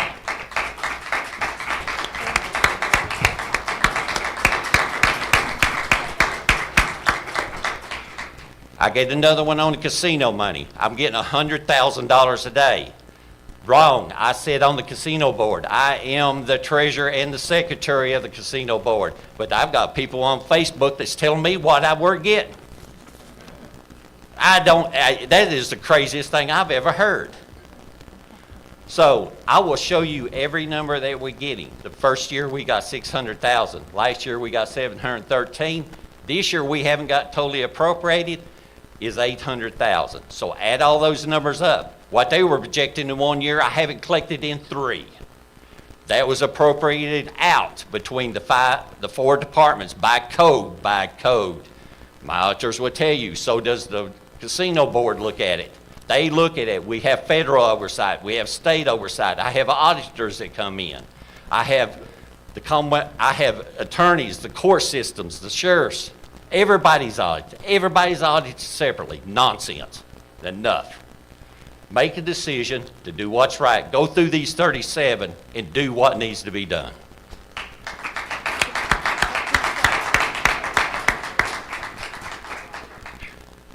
Now, at the pleasure of the board, however, at discretion, at the pleasure of the board, you could go line item by line item and come to a tax rate of what's important to Russell County and the board, or you can do it by block. That's up to the chairman. Well, as far as I'm concerned right now, it's open to the board. I mean, if you want to illustrate what you want to cut, what you want to eliminate. No, this is what the board's going to cut. We can only make these as recommendations. So, as everyone sees, this is transparent on the first number. There's 37 line items here. Our 3%, Russell County employee number 1 is a 3% salary increase. So it's at the discretion of the board, and I have made the formulas up to where I can move in what you choose to approve and what you approve to disapprove. So I can work with them, I can put them in, I can take them out. So that's at the discretion of the board. So the first one up is the Russell County employee. It's $106,000, give or take a few cents, even. Now, that's up to y'all.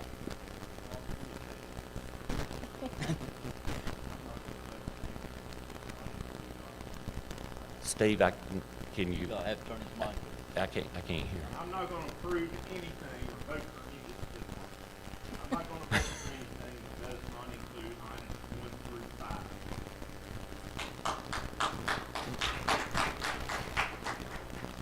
That's fine. You don't have to ask me either. Mr. Chair, if I may. Yeah. Do we Do we it need a motion? motion by motion? Motion line item number 1. Oh, you're gonna make us do that? You're gonna have, if you don't do it by block, you gotta do it line item by line item. I just have a clarification Yes, ma'am. question before we do a motion so we can discuss. You're telling me .578, .578 Okay. per 100, 578. Right now, as you look on this right here, it is to get .579. $1,697,712. You need $57,900 to get to that number. Okay, .79. To keep everything intact. All right, keeps everything on this page, Yes, ma'am. right? And you told us last time that every $174,000 that we either put in or take out is a penny. That is equivalent to 1 cent on the 100. That All is right. correct. Okay, I'm good. I understand where we are. All right, discussion, Lonzo. Yes, ma'am. Have you heard anything? Do we need a motion to do this, or are we okay legally? Are we To do- a okay motion to do this without what? a motion? Well, I mean, there's no motions right now in effect. I'm going to open the floor right now for discussion. Just discussion? Just discussion between board. Okay. Thank you. Thank you, Chairman. You haven't heard anything yet on the health insurance, right? Only thing that we have been working on the health insurance is this. When we built the budget up, we had 2% that was built into it, and talking to the consultants, it went into the 7% range, just like your house insurance, your car insurance, everything has went up. So they were projecting a 7%. Well, in the meantime, we also got with the insurance, and we have transitioned some to of our employees. I think there's like 32, 33. Brooke is still here. The school board's still here. At ours too, we transitioned to Medicare. So we were trying to take them off, if they were Medicare eligible, they were able to transition to Medicare. That was an option, and it was voluntary. Now, also the next thing that happened was Mr. Eaton sits on the Health Authority Board with Ballot. That means that's the big board with, the ballot that makes the choice. So he contacted the president of Ballot, and he told me the predicament that we was in with our contract and the percentile increase, and they said they could work with us. Now, what that means is if we take the 2% up to the 7, we think we can get it within the 5% range. So that is what is in there right now. The employee increase is 3%. We already had it budgeted, which is already in the base. So I don't need to include it as an increase. I only need to pick up from 2% to 5%, which is a 3% increase. So those two line items take care of the Russell County school section and the county section. So, more clarification, I understand. You've got Russell County employee health insurance costs. I get our employees, but why is there Russell County school employee health insurance? They carry the insurance, so why is that says school employee health insurance? Well, Explain that. okay, I can do that. Okay, now, when the school board asked for, and you heard mentioned during the meetings, what they're asking for is the 1 step in the 3% for the regular employees. Well, the additional, now, their cost is going to go up on their county side. So they manage the health care program, the school does.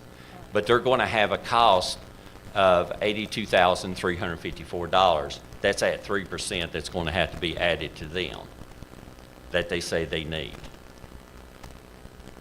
So is that, so we, the Board of Supervisors, is paying the $82,000 of their, Employees. support personnel? And teachers. That's everybody that's on the health care program.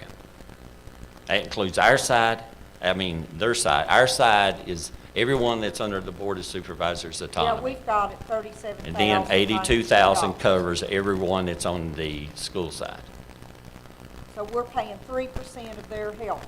Yes, ma'am. Yeah, they're asking for it, you're not yet. Okay. And, all right, we have also number 6, Russell County Board of Supervisors Health Insurance. How many, Dr. Hooker, how many school board members are carrying health insurance? Did y'all look at that? Because we're looking at it. 3 school board members have insurance, okay. So did y'all put, because Lonzo has this on this list of reductions, so do you have that on y'all's list as reductions?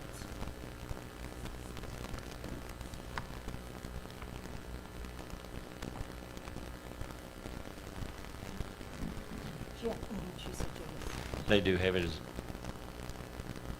So when we're reducing our board of supervisor member insurance, y'all are reducing y'all's, right?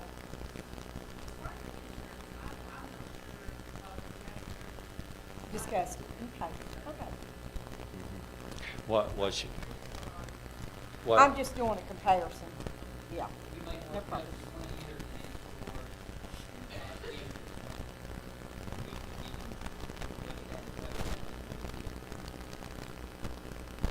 And I can't talk for the school board. I can only say. Oh, for us, yeah. Yes, that's correct. I'm just being nosy, just questioning. Any more questions? Kind of changing the subject on you a little bit, Lonzo, and Yes, what sir. me and you discussed today about the property sales. Yes, sir. And I know, I've got wrote down here, this board agreed to sell the VFW building and then a house across the street here. Yes, sir. And then the school board, JJ had told me, and I went by, there's this house that they're selling. So, At Castlewood. yeah, Castlewood House. I think possibly under contract. Then you've got that estimated here for $266,000, is that right? Well, the 266 that you see here off to the right, that's 131,000 is FEMA recovery, and the rest is for the property sale net minus the auction cost and legal cost. That will be going through the treasurer's office June the 9th. Alicia, June the 9th? June the 9th at 10 o'clock. 1 o'clock, sorry. Okay, June 9th. I was asked that today too, actually. So then this tax sale, is any of that money, if the property sale and bring whatever's owed against them, I don't know how it works. We might not get anything out of the tax sales. We might just be getting property put back on the tax roll. I hope we do. Is there anything anticipated that these properties could bring in revenue to the county at that June 9th sale? Yeah, if you remove the 136, probably net minus and we were being conservative when we took a look at the house up here in the American Legion, which is not in that good a shape, to get it back on the tax rolls, so that way That's why I said I don't know if the goal is to actually get any of our tax revenue back, or if it's just to get it on the roll. It is get it on the roll and get revenue. We will sell it for whatever. Is there any estimate on revenue on that June 9th sale? If based off of what the house right now and use the assessments. I mean the properties outside of the house in VFW. Any additional revenue other than that? Is that what Yeah. you're asking? Yeah, like whatever, these properties that are being sold for the back taxes, is there any potential for revenue from those properties? Alicia, if you want to come That'll up have and to come answer. from Alicia. I've got the sales of the property and the FEMA. I mean, I don't know what properties are for sale. It could Yeah. be 10, it could be 1, I don't know.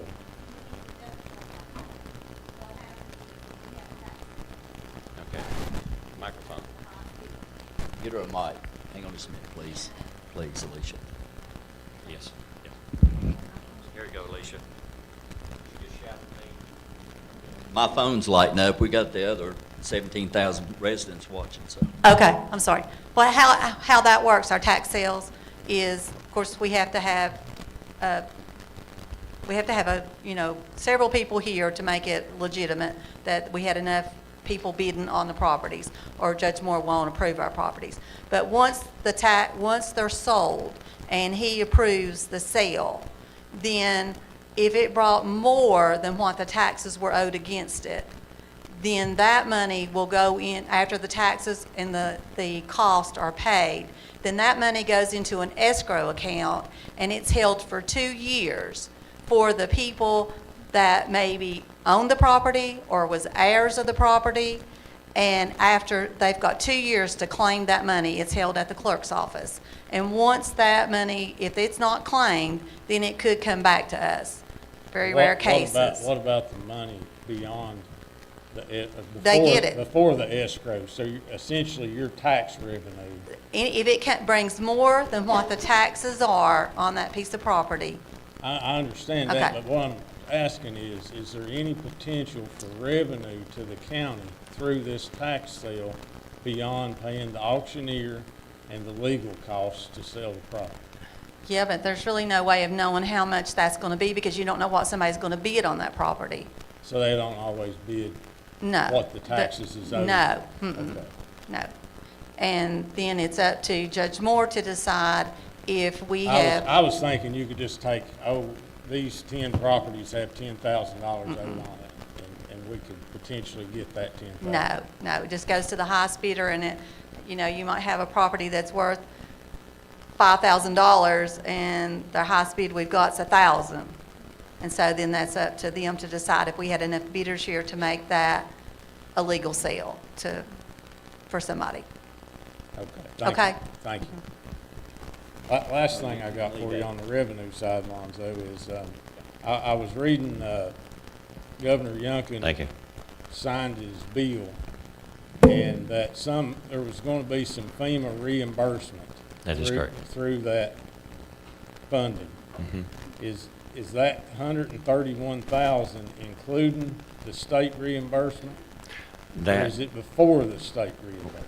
Well, the FEMA, the 131,000 I got into the FEMA line that in conjunction with the property was 131,000. That is what the county is getting back from Hurricane Helene.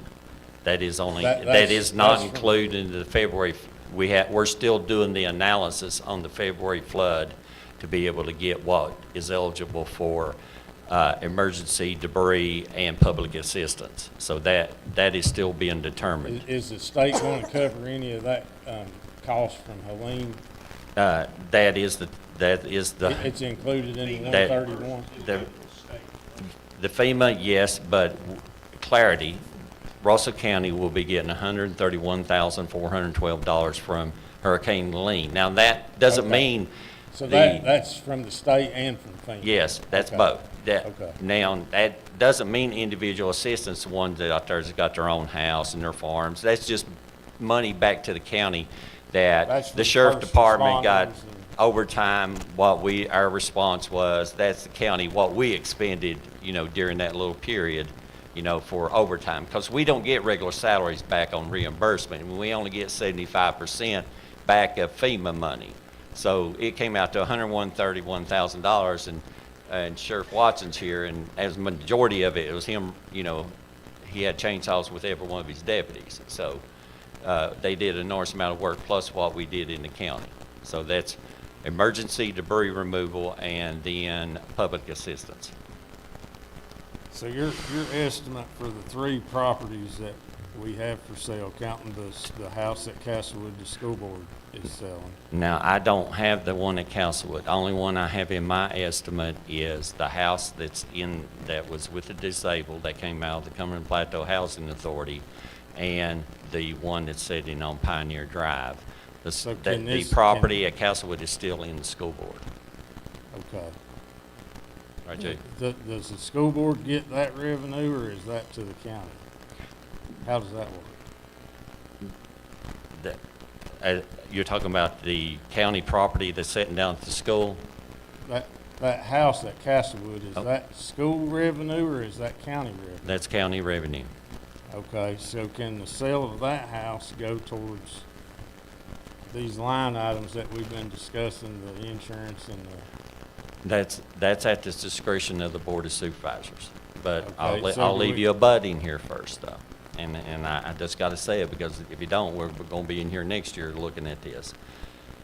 You got to, when you do a tax rate, and Mr. Hensley knows, but it's at the discretion if y'all want to do it. And there might be a way of working through this. A budget is year to year. And you can take sales and property and you know, if you have a one-year expenditure, take that property and pay it off. When you set a tax rate, if you leave it at 6 years, that tax rate's got to give you a cost of living from the base to 6 years out. Now, the Board of Supervisors has the autonomy. They can set that 1 year assessment, 2 year, all the way up to a 6 year assessment by code. So, but whatever you set now has got to last you. If you don't, we're going to be back in here next spring having the same argument. And everybody to come back again, it's going to get hard every year for 6 years. There's going to be a lot of hurt feelings. But the point is, and it was brought up before, maybe on things, and Mr. Eaton came up with this one, and he can elaborate better than I can. When we're sitting there looking at what I call play and plug numbers, it's plug and play. So if you have something that goes in 1 year, it won't transition to the other year. It's a temporary.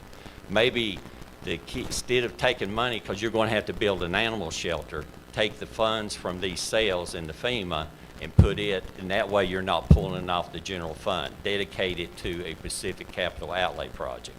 That way you're not having to pull it off the taxpayers' regular dollars in this calculation of this tax rate. That way it don't take you down, you've got the base set, but you've also have built a big capital expenditure that is not on the taxpayer's dime. So you're taking the FEMA money and the property of sales that, you know, it was extra income, and you're fulfilling that $350,000 void. And the 350 is the estimated cost of the animal shelter? Right now, based on conceptions of what we got, based off of what the Virginia Department of Agriculture and Animal Control, they have a conceptual models based off the square footage, and it's based off actually the number of dogs. Believe it or not, they have a science on dogs and cats. Each dog has a set square footage that they have to have. A cat has to have it. They have to have the examination rooms based off of that. And we're not talking Taj Mahal. Anybody ever built a building this size, it's only for, it's going to be a shell building on concrete slab, very nice, you know, rock front, you know, and it's mostly open base. But these are not going to have their individual pits that you heard Miss Meiser talk about, veterinarian. She talked about these pits that are in. We're looking at stainless steel that lasts 10 to 15 years. You know, something that we ain't having to paint every year and clean every year. It's stainless steel. It has one system that goes into the water and sewer system.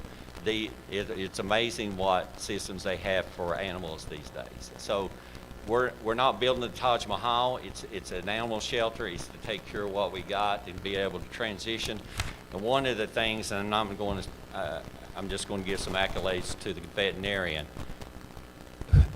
We get a lot of awards and the grants, if you'll pay attention throughout the year, to our animal shelter, because, you know, she doesn't euthanize unless it's either ill or trauma or something. I mean, we have a great animal shelter. We just don't have a great facility, and it's old, and it's the town.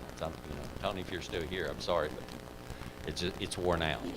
So that's my suggestion. That's up to the discretion of the board. If they want it, you can take it and play and plug for 1 year, or you can take it and dedicate it to a capital outlay project.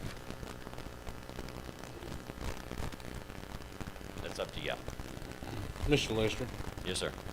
The revenue line item for machinery tool tax, I believe we spoke about that before, and we do not have any revenue figured into that line item for projection for Tate Industries. Is that correct?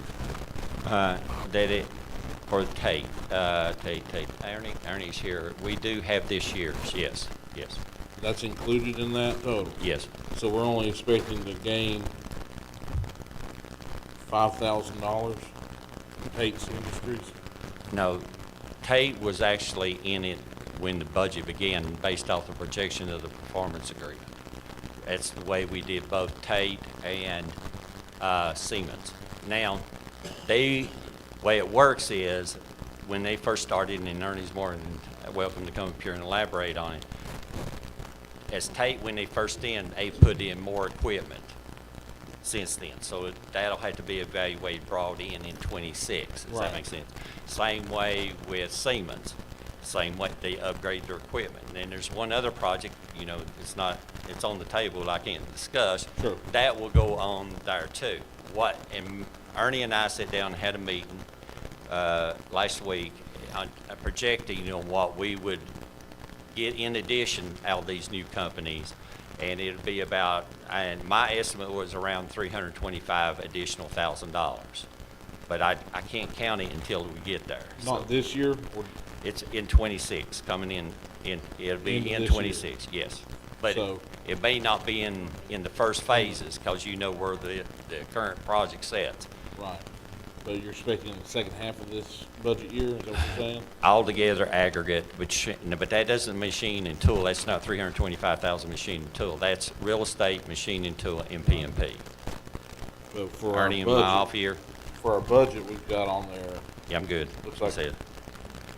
1.05 million on the projected revenue from machinery and that tool. That's about 5,000 more than last year.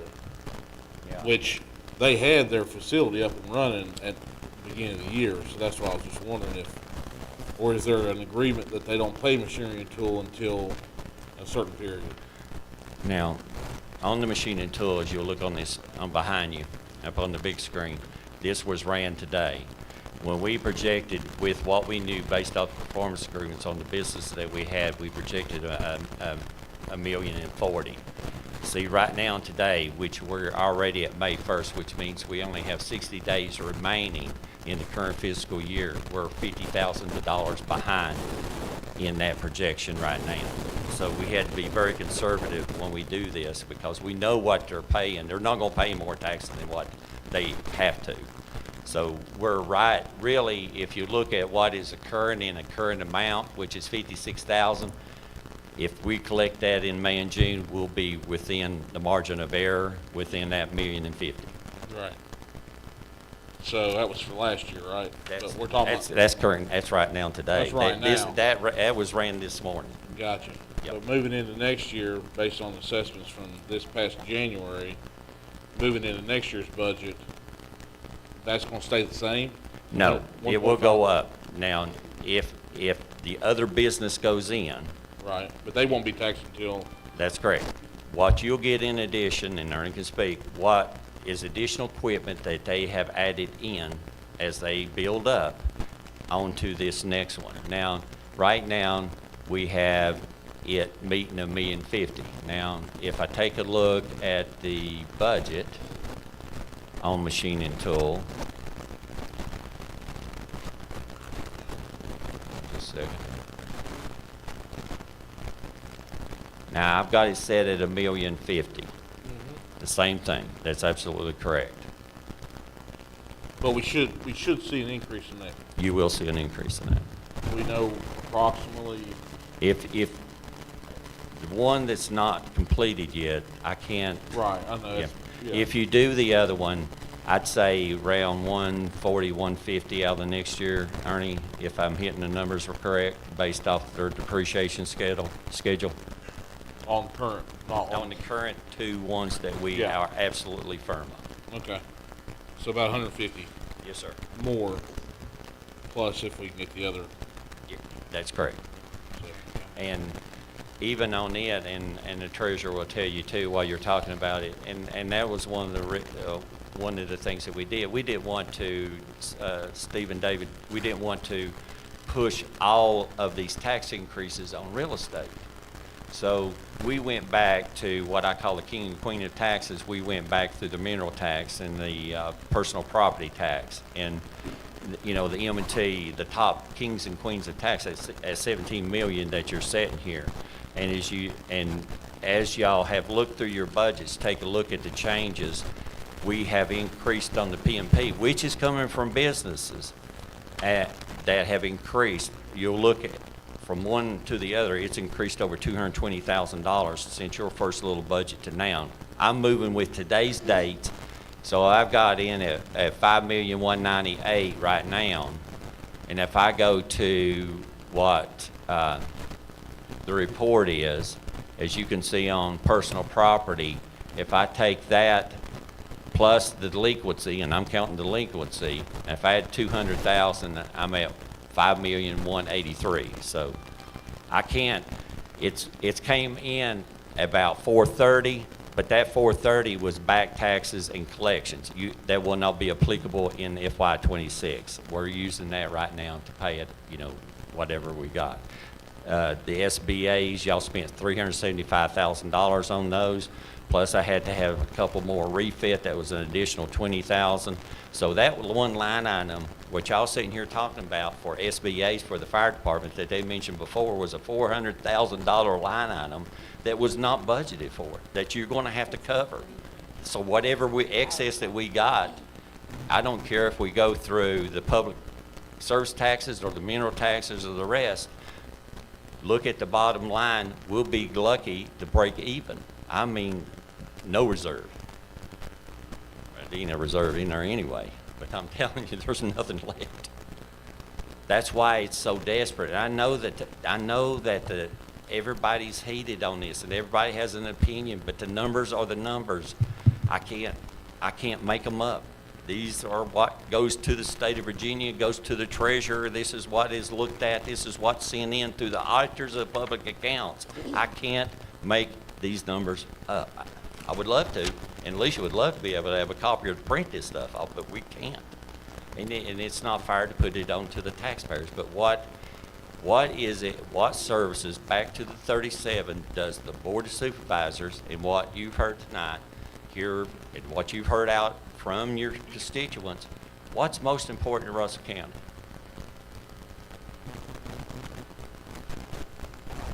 And there's the 37. And Lord knows we had a hard time putting these on the list, but it was not supposed to win in the public. It wasn't.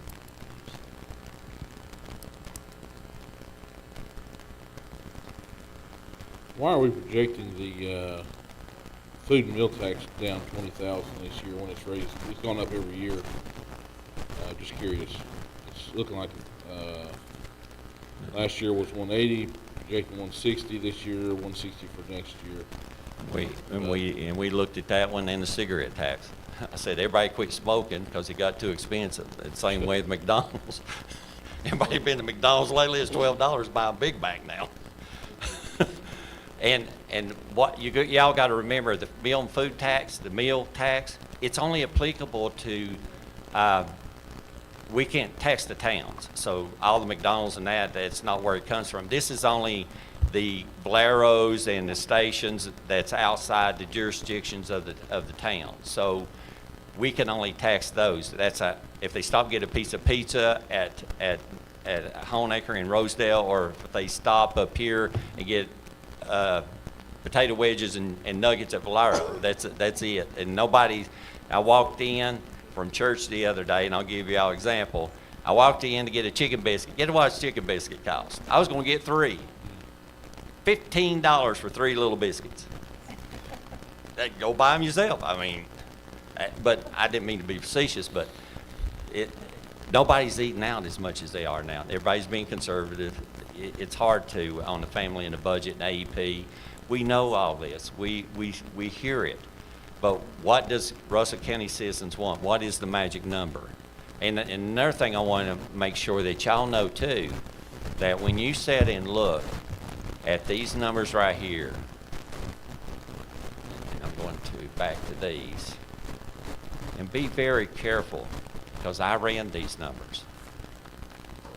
Our average of real estate overall went up 36.21%. Right there's the number. That has been verified by the state of Virginia, etc. If you push this rate down, and if you go down to 52, you're going down 17%.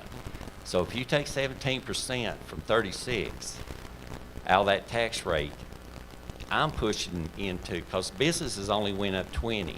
Agriculture went up 23. There's no shortage of agriculture land. There's no shortage of businesses in Russell County that's pushing the prices up, only housing. So what you're doing, you're pushing that rate down to where you're trying to get the residential down, and you will, and we can, but you got to be very cautious, very conservative, or very aware of, you will get it into the point that you're giving the tax and the agriculture a tax break, and all the tax burden will be on the residential. I don't care how you run this or how you do it, that is the way it works. You got 20%, if you take it down 17 to 52 or 53, you're just going with right at what the businesses went up. So if you push their rates down, when we looked at 22,424 partials and looked at this, a lot of agriculture, especially if you look at these numbers right here, that it only went up on 20 to 100 acres, only went up $36 million. That's it.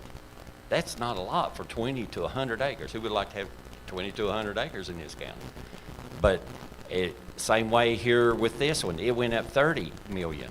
That's not a lot for all of these big tracts of acres that we've got in the county. It only went at 23%, but the point I'm making is there's a balance to where the residential is not carrying the tax burden. And there's realtors sitting here shaking their head. They know what I'm talking about. When we push that rate down, they're going to be pushed up.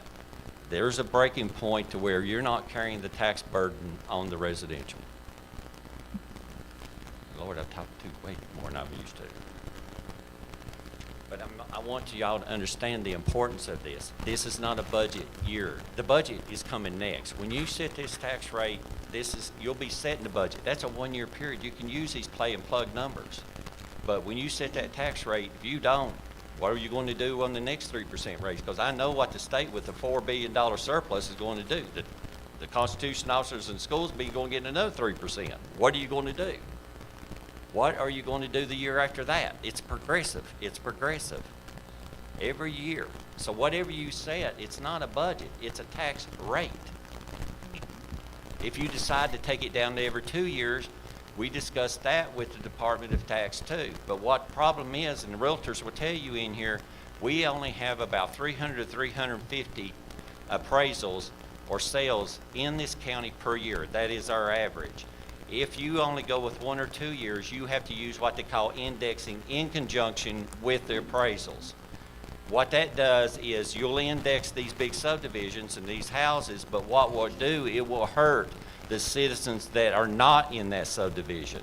Like on the backside of the counties, or the properties are not accessing or going up as fast in places that are not selling. So again, it would be an unfair tax advantage. So when they looked at our profile of Russell County, I said, what is the optimum time of reassessment? They said, Lonzo, based off the number of sales, based off your assessment, based off your 22,424 tracts, this is your optimum reassessment if you board of supervisors at their discretion.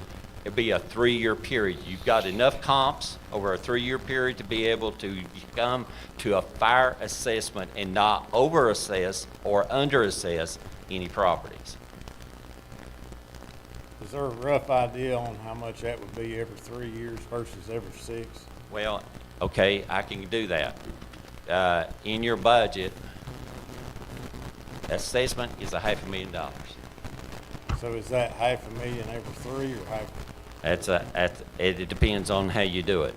Now, there's different ways, and this is getting into. What I was asking, I was hoping it'd be cheaper if you done it quicker. It's based off the number of partials. It has nothing to do with quicker. Okay, I was thinking the number of sales. No, it's the number of partials. And then you break the sales into the parcels. No, it's the number of partials. Every contract, every assessor it's per partial.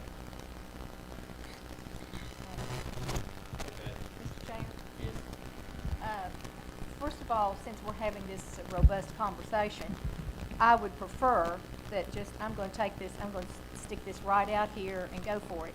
So number 25 through number 37 is a big fat no for me. I'm staying. I'm not getting rid of any employee. I'm setting those. Okay, so I got a thumbs up from Steve. I don't know what's going on down on the other end. So that's how I feel about that. Also, number 19 through and 20, I'm keeping the fire departments where they are post-COVID, correct, Mr. Lester? Yes, ma'am. I'm not going back to pre-COVID, so they are where they are today, tomorrow, next year. Okay. All right. You're So running. I'm firm on those. I'm 19, 20, 21 through 37, I'm firm on. So 19 through 37, no cuts. No. Correct. No, she said 19. She said 19 and 20. 19 and 20. Okay, zero. 21 through 37, Okay. I'm firm. Now, everybody's got to agree on this, so Well, I mean, I'm just throwing, if we don't throw something out here so we can back and move forth, forward. that I'm we're with never you. gonna get I'll anywhere. put in anything that the governing board wants. All right, let's Go look ahead. at it. Let's look and see where we are. All right, we're keeping that. And currently, right now, on the top row, I'm going to sit with 1 through 6. I'm negotiable on 6 if the school board is negotiable on theirs, but that's where I'm standing right now. Wait a minute.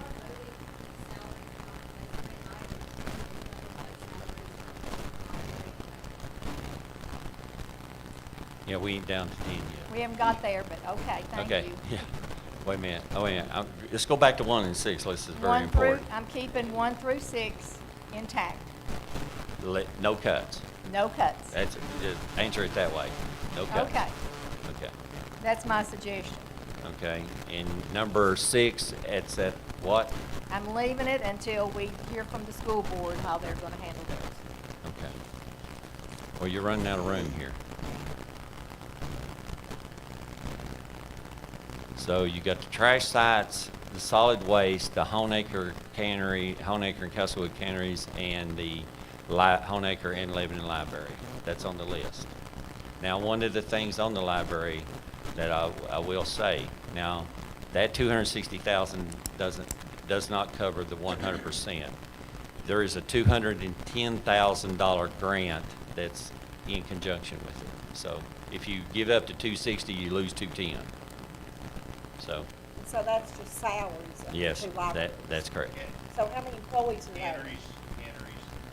Canneries and the library are off limits for me. Okay, y'all run me. So we got 11 through 18 is kind of what we're left with, is that what? No. No, we're still working on it. You still got 7, 8, Okay. 9, 10. Okay. The canneries and the libraries, what is the feeling? I mean, I can't plug numbers. I won't vote if they're not. I won't vote for anything. Why, we're not down to that one yet. We haven't got there yet. Well, I can tell you right now, what are you gonna do about all the Let's students do- that signed up? That's Let's look at pulling the rug out from under all the students are in it. Right now, we're looking at 7 through 10. Yay or nay?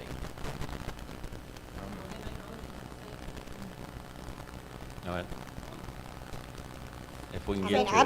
don't see why a we minute. would get rid of the solid Public- waste How side. many employees are at the two libraries? Do what? How many employees are at the two libraries? Okay, hang on, I've got those numbers too. I'm okay with closing trash sites. Hang on just a second. Okay. She asked how many employees are at the library. 6, 8. Zach?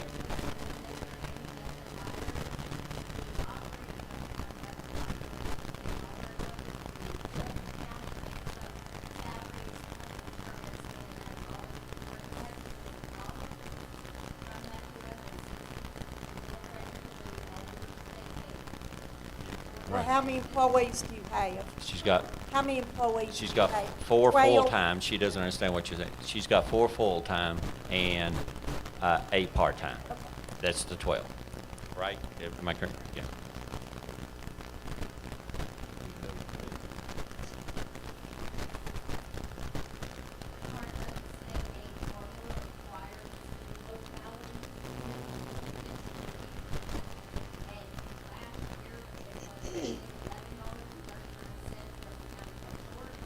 Yeah.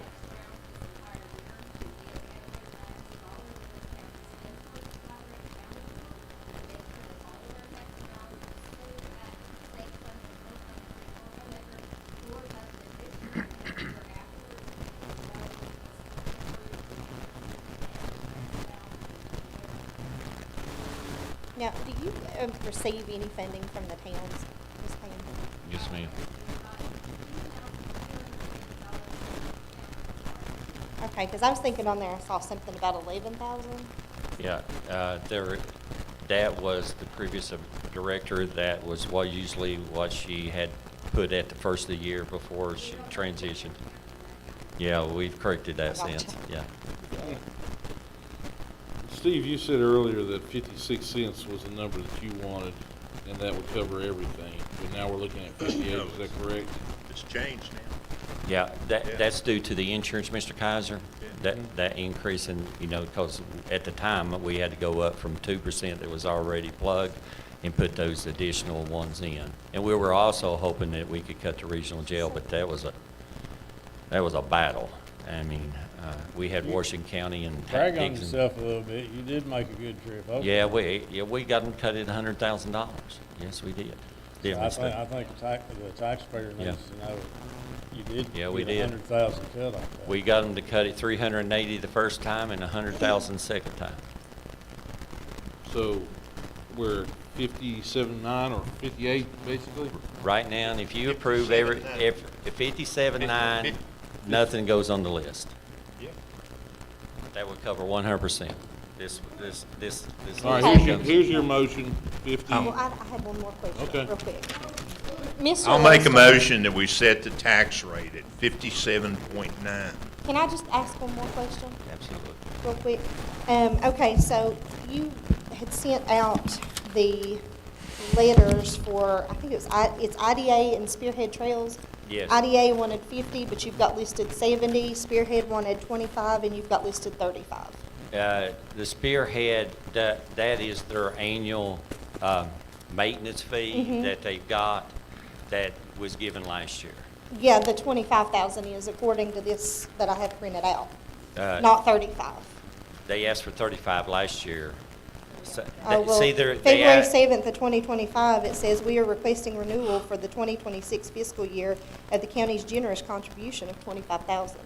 That's not the maintenance fee. They Okay. want that in addition to the 35. They want that in addition to it? Yes, Okay. that's a budget decision. Okay, so the 25,000 is a budget decision, but the 35 is Yep. contractual? Here, or- hang on just a second.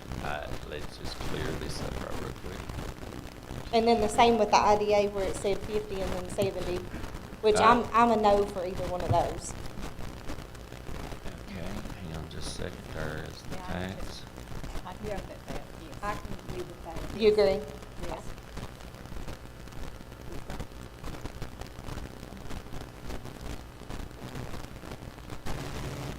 Just a second.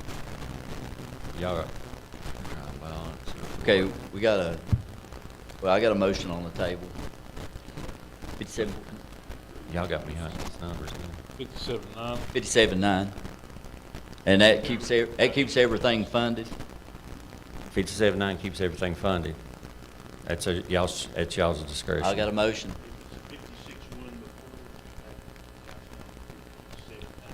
Because of the health insurance and the non-reduction of the regional jail. We don't do this for the rest of the back all the way. Watch out what we did, we're able to do for school. I can't hear Mr. Bree. I apologize. If- The fan's over here running. If we go back, if we don't fund it fully without any cuts, we're dooming ourselves next year. Because we're going to have to come back. We make a bunch of cuts, and we don't get any kind of increased revenues coming in. Hopefully we will, but we don't know.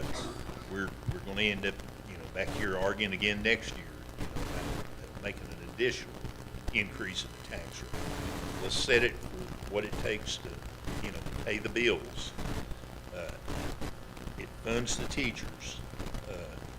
If we don't fund that step increase, that 3% for the employees, it just wipes out everything we did and all the work we went through last year to get to the point that we could give them that raise that brought it up. My wife was one of those teachers that got caught in that period where there wasn't a step increase, and she suffered for it. So, I know how important it is. So, that's my motion. I hope I get a second.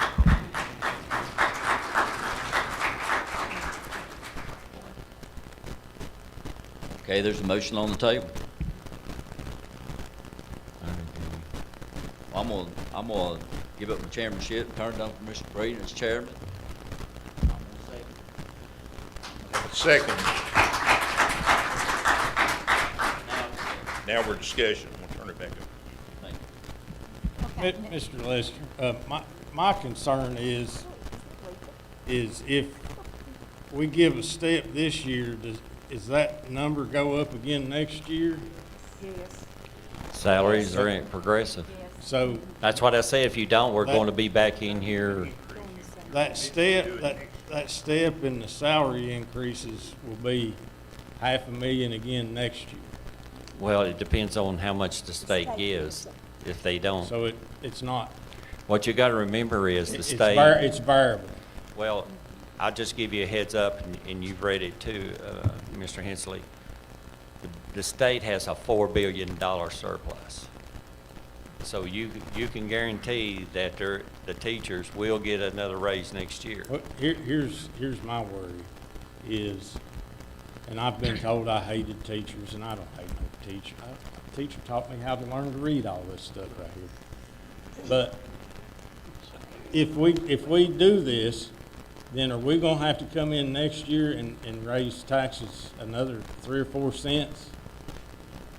Well, we're covered under the Because tax this reduction. is about what, a Well- 16% increase, something like that? 9 and you're at 13.5, 13.6 right now between both years, yes. But one of the things that Mr. Kaiser was alluding to is, are we going to have additional revenue source? And out of the machine and tool, we're not just putting everything on the back of real estate. We're going to go after more P&P and M&T. One problem with just doing the 3% and not doing the step is, every time the state mandates that 3%, it puts us further, the gap between us and the adjacent counties further apart. 3% of Washington County's average salary is a lot more than 3% of That's our correct. average salary. That is correct. So we don't gain any ground at all. We just get further and further behind. We can say, well, we're keeping up with that 3%. Yeah, we're drifting backwards down the river. So unless you do something like, and I know exactly what Dr. Hooker's talking about, you've got to make any headway, you have to do that step and try to move the boat a little bit. And not just, A lot closer than what we've ever been. and not, We've been trying 9 years to do this. and not to put the school board on the spot, but even next year, they're going to have to find cuts too. Because you know where we're at right now to be able to make these numbers work. As the county as a whole. We think it's going to be a different world next year. Yeah. With some businesses, the industry. One of the things y'all got to remember is, and I'm going to point this out, and this has hit our flag. I don't know if it's hit the IDAs yet or not. I'm pretty sure it has. Buck One just laid off 100 in Florida employees. Now, what that means to Siemens up here is it touches them. So be cautious on what you do right now. You see what I'm saying? Be cautious of it, because, they could have that, what they're producing, if the mines go down, it could hurt them. And so is Gen Chem, which y'all never hear about, which has got running 3 shifts. That's setting up in the Cumberland Plateau Industrial Park, which has an enormous amount of machine and tool and personnel. I think they're into 60 some employees up there, and they make great money. So if mining gets touched, it's going to touch here hard. My opinion on that is that they probably lost some contracts, because some of that coal, the metallurgical grade coal, is going to some foreign country, maybe China. I don't know where their contracts are located. But it's part of the tariff issue, which I think is going to be, I'm hoping, will be a Clear it temporary up. We do situation. too. In 6 months, it may go away. I can't say that for a fact, but it just all falls in place with what's going on, worldwide right now. Yeah, and if you look at the tariffs, and I hate to get into the national news, but the tariffs, it's going to work now because of the negotiating power, especially with China. But the problem is this, from us sitting in Russell County here tonight, it's going to delay that machining tool. They may have to stand down the same way Buck One did. You see what I'm saying? So y'all got to, there's a lot of variables here that y'all got to take in consideration. So, because I don't want to be in here and, y'all next year hearing the same story. Why didn't you consider this? Why didn't you consider that? You have to consider all of these issues as that will affect you at this level. This is ground level, base level. So, that's it. Further discussion? I would be inclined to get rid of 7 and 8. I would really be inclined to close the canneries. I know that is a dirty word, and I'm all about canning, and my family does too. However, they're just hemorrhaging, and I would go for that. But You I said hear 7, this- 8, 9? Those unmanned sites, though, I mean, they are convenient for people. I know we use Finney all the time where I live. Okay. And a lot of people do as well. Is it, And I'm are sure we it's talking this- about the canneries or the trash outs? I'm talking now? about the trash. Okay. That's what I'm talking Well, about. I'll move that back in. Yeah, because, I mean, that's something that, trash is one of those things that everybody uses. Everybody. Everybody. So, I mean,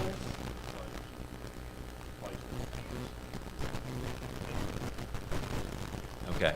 Yeah, I think we should be working toward a man.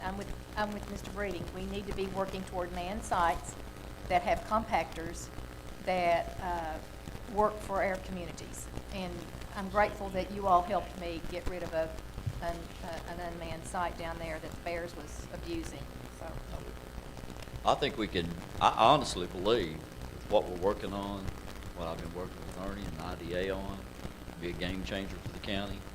But for right now, if we go back, it's a slippery slope, because if you start expecting people to pay taxes and then cut their services, all this trash is gonna go over the hill. It's gonna go over the hill in Terrace District. It's gonna I go over agree. The hill and drill. and we really have to watch that, And- like you said. and we It was honestly mentioned to me that it'd be floated down Moxon, so. Andrew's already got the phone No, I calls. agree. Yeah. But we've made strides to move forward. We want everybody and our citizens to understand, if you look at this like a business or anything else, I mean, I had a business for 30 years, and if I hadn't bought equipment, kept up with technology, I've been out of business. And I had to spend money to be able to keep my business afloat and make money. Did I want to do that? Nope. I'd like to been able to say, no, I can just put this money in my pocket and we'll just go on, but then I would have started losing customers like crazy. And then I would be out of business completely. I don't want to go backwards. I think we could sustain this for a year, and then we can talk about it as See a what board happens. to look at these types of cuts. We need to be working towards placing Yeah. those unmanned sites, particularly one in Drill. Yeah, that one is, actually, we get more trash at that site than we do at the Lebanon. Has heavy traffic that comes through Lebanon. It's drill, we have to shut it down every weekend because they're coming across the county lines. We've locked it. They crawl over the gate. They throw it over the gate. They I go agree. around the gate. We definitely need to move to that, but, Yeah. I mean, I don't feel comfortable cutting those sites right now. I mean, they're too convenient Okay. for people, All I right. think. And if Very you good. shut the canneries down, then you're gonna neglect a lot of people's opportunity to Yeah. utilize those canneries. Yeah, that is true. I agree. People are having a hard time. I've seen more gardens. I've seen people till up their yards to put a garden out to try to help them. And we have tried to fix that. We got funding to upgrade the canneries and through the Tobacco Commission. And we've worked hard, I'm telling you, to get us where we need to be today. But I'm afraid that if we go back, I don't know if there's anybody on this board next year that would say, well, we do away with all these services, then you run out of stuff to cut. What are you going to do? So you're going to have to sustain. You're going to have to set a rate that you can sustain without doing that, and hope and pray to the good Lord above that these deals we're working on will come. And I believe with all my heart they're going to happen. I believe. But I think that we'll be in a lot better shape next year than we are right now. Lonzo, how many days is canning open now? How? They're open 2 each. 2 2 2 days. days each? 2 days each, yes, ma'am. I mean, honestly, if you look at a few of these little items, it don't make a dent in what you need to reduce the tax rate.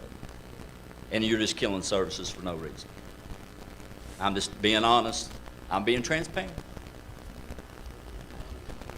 I want to call for the vote. I've got a motion and a second. All those in favor? Aye. Well, but with a show of hands. All in favor? Okay, opposed? I think we can. I'm abstaining right now. Because I think we could, we ask him to find things for us to cut. I'm glad you said that. But, I got thrown under the bus over there. yeah, but now I'm gonna say this, I'm one Now of the they're big amended. mouths that did say, find things to cut. We think we've found 2 more cents.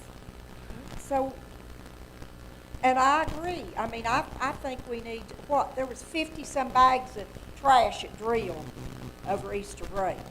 We do need to make these manned sites. Can we cut some of the hours?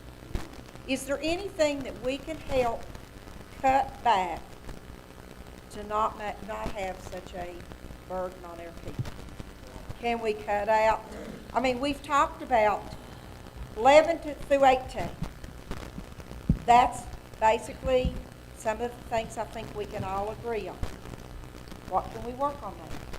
What can we work on? One thing that we've been working on is Mr. Mays I don't know if you're here tonight, Mr. Mays, or not. You're probably getting a little late. But he asked about a tax exemption for the elderly. And come to find out, we've actually got one. We do. It needs some work, and we've been working on it. David and Lonzo and the commissioner and the treasurer, and we're trying to get that one brought up so that it will During the budget. go up to about as much as $300.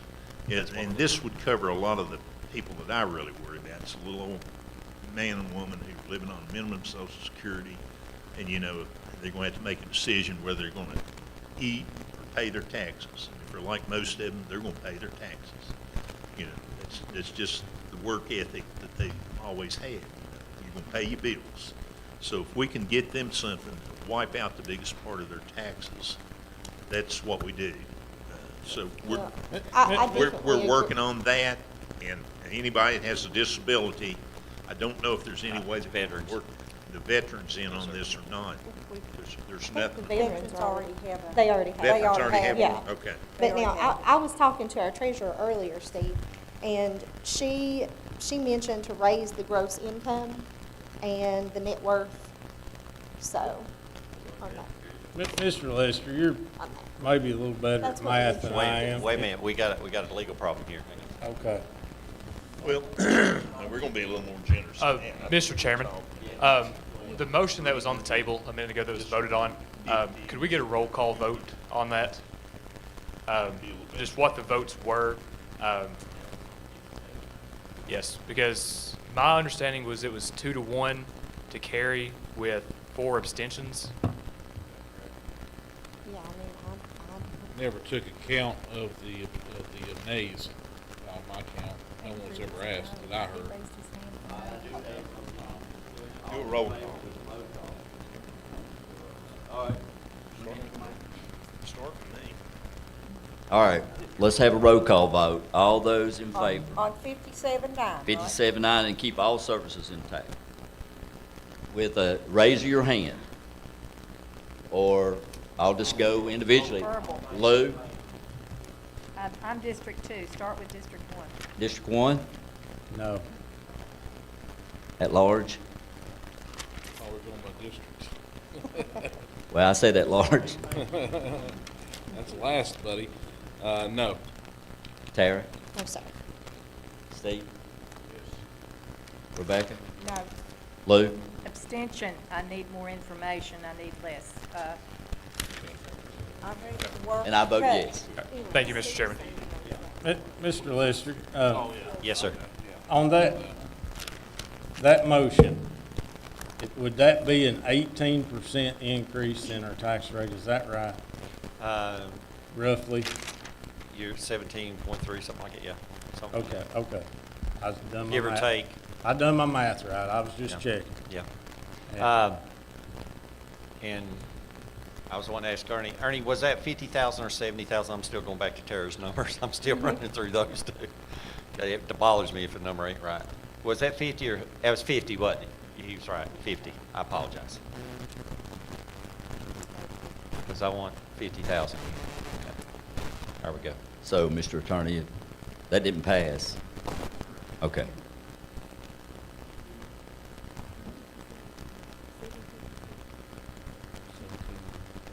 Hmm.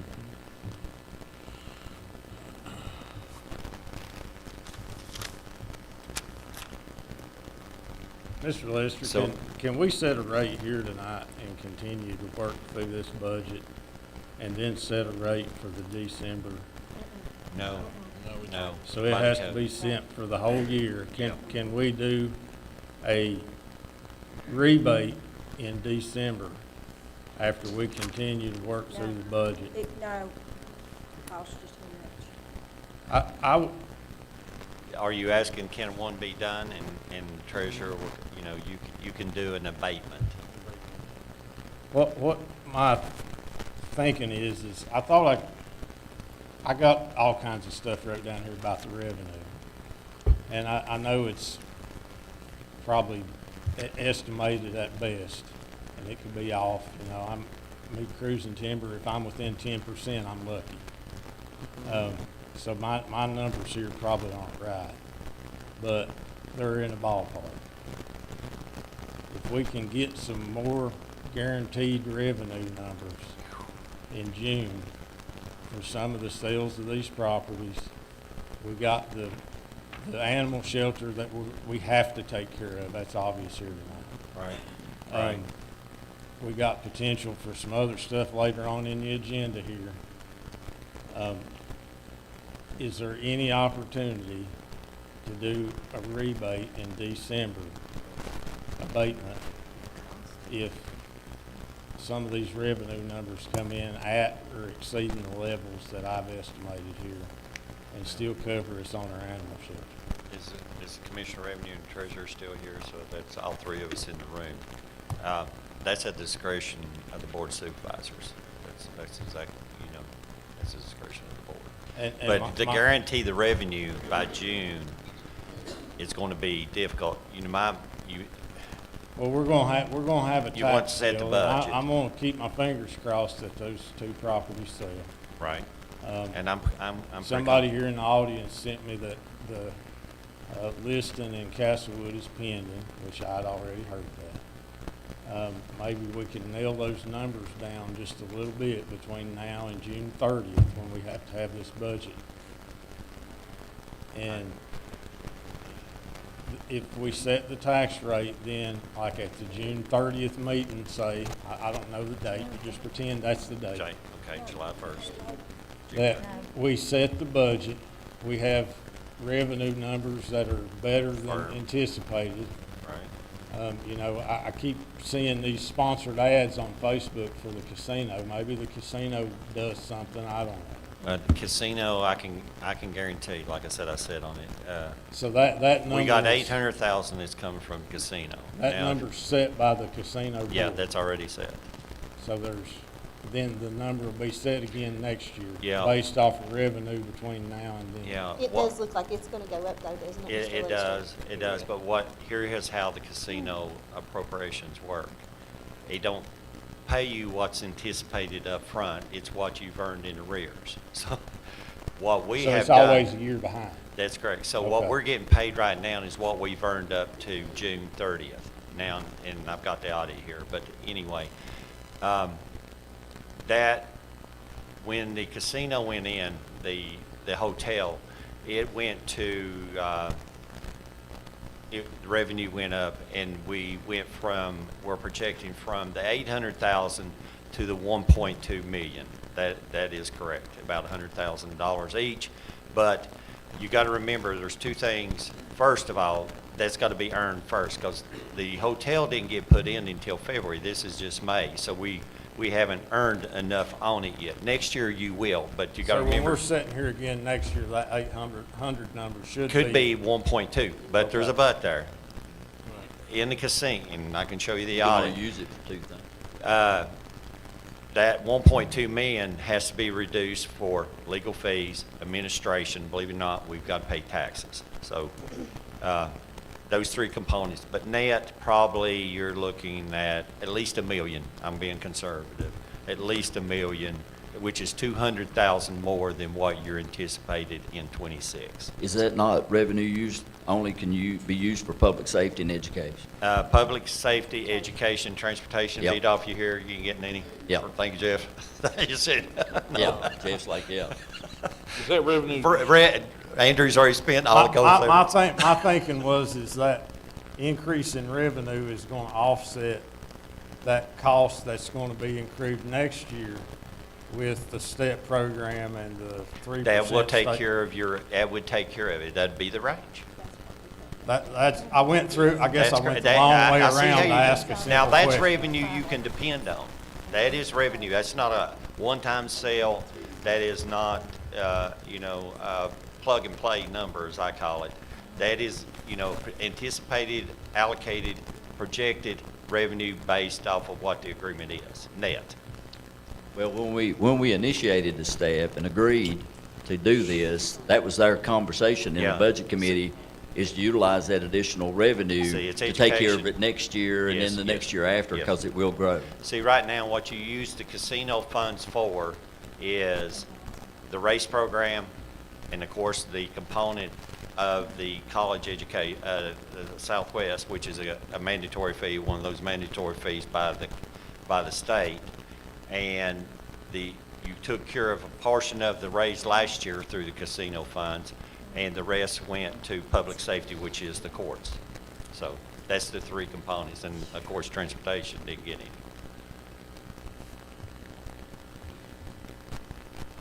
So that that's all- it. And that 800,000, y'all, you can divide it up however you want. If you'll look at my budget, here you go. Just a second.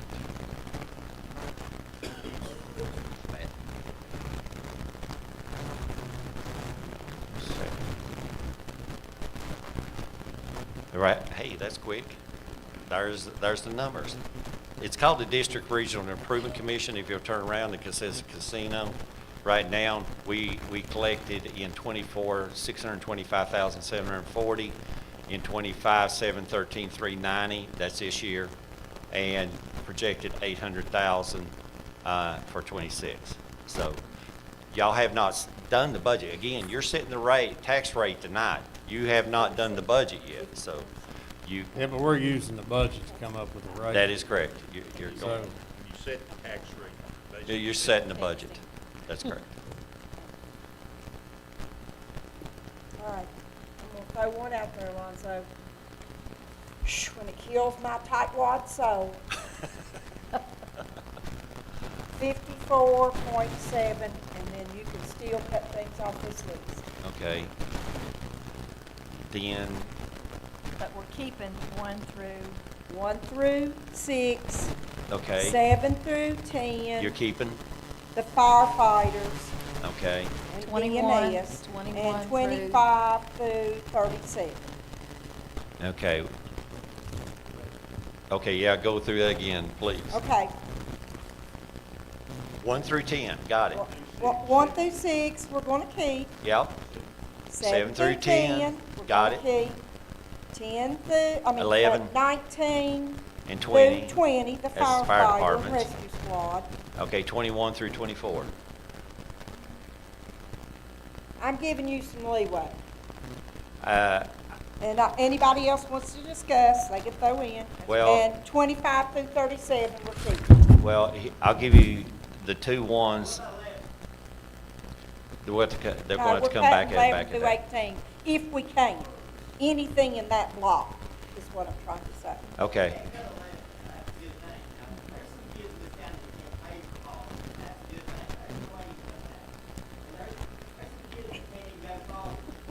Do like I did. Do work study, mow yards, rake leaves, work. It makes a good person out of you to work.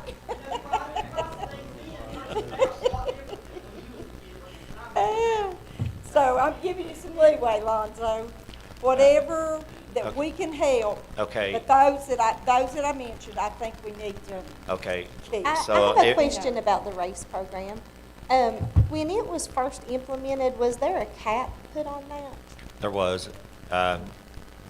When we first started on it, Steve and David knows, and of course Lou and Rebecca, there was, Dr. Brown came up with a number which wasn't realistic at the time, but he had done these programs before, and he put it before the Board of Supervisors, and they came in with a $75,000 cap.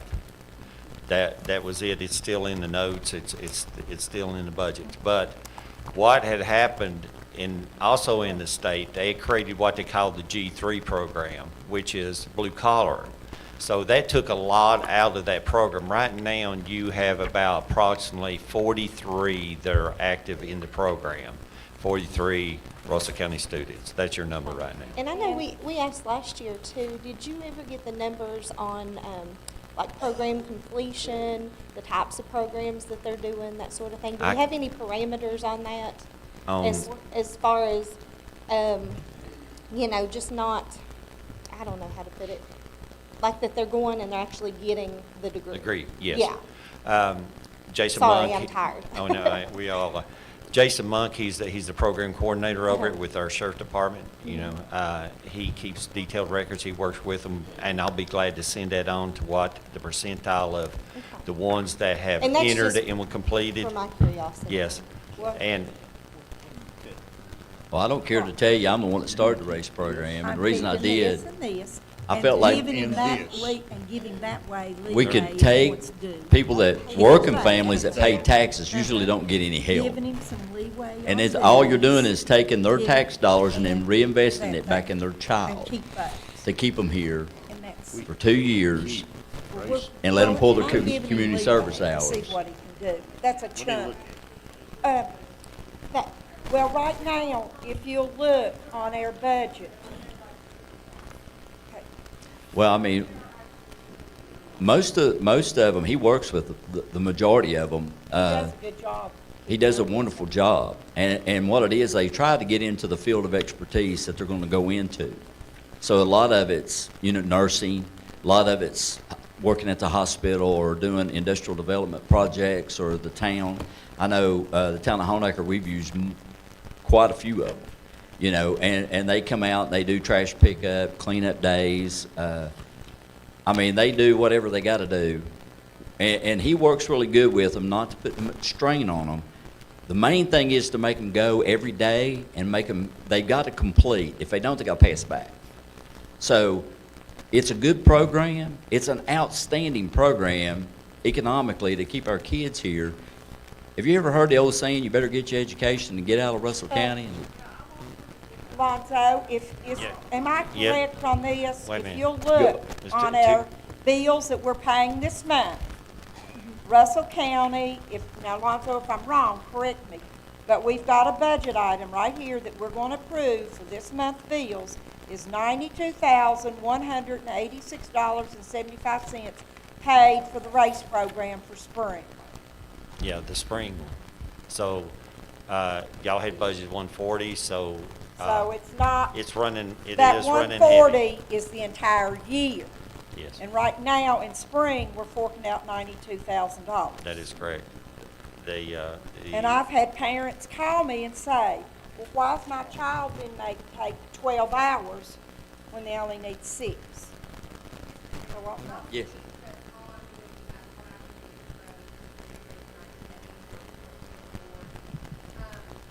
Okay.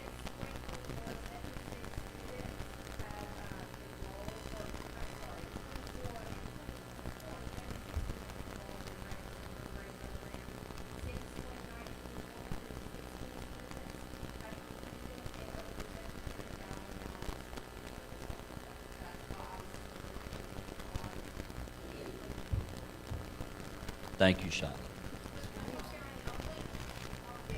That's just Russell County only. Russell County. Who'd you say gave you that? Mr. Monk. Mr. Monk, okay, Yeah, gotcha. and that's the reports I was sending out to all the board members. But that gives Lonzo leeway to look in those Numbers, chunks, yes, ma'am. so.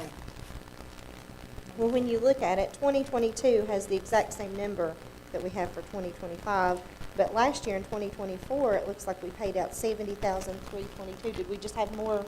No, what it Roll. is, what happened is. But it went up South- significantly in 23, so. Yeah, it went up in 23. What happened was Southwest didn't bill by the June 30th, so it went into the new fiscal year, but I still Gotcha. had to pay the bill. Gotcha. And it still carried forward in the general fund.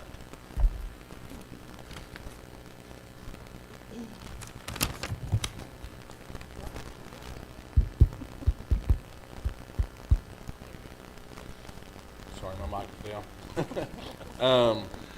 So Rebecca made the motion. Did she get a second? No second so far. I made the motion, yeah, Did you make- 54-7.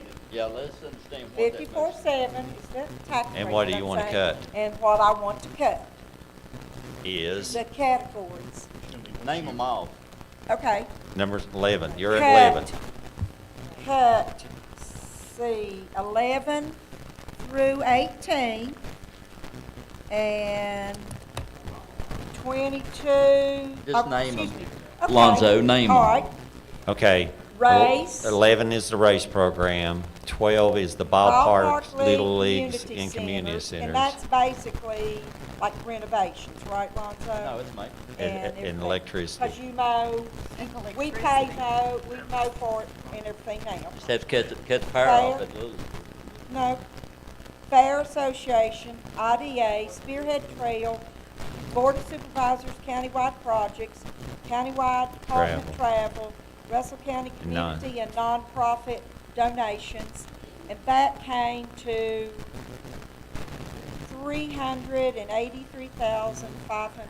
$383,502. Wait a minute. What about Clinch Valley Soil and Water cut? Okay, I'm getting there, because I skipped, I've left, Steve asked me. And then 21 to 24 is Soil and Water, Right, Plateau cut. Housing Authority, the 4-H part-time extension, the old courthouse part-time position, and that is $39,028. Mr. Chairman, Yes. I'd like to make a motion. That's $402,530. Got one made right now on the floor. But I haven't got a second yet, so. She hasn't got a second. I'd like to do a substitute motion then, if that's in order, for 57.9, but include forensic audit required in that total. Second.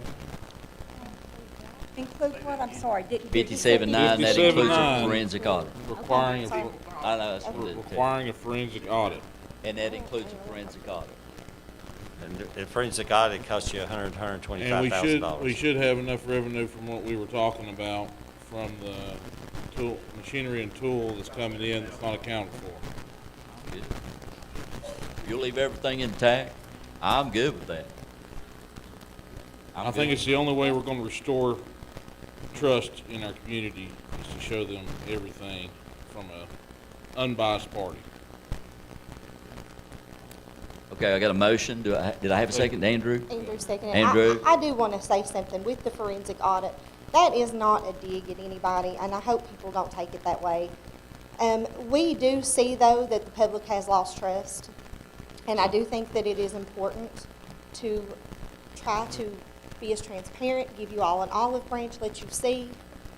I hope you all don't take it as a dig, because Oh, no. that's not what it No. is. No, 'cause And I you- hope and pray Miss Alicia doesn't take it as a What, dig. Because at least for me, I can't speak for everybody, but for me, that is not what it is. What did we spend, Lonzo, on, attorney's fees for the landfill? Approximately. Of course, over the course of the whole discussion. Oh, that came out of the ARPA funds. That was approximately, that was special counsel and internal. Hang on just a second, I don't want to misspeak. Doesn't have to be exact. Ollie.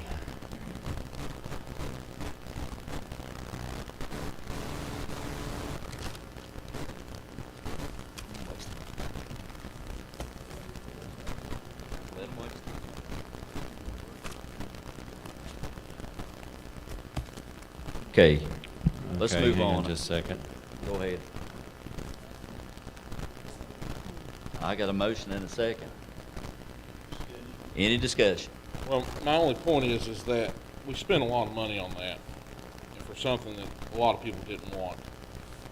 And regardless of where the money came from, I think most people in this county would like to see full transparency from this board and from this county government.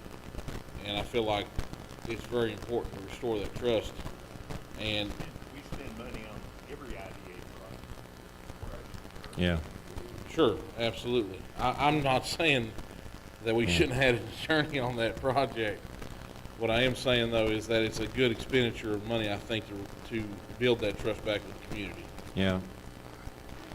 And not to, Well, it's not- it's it's taking not a that- poke, and it's then not that when important. we get done, I don't want to hear no more about this. It's not that important that you find those numbers, Lonzo. I was just saying an example. I get pretty frustrated myself You're not going to find it. that I'm wasting somebody's money.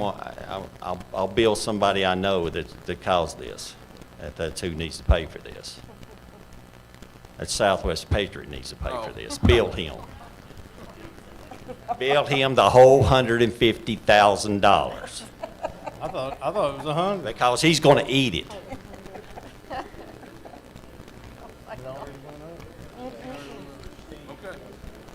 All right, Mr. Chair.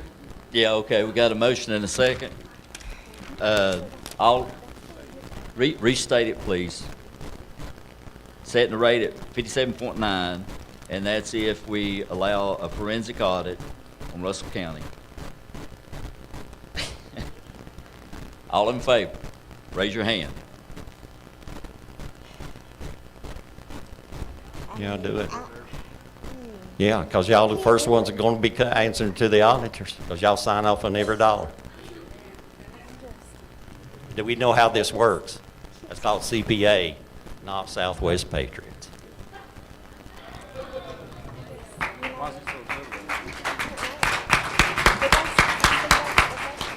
Okay, all opposed? I'm an abstention. I'm staying. Well, that's a no anyway, abstentions. I mean, I don't know, I don't. Not really. I know, it just. Well, it don't matter, we got 4 votes, what are you Got gonna the do? vote. Well, I'm gonna say, oh God, I'm. You ought to gonna- vote for it since you want a forensic audit. You want to pay for it, let's vote for it. I can tell you right now, you ain't gonna find nothing, that's a waste of I'm- money. Well, I mean, I don't know where y'all getting this thing about a lack of trust and a lack of this. I ain't a think- lack of trust, because we do have. people Right that now, they're always- seeing a lack of trust. Okay. Right now, they're seeing a lack of trust. Oh, sit down, sit down. I don't want to hear you. You're not, sit down. Sit down. Sit down. Sit down. I don't want to hear it. Sit down. This is a board discussion. I don't care. Stand up. Just be quiet. Just be quiet. I'm gonna go ahead and vote for it, because you're right, I did say forensic audit. Okay. But, I mean, I can tell that you all got a little miffed about that. Well, I just don't think you're going to find anything, because I've been here 9 years. It's not David, about I that. hope. It's certified by the state. I hope to God. You're we gonna don't- I I hope we guarantee- don't find any. You won't. I don't want to. You won't. It's just you have a lack of trust. Yeah. Why are you so upset about it? Well, because I know you're not going to find anything. I know you're not. So why are you so upset? Right about now, you got the ability to look through everything. Everything. Have you been there, Nate? Have you met with the treasurer? Have you met with the commissioner? Have you looked at the records? No. It's You not, voted it's- for it, so what are you complaining about? Well, I'm just Mr. telling Chairman. you. I'm just telling you. Mr. Chairman, the motion's already carried. No need for any further discussion on the Okay. matter. All right. All right. So it passed. Quiet. Act like a bully. Yes, you voted. Waste of money. Waste of money. Waste a lot more money than that. Okay, let's move on to line 2. Approval of the minutes. Considered approval of the minutes of the following meeting of the Russell County Board of Supervisors. Motion to approve the minutes. Do I have a second? Second, Mr. Chair. Hang on just a minute. If everybody quieten down just a little bit. Yeah. Second, Mr. Some of them's Chair. leaving, David. Mr. Eden, some of them's leaving. Now we gotta do the. If y'all don't mind, just to walk out quietly, I appreciate it, so we can move on. Okay, we got a motion and a second to approve the unapproved minutes of April 7th, April gonna wear 11th, these and on April it. 15th. All in favor? Any opposed? Approval of expenditure? Mr. Chair, if we could have about a 3-minute break. Yes, sir. Yes, sir. Yes, sir. I think myself and Miss Rhonda could use one. Okay, yes, sir. 3 minutes.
lessons for children.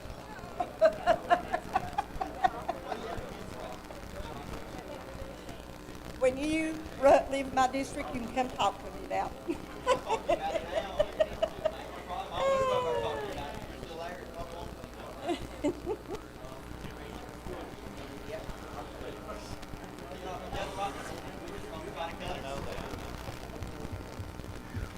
They don't have solutions to it.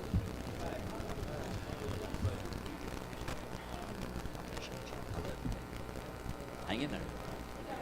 I got you back. Now I want to see the rednecks in here. It's an investment. You remember that. Well, that one's not. I'm so disappointed. They made everybody. They were the grandson. They were the grandson.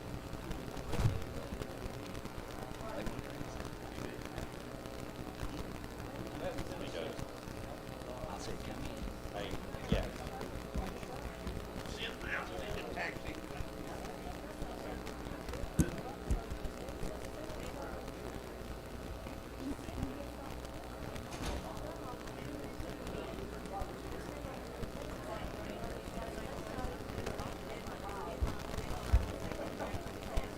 What do you want to extend it to? You need me?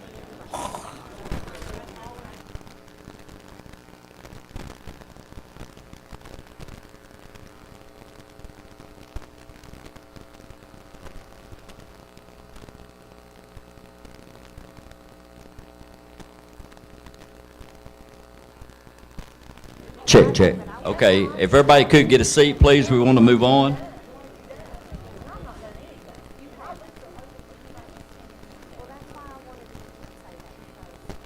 Yeah. Okay,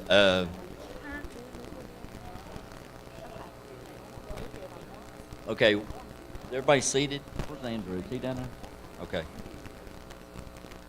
All right, let's go ahead and move on. We got a pretty lengthy agenda still to go. Was informed by the treasurer that we need to set tax deadline. She said recommended June the 20th. Yeah, Mr. Chair, I'll make a motion to set the tax deadline for June 20th. I'll second it. Okay, we got a motion and a second. All in favor? Any opposed? Thank you, Madam Chair, or Treasurer. Appreciate you. Now we need to approval of expenditures, consider approval of expenditures presented for payment. Yeah, go ahead.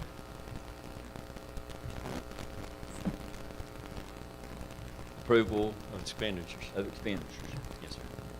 Need a motion to pay the bill. So moved, Mr. Chair.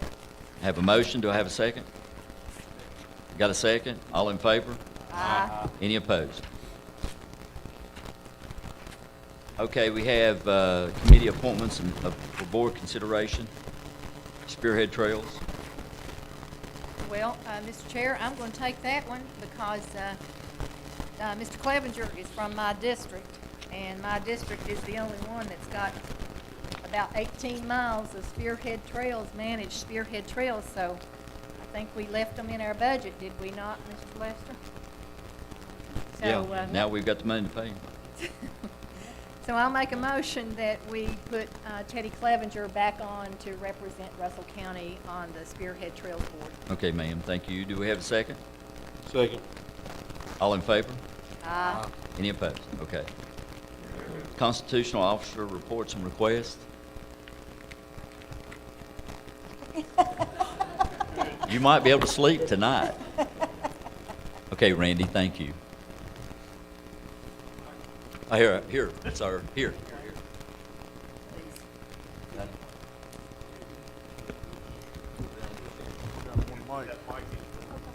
Yeah. No, I'd like to say, Mr. Chairman, members of the board, everybody that's here, part of them's left. But anyway, I know tonight that doing a budget's a hard thing. I was on the first elected school board, been on the college board, and budgets are tough. And I want to tell you, sometimes when you get on these boards, you got to put your big britches on and do what you've been elected to do and what you've been sworn to do. And y'all did that. You got a budget tonight, and you can pat yourself on the back, but anyway, you've been through a lot. But I'm telling you, tonight, as a county, we must, M-U-S-T, we must come together as a county. And I'm talking about myself, all agencies. We've got to join together as one, and we got to work together as one. And if we'll work together as one, we will accomplish much. And I would ask you tonight, just let's bind together. Let's find ways to work together. Let's help one another tonight. And anyway, I'm proud of you on your budget. It was hard work. And thank you for everything you've done. I appreciate you.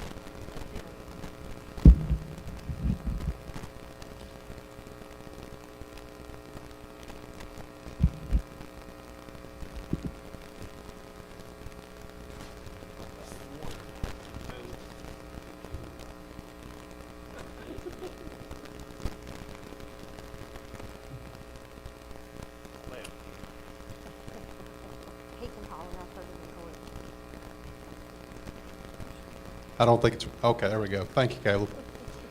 I just want to say I appreciate each and every one of you. I know I spoke to most of you individually. I really appreciate you taking the time to speak to me. Like what Randy said, it's a hard job, and we really appreciate everything that you're doing. And I don't envy you on nights like tonight. It's very difficult, but thank you for what you've done. We really appreciate all the work you're doing. On every side, I appreciate individuals on the board looking out for the taxpayer and thinking about their needs, because there's a lot of people in this county that are hurting every day. And I appreciate people on this board that think about law enforcement and the teachers and everybody else in our community. It takes a village to make a community, and I certainly appreciate everything you do. And I appreciate my government teacher giving me a shout out earlier in the night. That was nice, and he was right. I was not destined to be the Commonwealth's attorney in high school. Thank you for all you do.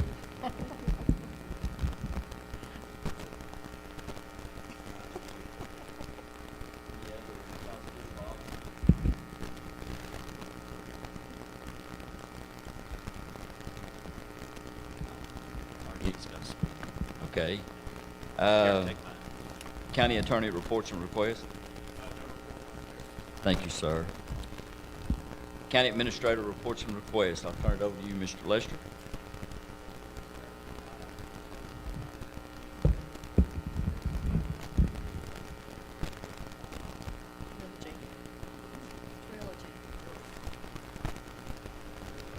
Thank you, R.D.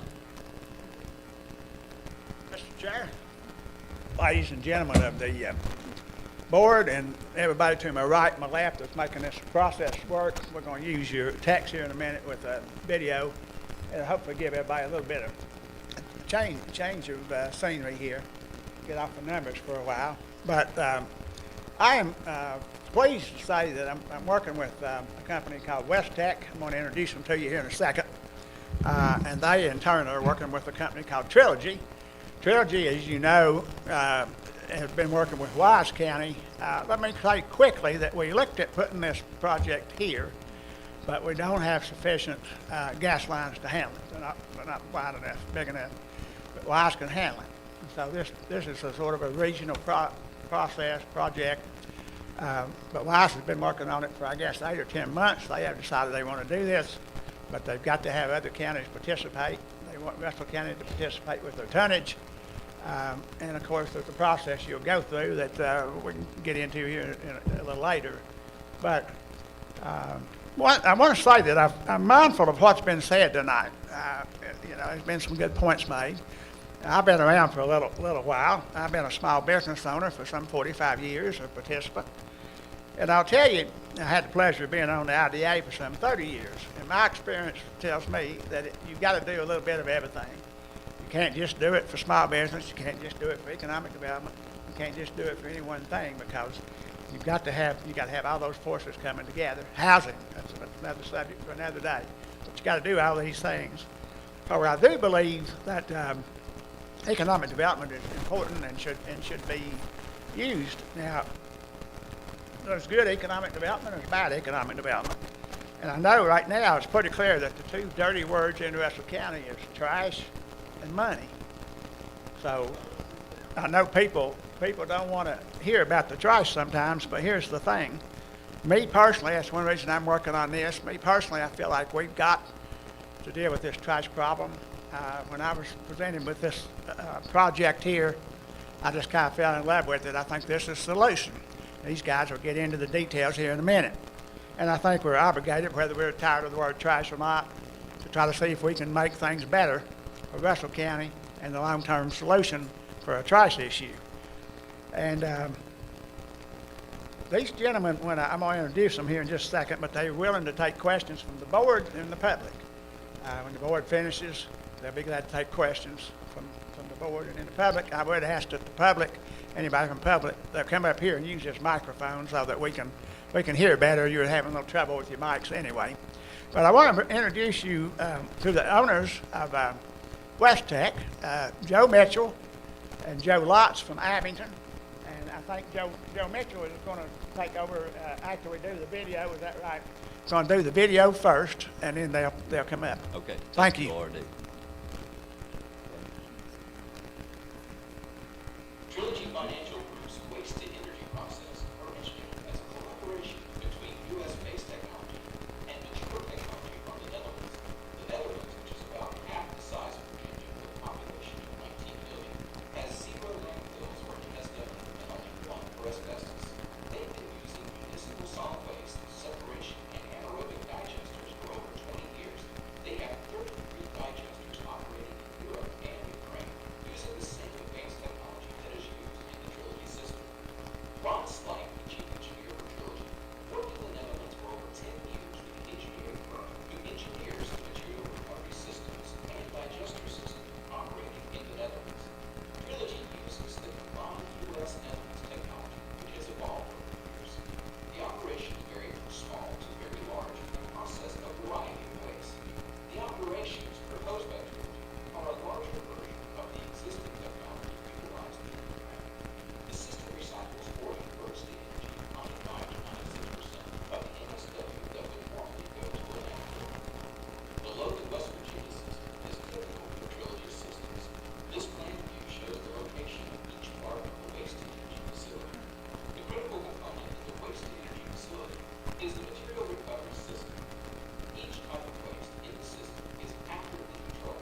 process involves shaking the materials while they are moving over motion, causing materials to follow different trajectories. The design allows for the separation of the inlet flow into different fractions. Rolling fraction used in separation of larger size 3D materials.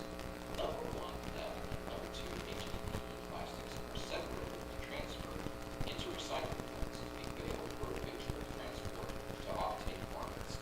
Mixed plastics number 3 and 7 are separated and transferred to the pyrolysis system and eventual production of ethanol.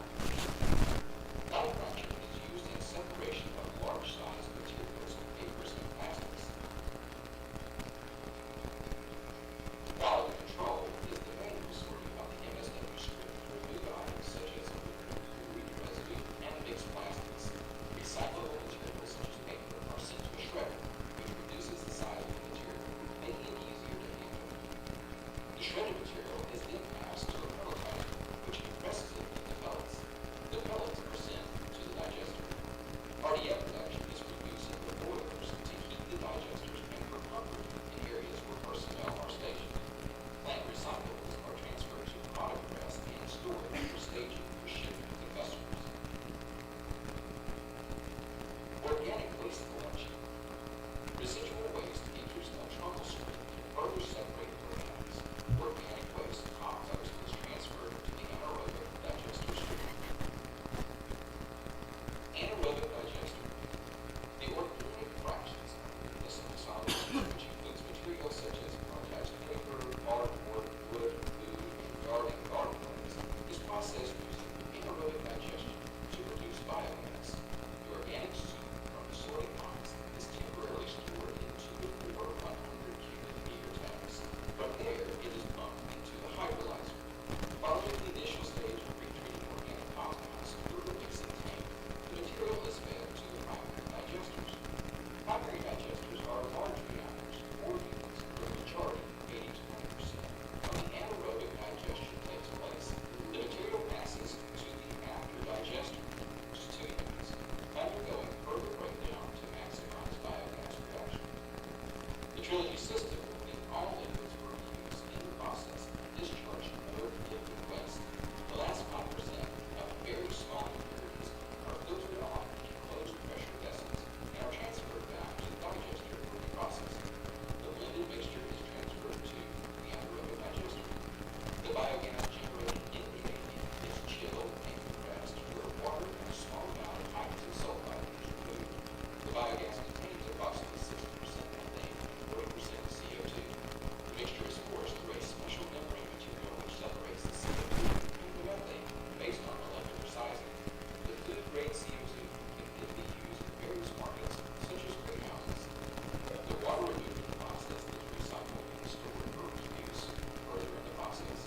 The methane, or renewable natural gas, is then compressed to the gas line pressure with basically 0 oxygen, H2S, and impurities. The pipeline-grade RNG upgraded equipment will be designed to meet the quality requirements of each specific pipeline company. A meter monitors the gas to verify the gas specification before the RNG can be released into the natural gas line.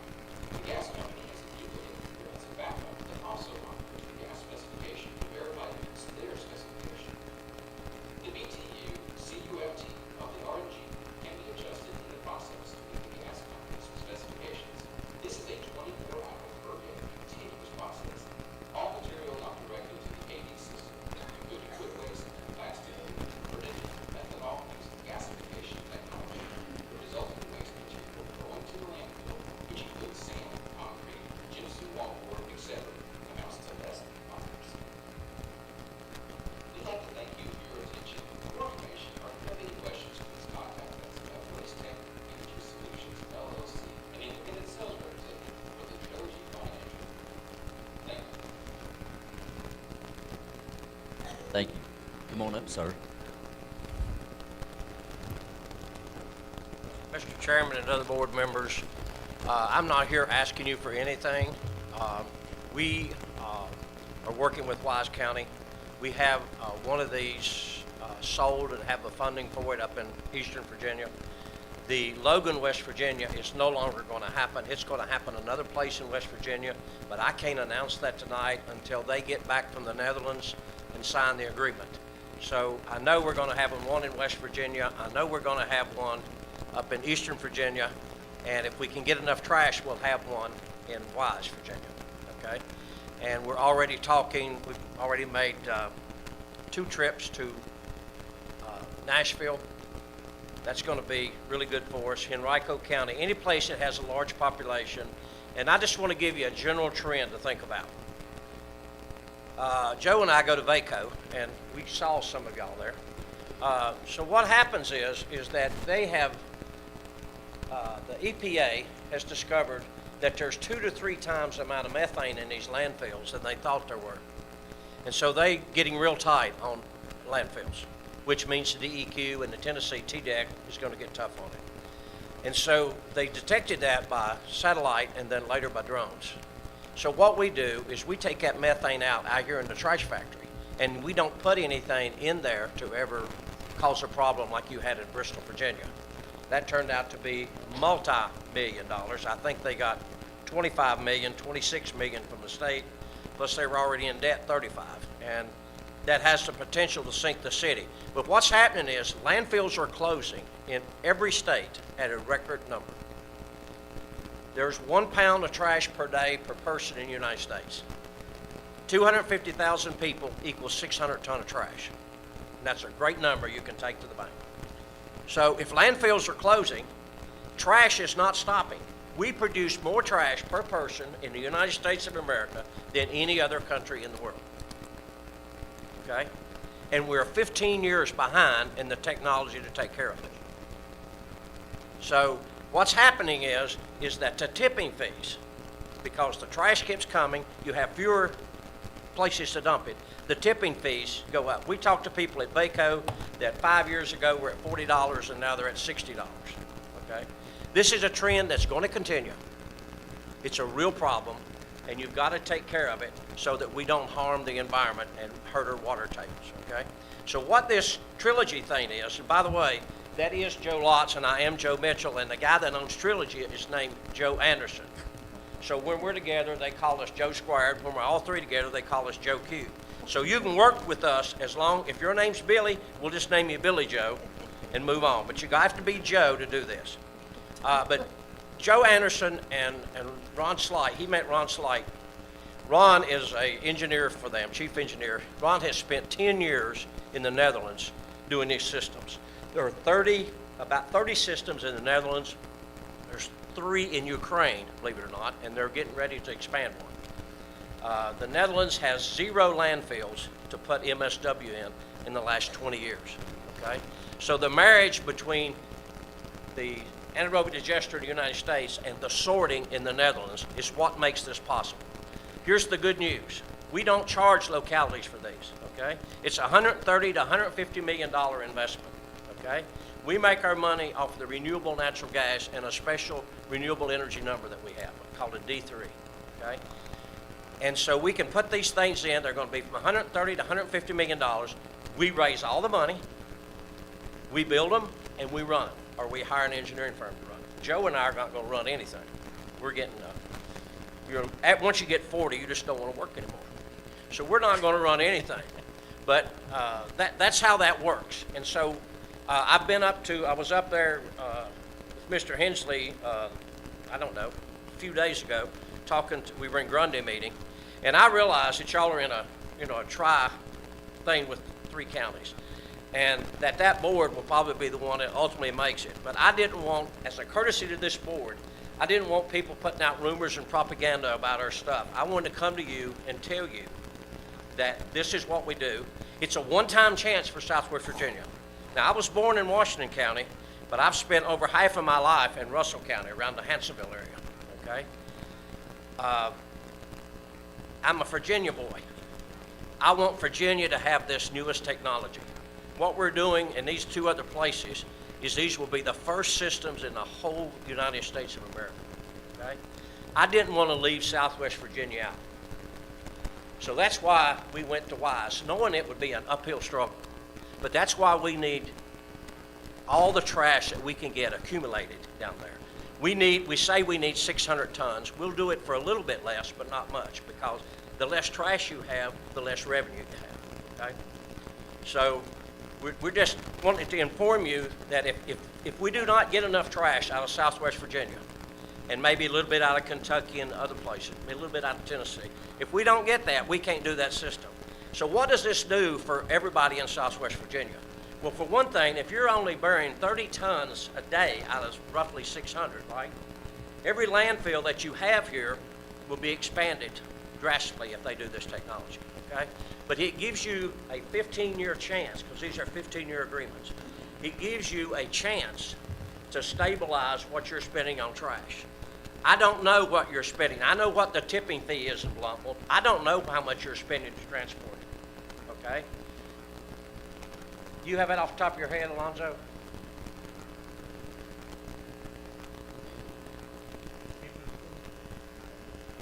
The tipping fee is about $28, right?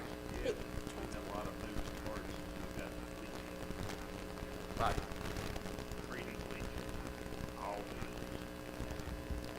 Just a whole bunch of things. I was kind of interested. You culled out the tires. What else was it? Well, we called out the tires because of the EPA. We were originally going to do paralysis for the tires, okay? Yeah. We took those out because we have found someone that will take those off of our hands and dispose of them properly. So we would bring the tires and everything else. We'd bring all of it in. Well, you could just leave your tires here and we'll have somebody pick them up for you. Or you could bring them all down there, we'll have somebody pick them up. What were the other, there was a couple of other items. Well, we cannot take construction debris. There are no BTUs in a brick or a cinder block, okay? We can take paper, we can take cardboard, we can take sludge out of a water treatment plant, sludge out of a sewer plant. We can take any kind of manure that's around, pig manure, cow manure, whatever. We treat that. It loves it. I'm going to beg your pardon. Is that video somewhere where I can pull it off the internet? No. Yeah. And it's not because it's proprietary. It's not there. We had it up on YouTube for one day and I took it off. So I'll give you a personal copy if you want it. You can send it to me, and all I want to do is look at it because I miss a lot of stuff. Well, I understand. And it's hard to see that screen. Yeah, I'll give you a personal copy. I know you a long Just time and I email trust me. you. I'll give you a personal copy. Just don't put it out on YouTube or don't do anything with it. I'll look at it and send And it you back. can share it with the board members. That's fine, okay?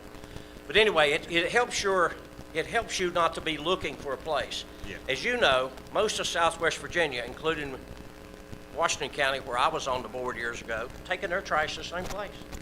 We're a one-stop shop. And that's not, they say they have 75 years. I'll be honest with you, I've traveled all over. I've never seen a landfill have 75 years. I don't believe it. I think they'll fill it up, and pretty soon when they fill it up, they're gonna start charging more money. And so, if you do this with WISE, we can give you, I'm not telling you that Mike Hatfield is not ever gonna raise the tipping fee. I'm not saying that. I'm saying the rate of increase will be 50% or less than what it has been in the future. Landfill tipping fees in the United States right now, by best data from EPA, is the landfill tipping fees are going up 8 to 9% per year compounded. So someone was telling me the other day up there that they were paying $28 for a tipping fee. That sounds pretty reasonable. But they also told me we have a 3% price increase. Now, I'm not a mathematician, but I can figure a few things. 28% over 15 years, you'll be somewhere between 40 and 45% with just the tipping fee. And you think transportation is going to go down? No. So for you guys, if the landfill board agrees, this will be a much shorter distance to haul. Your transportation costs will go down. Okay? That'll help you. Why only a 15-year agreement? Why a 15-year agreement? Two reasons. One, that's about all anybody wants to do. And the other thing, in 15 years, the way this technology is changing, we'll be replacing the technology. Okay? So, as a matter of fact, since Joe and I have been doing this less than 2 years, they've already changed. Like, we used to put out a fertilized cake. They changed that. Now we're doing green hydrogen and then doing green methanol. So we don't have all that fertilizer because the forever chemicals and the EPA griping about you dump this near a river, we got a problem. there are no discharges. We have to get a permit for the MRF system, the sorting system. We have to get a permit for the water, just to hook onto the water. We do not discharge any water. We have our own water treatment plant built in. We have to supplement the water because some of it goes out. There is a minor emissions from the gasifier and a few other things, minor emissions, okay? And just so you know, about 8 months ago, Joe and I went to Nashville and talked to TDEC because we knew we were going to down that way. And they don't have any problem with it. Matter of fact, the EPA has blessed it. They're the one that gave us the D3 RIN, okay? Now we're in the first, we had a Zoom call in November with the DEQ and gave them the first cut to say anything. They said it looked good. So we went back up about a month ago, 6 weeks ago, and met with them in person. And it's not going to be a problem, okay? You make your money off products. We make money. The plastics 1 and 2, this thing sorts this trash at about a 97 to 99 percentile. Off the plastics 1 and 2, we have people that'll buy them. Plastics 3 through 7, we gasify, okay? Then we have the cans, the Coke cans, Pepsi cans, beer cans, whatever. We have that. We have other metal, scrap metal out of there. How do you use that vibration system? It's a bunch of vibration and conveyors with air, and the light things go way out here, and they catch them, and the other things fall through. And then they just keep sorting. It's not just they run it through one time, it just keeps sorting. So what happens is that the natural gas, the renewable natural gas, is the mother's milk of this thing. Because of the D3 RIN, we can charge people, they use it for transportation. And that's why we have to have a gas line.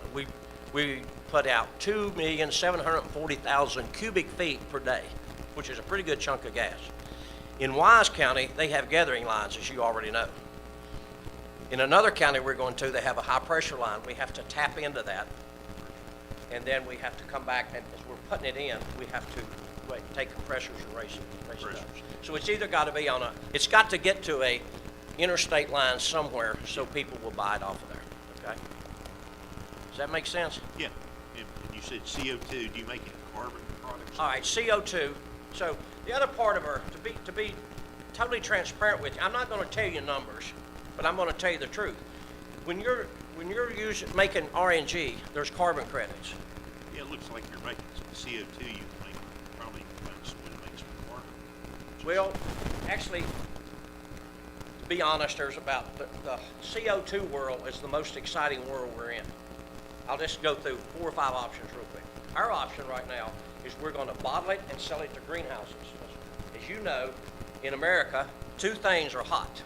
Data centers is these stacked greenhouses, pure greenhouses. Matter of fact, they have one in Virginia that raising the strawberries for 500,000 people. This technology actually comes out of Israel, okay? So we're going to sell that CO2 to them. We get carbon credits on the CO2. If you're in the HVAC business, the new refrigerants has CO2 in it. I can take CO2 and make a powder, and I can put it in concrete and make a concrete part, okay? I can actually get a catalyst and put on the CO2. I don't know what it costs yet, but I can take a catalyst and put it on the CO2 and do even more RNG, okay? But the market for CO2 is exploding all across the nation. So we will see, right now, you almost give it away. But the carbon credits and the renewable natural gas that we're selling pay about 80 to 90% of this thing, okay? And it's a good business to be in. For the first time in my life, I can sit here and raise my hand and tell you I'm on the right side of history. All of my life, I've had a pitchfork, and there was a big gully there, and I was trying to get the soup. Well, now I have a shovel. So I'm on the right side of history. This technology will take off.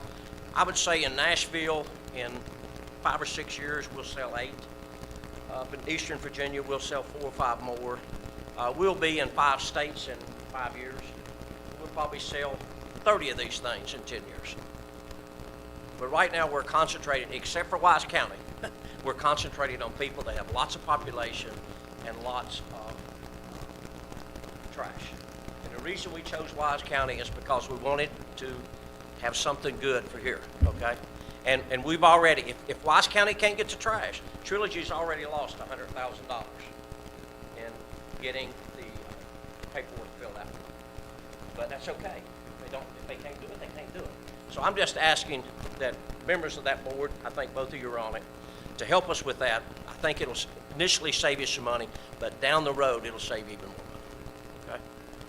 Okay? Just so the rest of the board knows, is the Wise County Board of Supervisors and County Administrator is who the Waste Authority will be dealing with, correct? Yes, you will be dealing specifically with Mike Hatfield.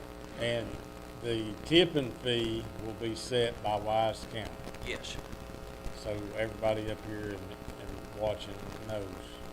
Yeah, be set for Wise County.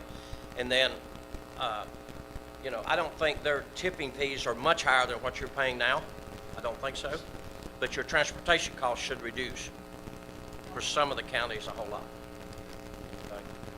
But you got to look at it as what's going to happen in the future. And I can tell you what the trends are. If you don't believe me just get on Google and you'll see exactly the figures I told you about. Any other questions? Mr. Mitchell, I have one if you don't mind. So the model that you're looking at is in the Netherlands, mainly Amsterdam, is that correct? How many did you say were there? They have 30 built in the Netherlands. Okay. Out of the 30, the chief engineer for Trilogy was involved at least in 15 of those. Okay, and they're all functioning properly, and the Yes. European model is all about recycling, et Yeah. cetera. They are very much ahead of us. Well, So my next question is... let me make one point before you go Okay. there. All right. Anaerobic digesters have been around for 50 years. They've been in Disney for 50 years. Okay, that's not new technology. The sorting is really not new technology. It's a matter of using a bunch of computers and stuff that you can see with. I mean, some of this stuff, they're sorting down to the molecular levels, much like the TSA has, okay? So it's very sophisticated. Without the marriage of those two technologies, and so you don't have to have human sorting. You could have human sorting in Africa or India or someplace, but here it doesn't work. Employees have certain costs.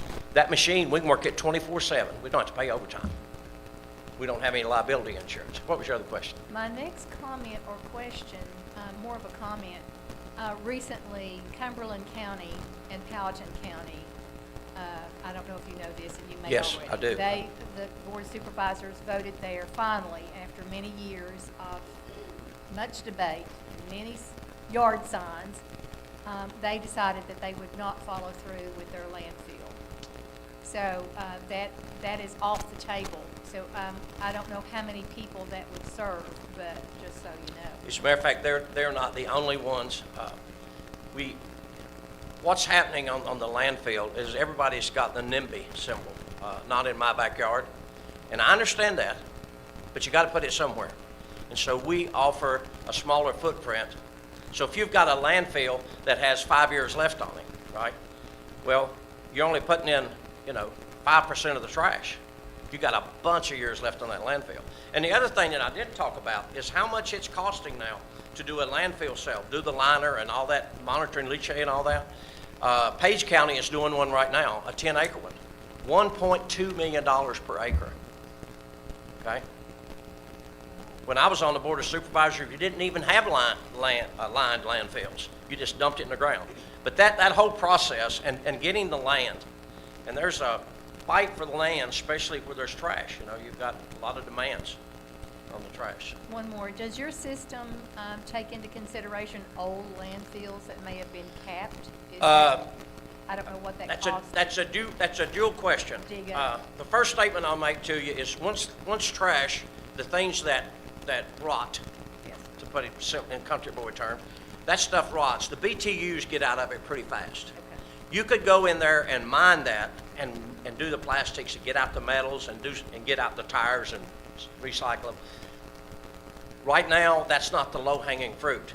That will happen in 15 or 20 years as this problem exacerbates. Okay? You will be mining some landfills. But since the gas is the mother's milk, and that comes mostly out of the food and the paper and the cardboard, I don't see that in my lifetime. Okay. Thank you. Any other? Okay, turn around the audience, see if they have. That's okay.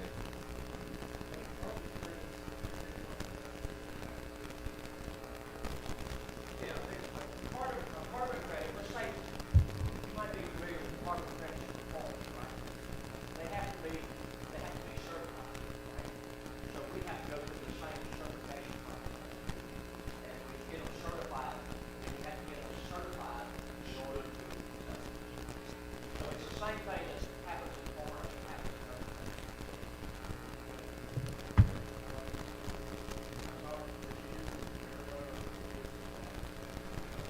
We are actually hiring a third party to actually market our renewable natural gas and to do all of our carbon credits. They're not here. They're down the road.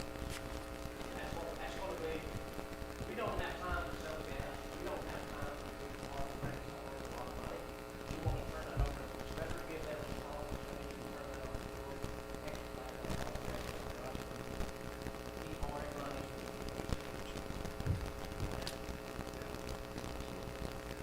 Anything else?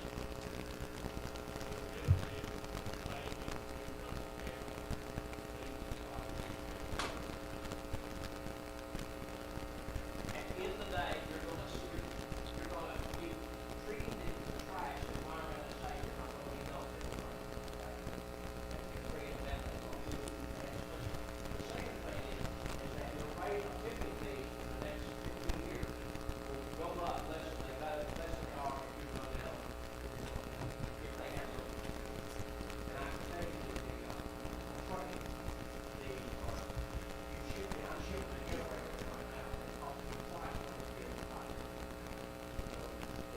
It's not a government plan that's going to help you today. It's going to make it cost savings.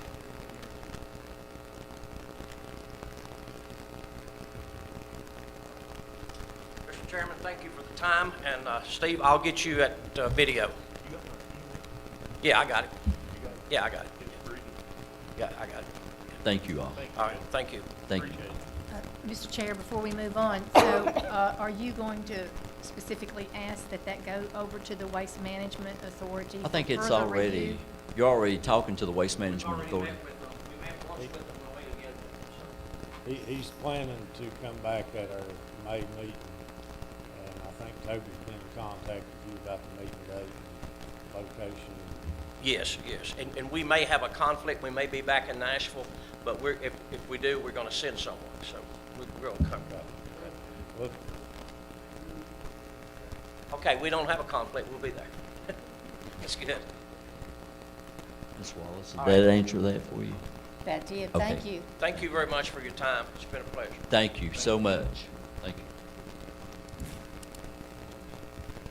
And RD, if y'all got any, RD, if you gentlemen have any contact information or something where, if the board want to talk to you personally or contact you with any other additional questions. Did you get a brochure? I did. On the very back of that, I think it has the Sparkman listed first and the Good Looking listed second. Okay. So the smart ones first and the good looking ones last. And we switch it around every now and Do then. you, about every other day? And by the way, the next time I come up here, I'm gonna do BYOM. You know you do BYOB, I'm gonna bring your own microphone.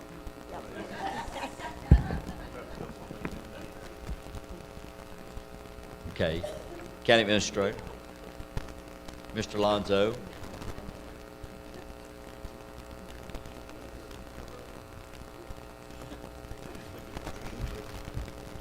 Oh, yeah. I told everybody to pack their lunch.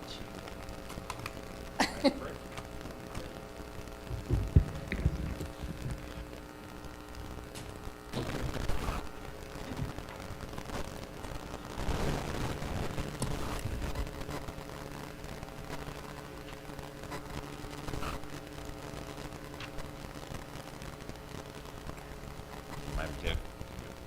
Okay. Here, take that one if you don't. We gotta get better organized on this sound. Yeah, we usually don't have the meetings in here. My board is good, but in here, I can't afford it. Okay. So, next on the county administrator reports, we'll move quickly through this. I know everybody's tired, and is the Russell County Road Reporting System. Take a look at that and look at the routes that affect your designated areas.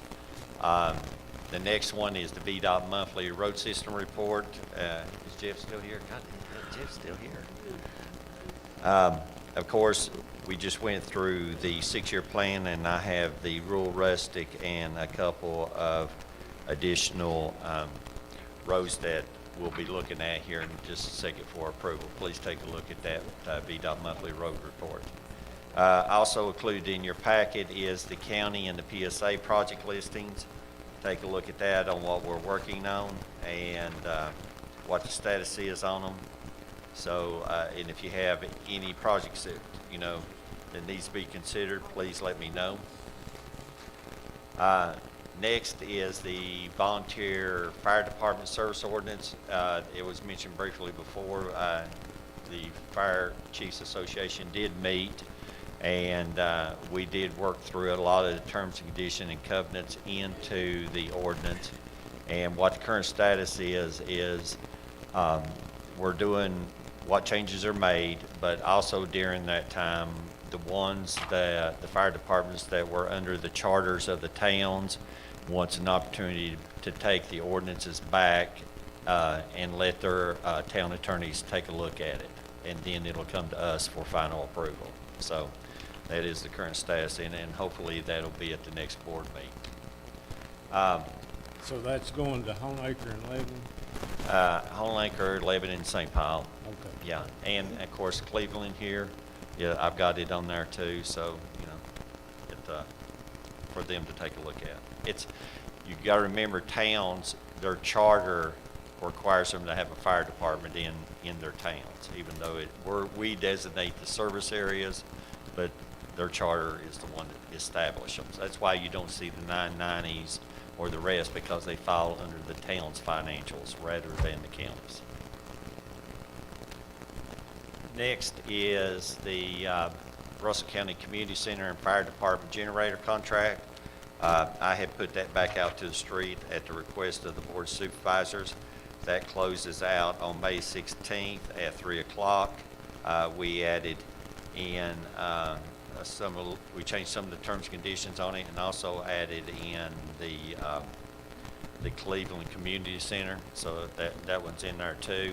We're going to put it up on stilts because not every time do we need that facility and the size of it in case something happens at the fire department. We have that one if it doesn't flood, especially in storms or wind. You know, usually the most of the time that is being utilized is during the winter storms when electricity goes off. That way we've got a backup generator just in case, and it'll be put on stilts and keep it out of the water. Next is the Town of St. Paul. This is a mutual aid agreement. This is a request by the Town of St. Paul. They wanted at least one deputy to be dispatched when the St. Paul Fire Department is on calls in the Dane service area.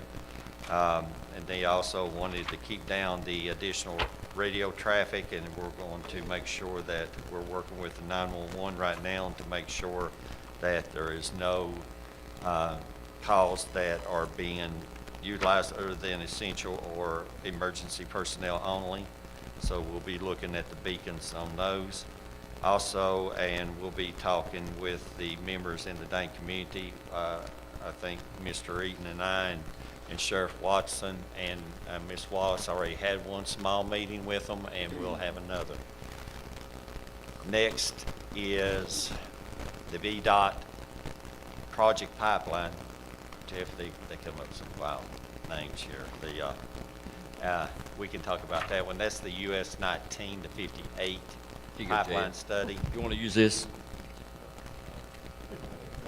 You want to talk on it? You want me to talk on it? So we both can. I'll be real brief. Yeah. Oh, come on. Okay. On the 1958 project pipeline study, that project was actually proposed as a smart scale project this last round. It was not funded, and this study is basically revisiting that potential project, add a little more meat to to the proposal, if you will, flesh out the ideas a little more, and hopefully then be a successful project next year in smart scale application. The Alt 58 Sundown Drive, that project is still in the design phase. This will also probably be back here in a few months. It looks like we're probably going to have a short closure on Sundown for the construction phase with a detour. We're not set on that yet, but if we do, we'll bring it back to the board for discussion and approval. Fairly minimal impact, it looks like, but we're still a few months out on that probably. The US 19 super elevation project, I actually had a meeting this morning on that. It's scheduled to go to bid later this summer and probably hit construction late this year.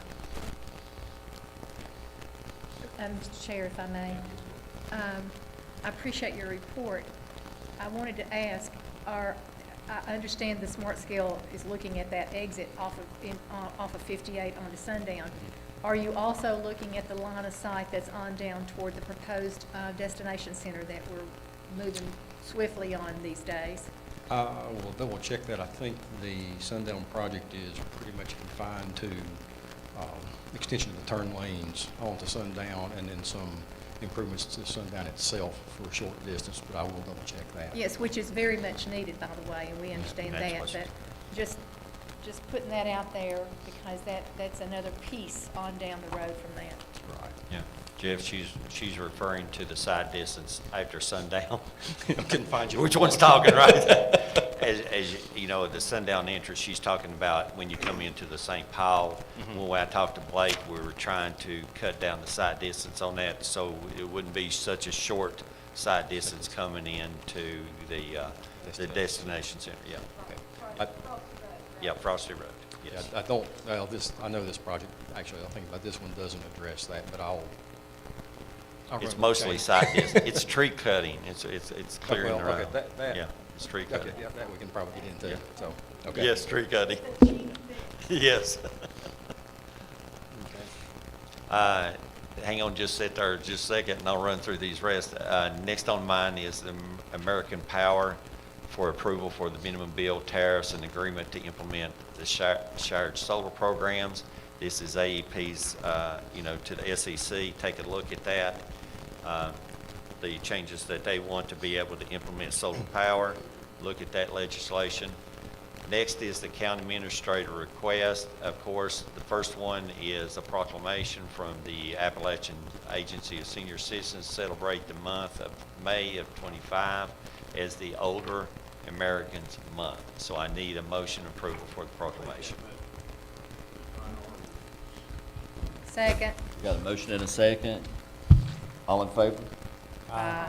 Any opposed? Very good.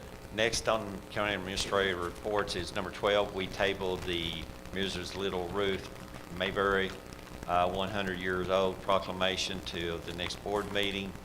The next one is the proclamation for Building Safety Month of May 2025. I need approval on it. Do I have a motion?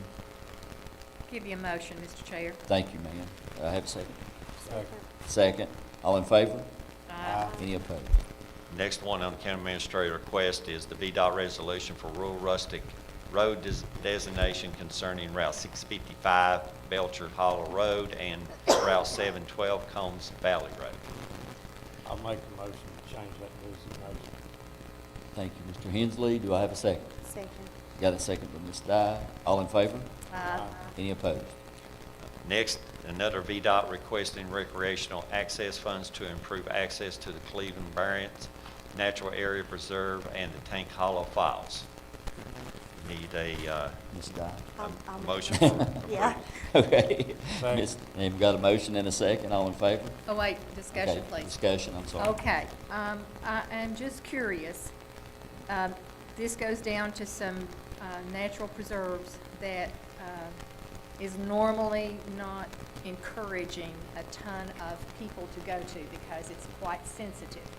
And has the Nature Conservancy weighed in on this? We'll be coordinating with the Department of Natural Heritage. VDOT Central Office will be in contact with Department of Conservation Recreation, which is the overarching agency for Department of Natural Heritage. We had contacted Natural Heritage a couple of years ago, and they were okay with the project at that point, but we will be circling back to confirm that they are good with the project. Okay, that was just a question Right. because we had normally said no footprints or whatever, so I'm just asking. I don't have a problem. It is, I would say this, Ms. Walls, it is, we're not looking at any alignment changes. It's just to basically pave the road down to the parking area. I see. Okay. One more thing, we have several boat launches in the county. Is there any opportunity to use this grant funding in the future? You know, we're in this fiscal year and it renews in the next fiscal Right. year. Can we try to apply for something in the next fiscal year, which will be July? Possibly. We did look at one very briefly. The route number escapes me at the moment, Mr. The Hensley. one at Nash's Fort Bridge is. Yes, very, very short road there, and I guess if the board wishes, I don't think there's anything that keeps you from making 2 applications. At this time, you have to amend the resolution, or we can come back at a later meeting, but. So is this resolution would be for next fiscal year?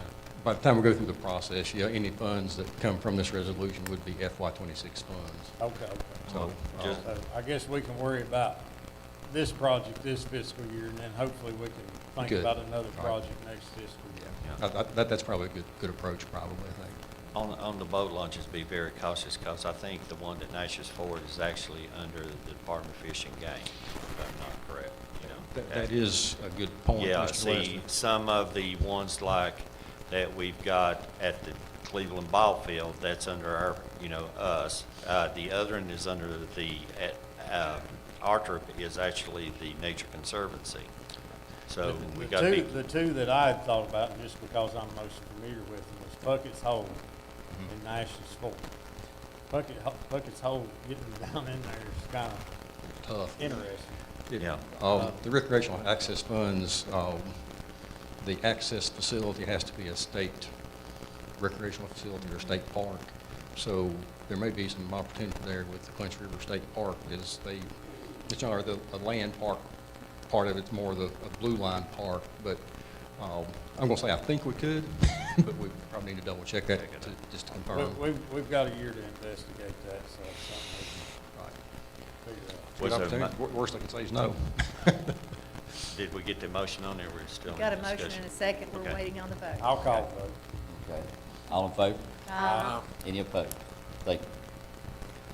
Okay, again, next to the BDOT, is the, take a call of Hollow Wilds. Okay, next one on there is a request by BDOT during the last coal severance committee meeting of Route 635, 633 at the intersection of Clarks Valley Road and Maple Gap Road Drainage Project. One is for $55,000, and the Route 693 Red Bud Road Drainage Project, which is $230,000. I need approval for both of those projects in your packet. I'll Okay. make a motion. Okay. Got a motion and a second. Thank you all. All in favor? Or discussion? Anybody? Sorry. I had, and Go ahead. we pretty well eliminated our coal severance funds, but it does come in slowly. And I had requested that Jeff look into, just because of talking with people at the landfill, Brian Ferguson, different ones, that maybe we could make a turnout.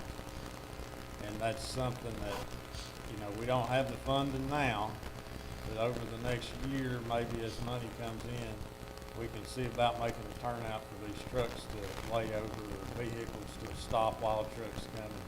Because that road is a concern, and the holdup with the severance board was due to a right-of-way issue. And I'd initially been like, well, let's just not worry about it, but there is continued problems with that road, and if there's some way that it can be addressed with the coal severance money and VDOT can work it out with us, I'd like to try to get that one in the future. I know this board had done that several years ago, and it didn't work out because of the right-of-way. That's the next thing I would like to see. Somebody else might have a different idea, and if you do speak to That's a good idea, Andrew. I think that's something we need to be working toward, especially from the right-of-way perspective. Yeah, we looked at some, curb widening, et cetera, and Jeff's got a handle on that one, and drainage. And we'll certainly look at any potential Thank you. VDOT funds, safety funds that Yeah. may or may not be available, but I think the pull-outs is probably a better shot than widening the whole road. Yeah, thank you. Next one on the county administrator request is Route 708. This is John cleaning up his unmanned routes. A notice to intent to discontinue Route 708. 784. I apologize, 784. Okay. 708 is next, sorry. Mark. That's all right. 784 is a very short road. It's off Route 71, just before you get to Malls Creek as you're headed south. If you drove by it, you would think it's a field entrance. It's got a gate across it, short ways up, and we've not really been on it for quite a while. Yeah. I'll make a motion for that, as I might be the only one who knows where that's at. Okay, we have a motion. Do we have a second? We got a second. Any discussion? All in favor? Any opposed? Now, that one is 784 to abandon. The next one is 708, the intent to discontinue. So there is a difference. That is a slightly longer road off of down in the Archer area. There's 3 property owners, one of which is the state parks. The other 2 private citizens were actually in favor of abandonment. The parks would like to keep that right of way there, at least until they get their master plan developed and see exactly what their access needs are or aren't at this location. So that's why we're looking at a notice of discontinuance. It would leave the right of way there. Again, if you drove by it, you're going to see a field gate across the road and probably trees growing up in the old road bed, because it's not been traveled or maintained for a number of years. But we do have property owner concurrence on this. Okay, thank you. Motion. I'll We make ha- that motion. Okay, we got a motion. Second. Got a second. Any discussion? All in favor? Any opposed? We thank you for your motions tonight, and then Mr. Hensley for your coordination with us, and we'll start getting some projects done. Next on the county administrator request is the Russell County Electoral District and Precincts Exploratory Committee. That is under the purview of the Board of Supervisors chairman, so.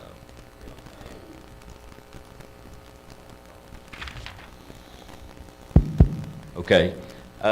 This is something that I think we've all discussed and explored over a period of years. I want to appoint Mr. Brady and myself to this committee. I'll be working with Mr. Lester. This will actually reduce the board down from 7 to 5, and we'll take a look at through this committee and be able to present it back to the full board to look at not only saving money, but looking at how these lines are to be drawn and effective. So I'll appoint Mr. Brady on this. Lonzo, when that was done back in 20, was it 20 or 21? You had to do it, you had to do it, the redistricting. Yeah, Did y'all look at 5 districts back then? No, well, the one I did was the census of 2020. So you had Yeah. to define the precincts and the districts. They changed back in 2011 when they had to add the at-large. So that's the other that has the 5 districts. Yeah. Yep. But you had one of the options was a 5 district with the at-large. Yeah, Oh, that okay. at-large. So maybe we may not have to do much if they already be there. We would have to use the 2020 number. You would have to legally, under the Code Virginia Electoral Board would tell you, you've got to be within 1% of population, so many precincts. But you can get all those codes and everything applicable in the maps. Next on the county administrator request is, again, electoral. This one is the Russell County voter registration and election. This is the Cleveland precinct change. This is, as you see the letter in your packet from the voter registration. We are amending the request for the ordinance to address the polling places in Cleveland precinct. Linda Couch, the mayor of Cleveland, informed us that the former town hall is no longer available to serve as an emergency polling place. They want us to address this for a consideration in the ordinance when we make the changes, so. I need a motion for approval on that one. They didn't want to move it to Cleveland, the Cleveland Fire Hall. Fire Hall. Yes, ma'am. I'll make that motion. Okay, Yes. thank you, Ms. Dye. Do we have a second? Okay, got a second from Mr. Breeding. Any discussion? All in favor? Any opposed? Thank you. And now that we're through the budget, getting ready to go into just during the other meetings, the next one on the county administrator request is, again, it's got to do with the reassessment. We had one member, the primary member, which was Mr. Bieber. He resigned. I need, right now, and I've got an alternate. Mr. Parker is doing it, but due to scheduling and other issues, he can only do it as a sit-in, as an alternate. You need at least a member of 3 members on the board, so we need to appoint in the next Russell County Board of Equalization to give them 3 board members, as we've been meeting. The only candidate that has volunteered, and that's a key word, is Mark Mitchell, so that's at the discretion of the Board of Supervisors. So it's up to y'all. I need approval if so. That's the only interest you've had. Do you want us Nobody, I need approval to appoint. What do you want us to go back in our individual precinct, go back to our districts and ask someone if they want to You do can, this? but Mr. Parker is, it was a quick resignation by Mr. Bieber, so he's been filling in for the last 3 weeks, and his schedule's getting long. So the next board meeting, is a month away. I can't guarantee that, Is there gonna be any conflict with Mr. Mitchell being on the planning commission, or is that okay? as far as setting on the PC, there's no conflict Okay. on the equalization. It's up to discretion of the board, so it's up to y'all. Or if you got another name, that's y'all's consideration. But I do need a member soon, or the equalization board needs a member soon. I'll make the motion, Mr. Chair, to put Mark Mitchell there. Okay, Move forward with the recess. okay, we have a motion and a second. They're almost finished up. Mr. Discussion. Hensley. They're almost finished. All in favor? Aye. Any opposed? Next on the county administrator request is professional legal services for proposal. So this is the RFP for an attorney. It's contractual pretty well that it was set by the 9th, so it can't be an employee, so it's going to hire another attorney.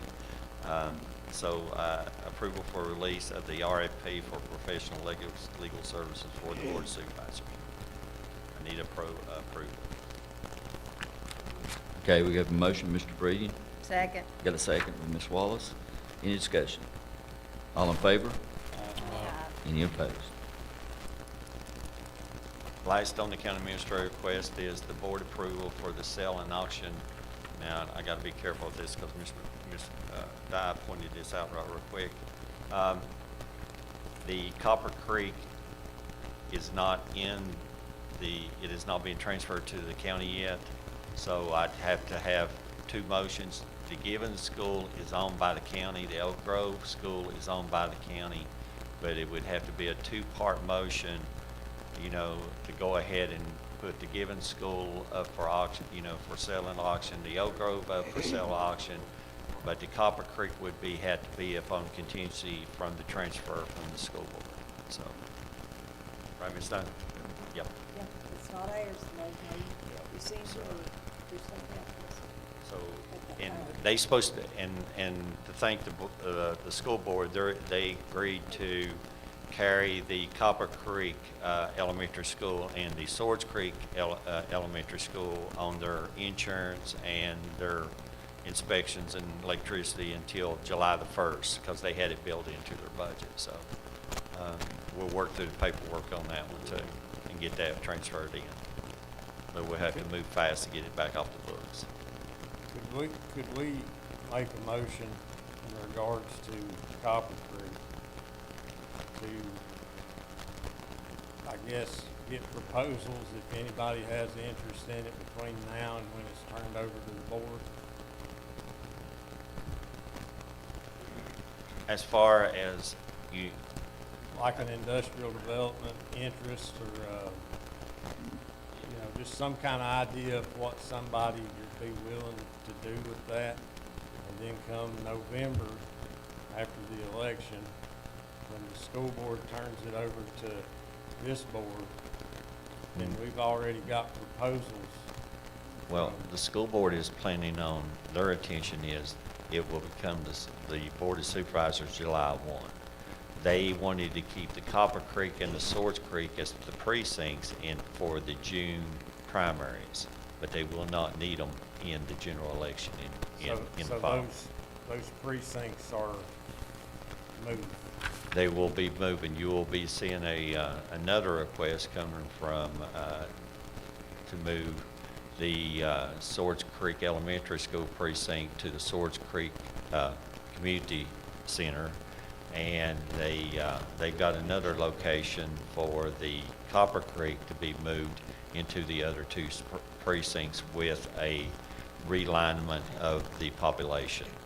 So that will be coming from the electoral board. I'll make the motion that we move to sell Copper Creek. That's probably the best building that we got that could create maybe some interest in industrial development.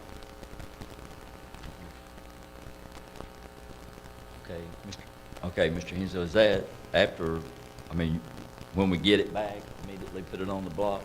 Are you saying advertise it now and promote it now, Is that even what on you're the saying? conditional transfer? I'd just like to see if we could get some interest Yeah. from somebody. I don't know if we could maybe seek help from a realtor on something like that, or, Well, but yeah. We can't do it till we own it. Yeah, that's correct.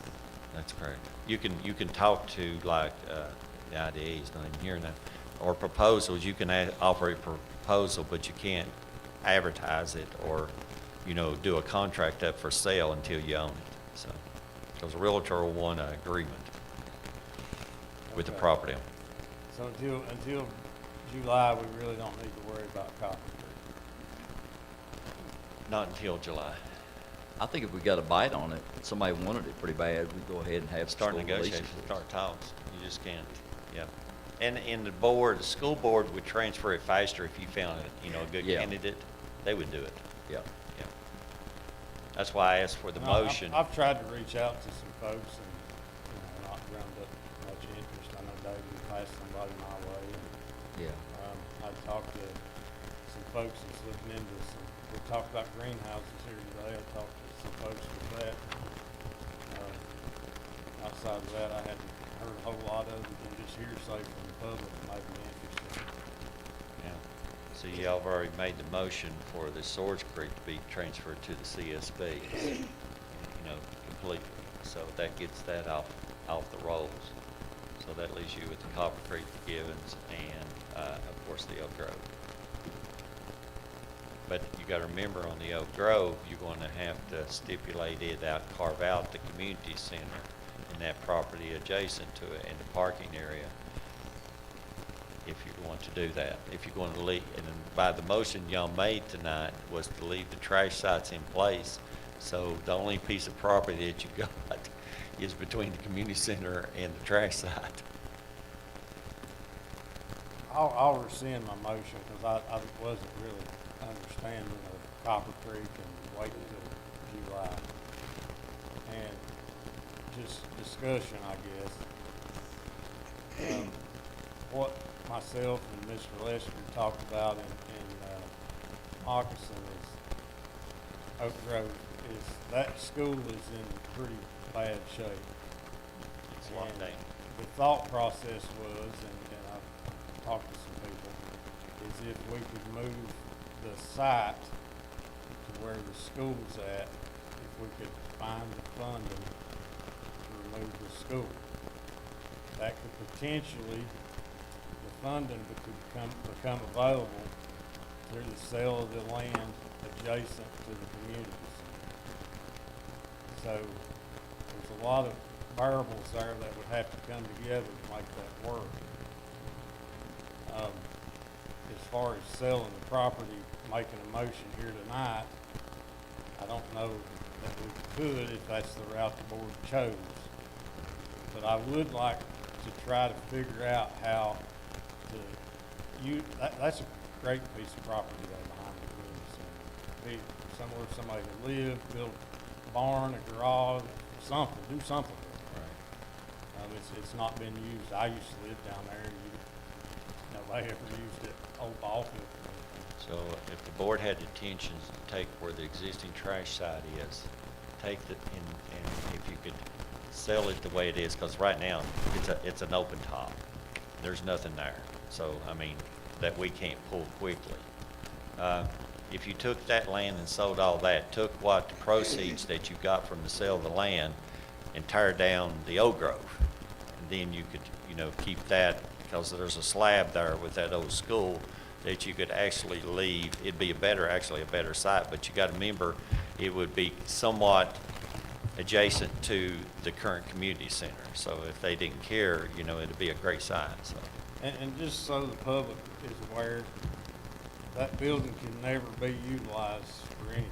You shut that completely off. That is full of asbestos and lead. It's got chains on the doors and locks. We can't even go in and inspect because of the air content in it. So it's a public safety, health type hazard. Building. It is locked with chains and locks. Yes. Do we need a motion to explore that opportunity? I mean, I think it's a good idea. I mean, we can look through like Brownsfield funding and stuff like that to do the mitigation. I've called our state legislatures. I've called. Yeah, we tried that one. Anywhere. I'll work on that. I mean, we could get it near a coal site. We tried that one. Yeah, the first thing they wanted to know is how close it was to the coal fields. Then they wanted to know how much industrial development can happen there. I tried to explain to them the big curve as you go into Moccasin is kind of limited factor on getting tractor trailers in and out for industrial development. Yeah, every approach that we did, we tried the Brownsfield and it wasn't near the coal. We tried economic development. It wasn't, it wasn't suitable. But the possibility. And through a lot of discussion with myself and Mr. Lester, that's how we hit on. Well, what if we could use the money from the sale of the property tear down the school to remove the problem, which is the school falling down? Now, the asbestos in it will have to be pulled. That's the floor and the tile that's in the floors, and that's the basic, because we've already had it inspected. We know what's in it, and it's the ceiling tile. The last one that we did, and that was the Artie Lee, based off of what we did there, you're looking probably at probably $75,000 range. So if you could get that much out of the property or close to it, you'd have, and you wouldn't have to pull the slab on the Oak Grove. You could actually use that slab as a setting for the other containers. Do we need a motion to explore that opportunity? Or? Yes, you do. That way we can go ahead and, why would you not take bids on it and see what you can get out of that piece of property and see if it's enough to be able to do the work performed and turn the old Oak Grove down? Because that's going to be sitting there. It's an eyesore and it's a hazard. If a child ever got into it, went through a window or a teenager, it would not be good. I'll make a motion that we explore that opportunity. If we need to get bids on the adjoining property, maybe kind of rough map out something that the property that would be sold. And if we do get enough money to be able to move the trash station, then we can move forward. Well, like I said, if we don't get a good enough offer, I guess it just is what it is. So you got to remember, at the current trash site, it's at the Moccasin. That was a what we brought in, that's portable, you know, other than the slabs are sitting on, I mean, that's quick in and quick out. Now, one of the two things that we gotta remember is the sewer in the field beds, we'll have to keep the easement on it, and the water that goes out to, you know, that supports the community center, we'll put those easements in it, but I don't think any property owner will have a problem with it. It's just, it's very small, it's right there adjacent to the community center, so. Okay, I got a motion. Do I have a second? Second. Okay, got a second. Ms. Dye, any further discussion? Seeing none, all in favor? Aye. Any opposed? Thank you. Okay, now we're down to board discussion and remind. You didn't do Gibbons Elementary. I'm sorry. Yeah, well, yeah, that's what I was getting I'm ready to sorry. say. What about the Got ahead of Gibbons? myself. So we got the Oak Grove taken care of, the Copper Creek, that is going to be transferred July the 1st, the Gibbons is remaining.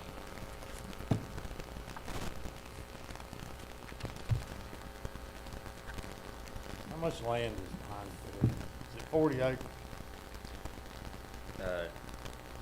Yeah, as you've seen in your packet, now there's two parcels there. The one that where the, you know, up into the field where the, you know, the Gibbons School is at, and then the one that goes up to the, almost top of the mountain, to tell you the truth, up to the retaining ponds that, you know, that was put into there. So you got two tracks. So do you all want to? I walked that behind the school, probably what, Dave, a year ago? It's been a while. But there's a big field up there that we had explored maybe an industrial development opportunity that didn't work out. Do you want to carve out that land, that parcel, and just sell the land that's around the school like you did to Cleveland? Or, I mean, that's up to the discretion of the board. Kind of, it's David's district, I don't want to speak for him, but that piece of land's a great piece of land. David and I walked around up there. Yeah. I don't know if it could be utilized for anything or not, but.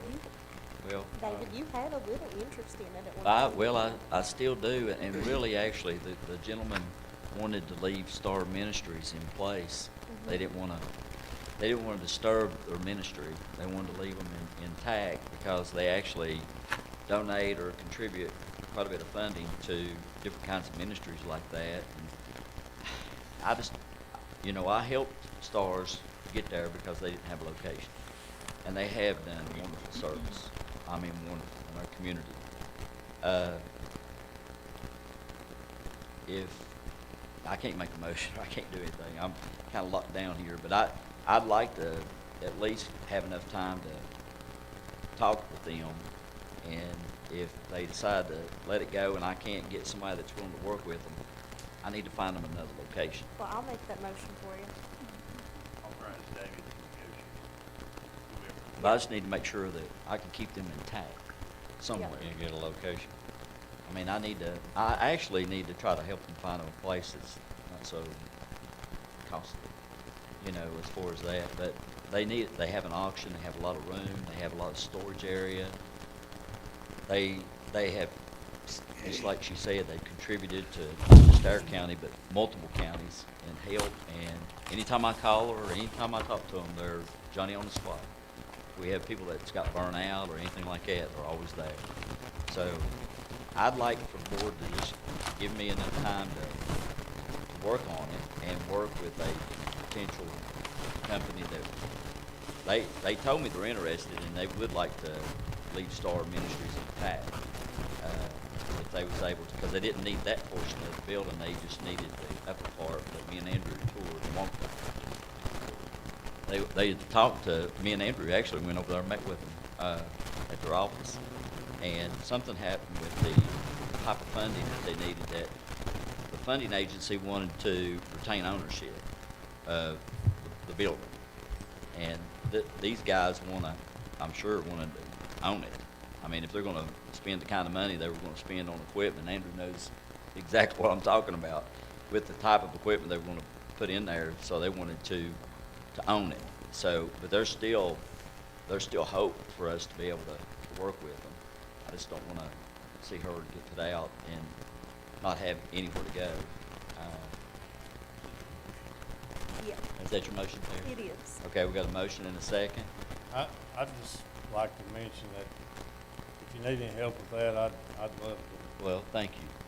I appreciate that, Andrew. And I like dealing with land in my personal world and, business deals, and that's something that interests me.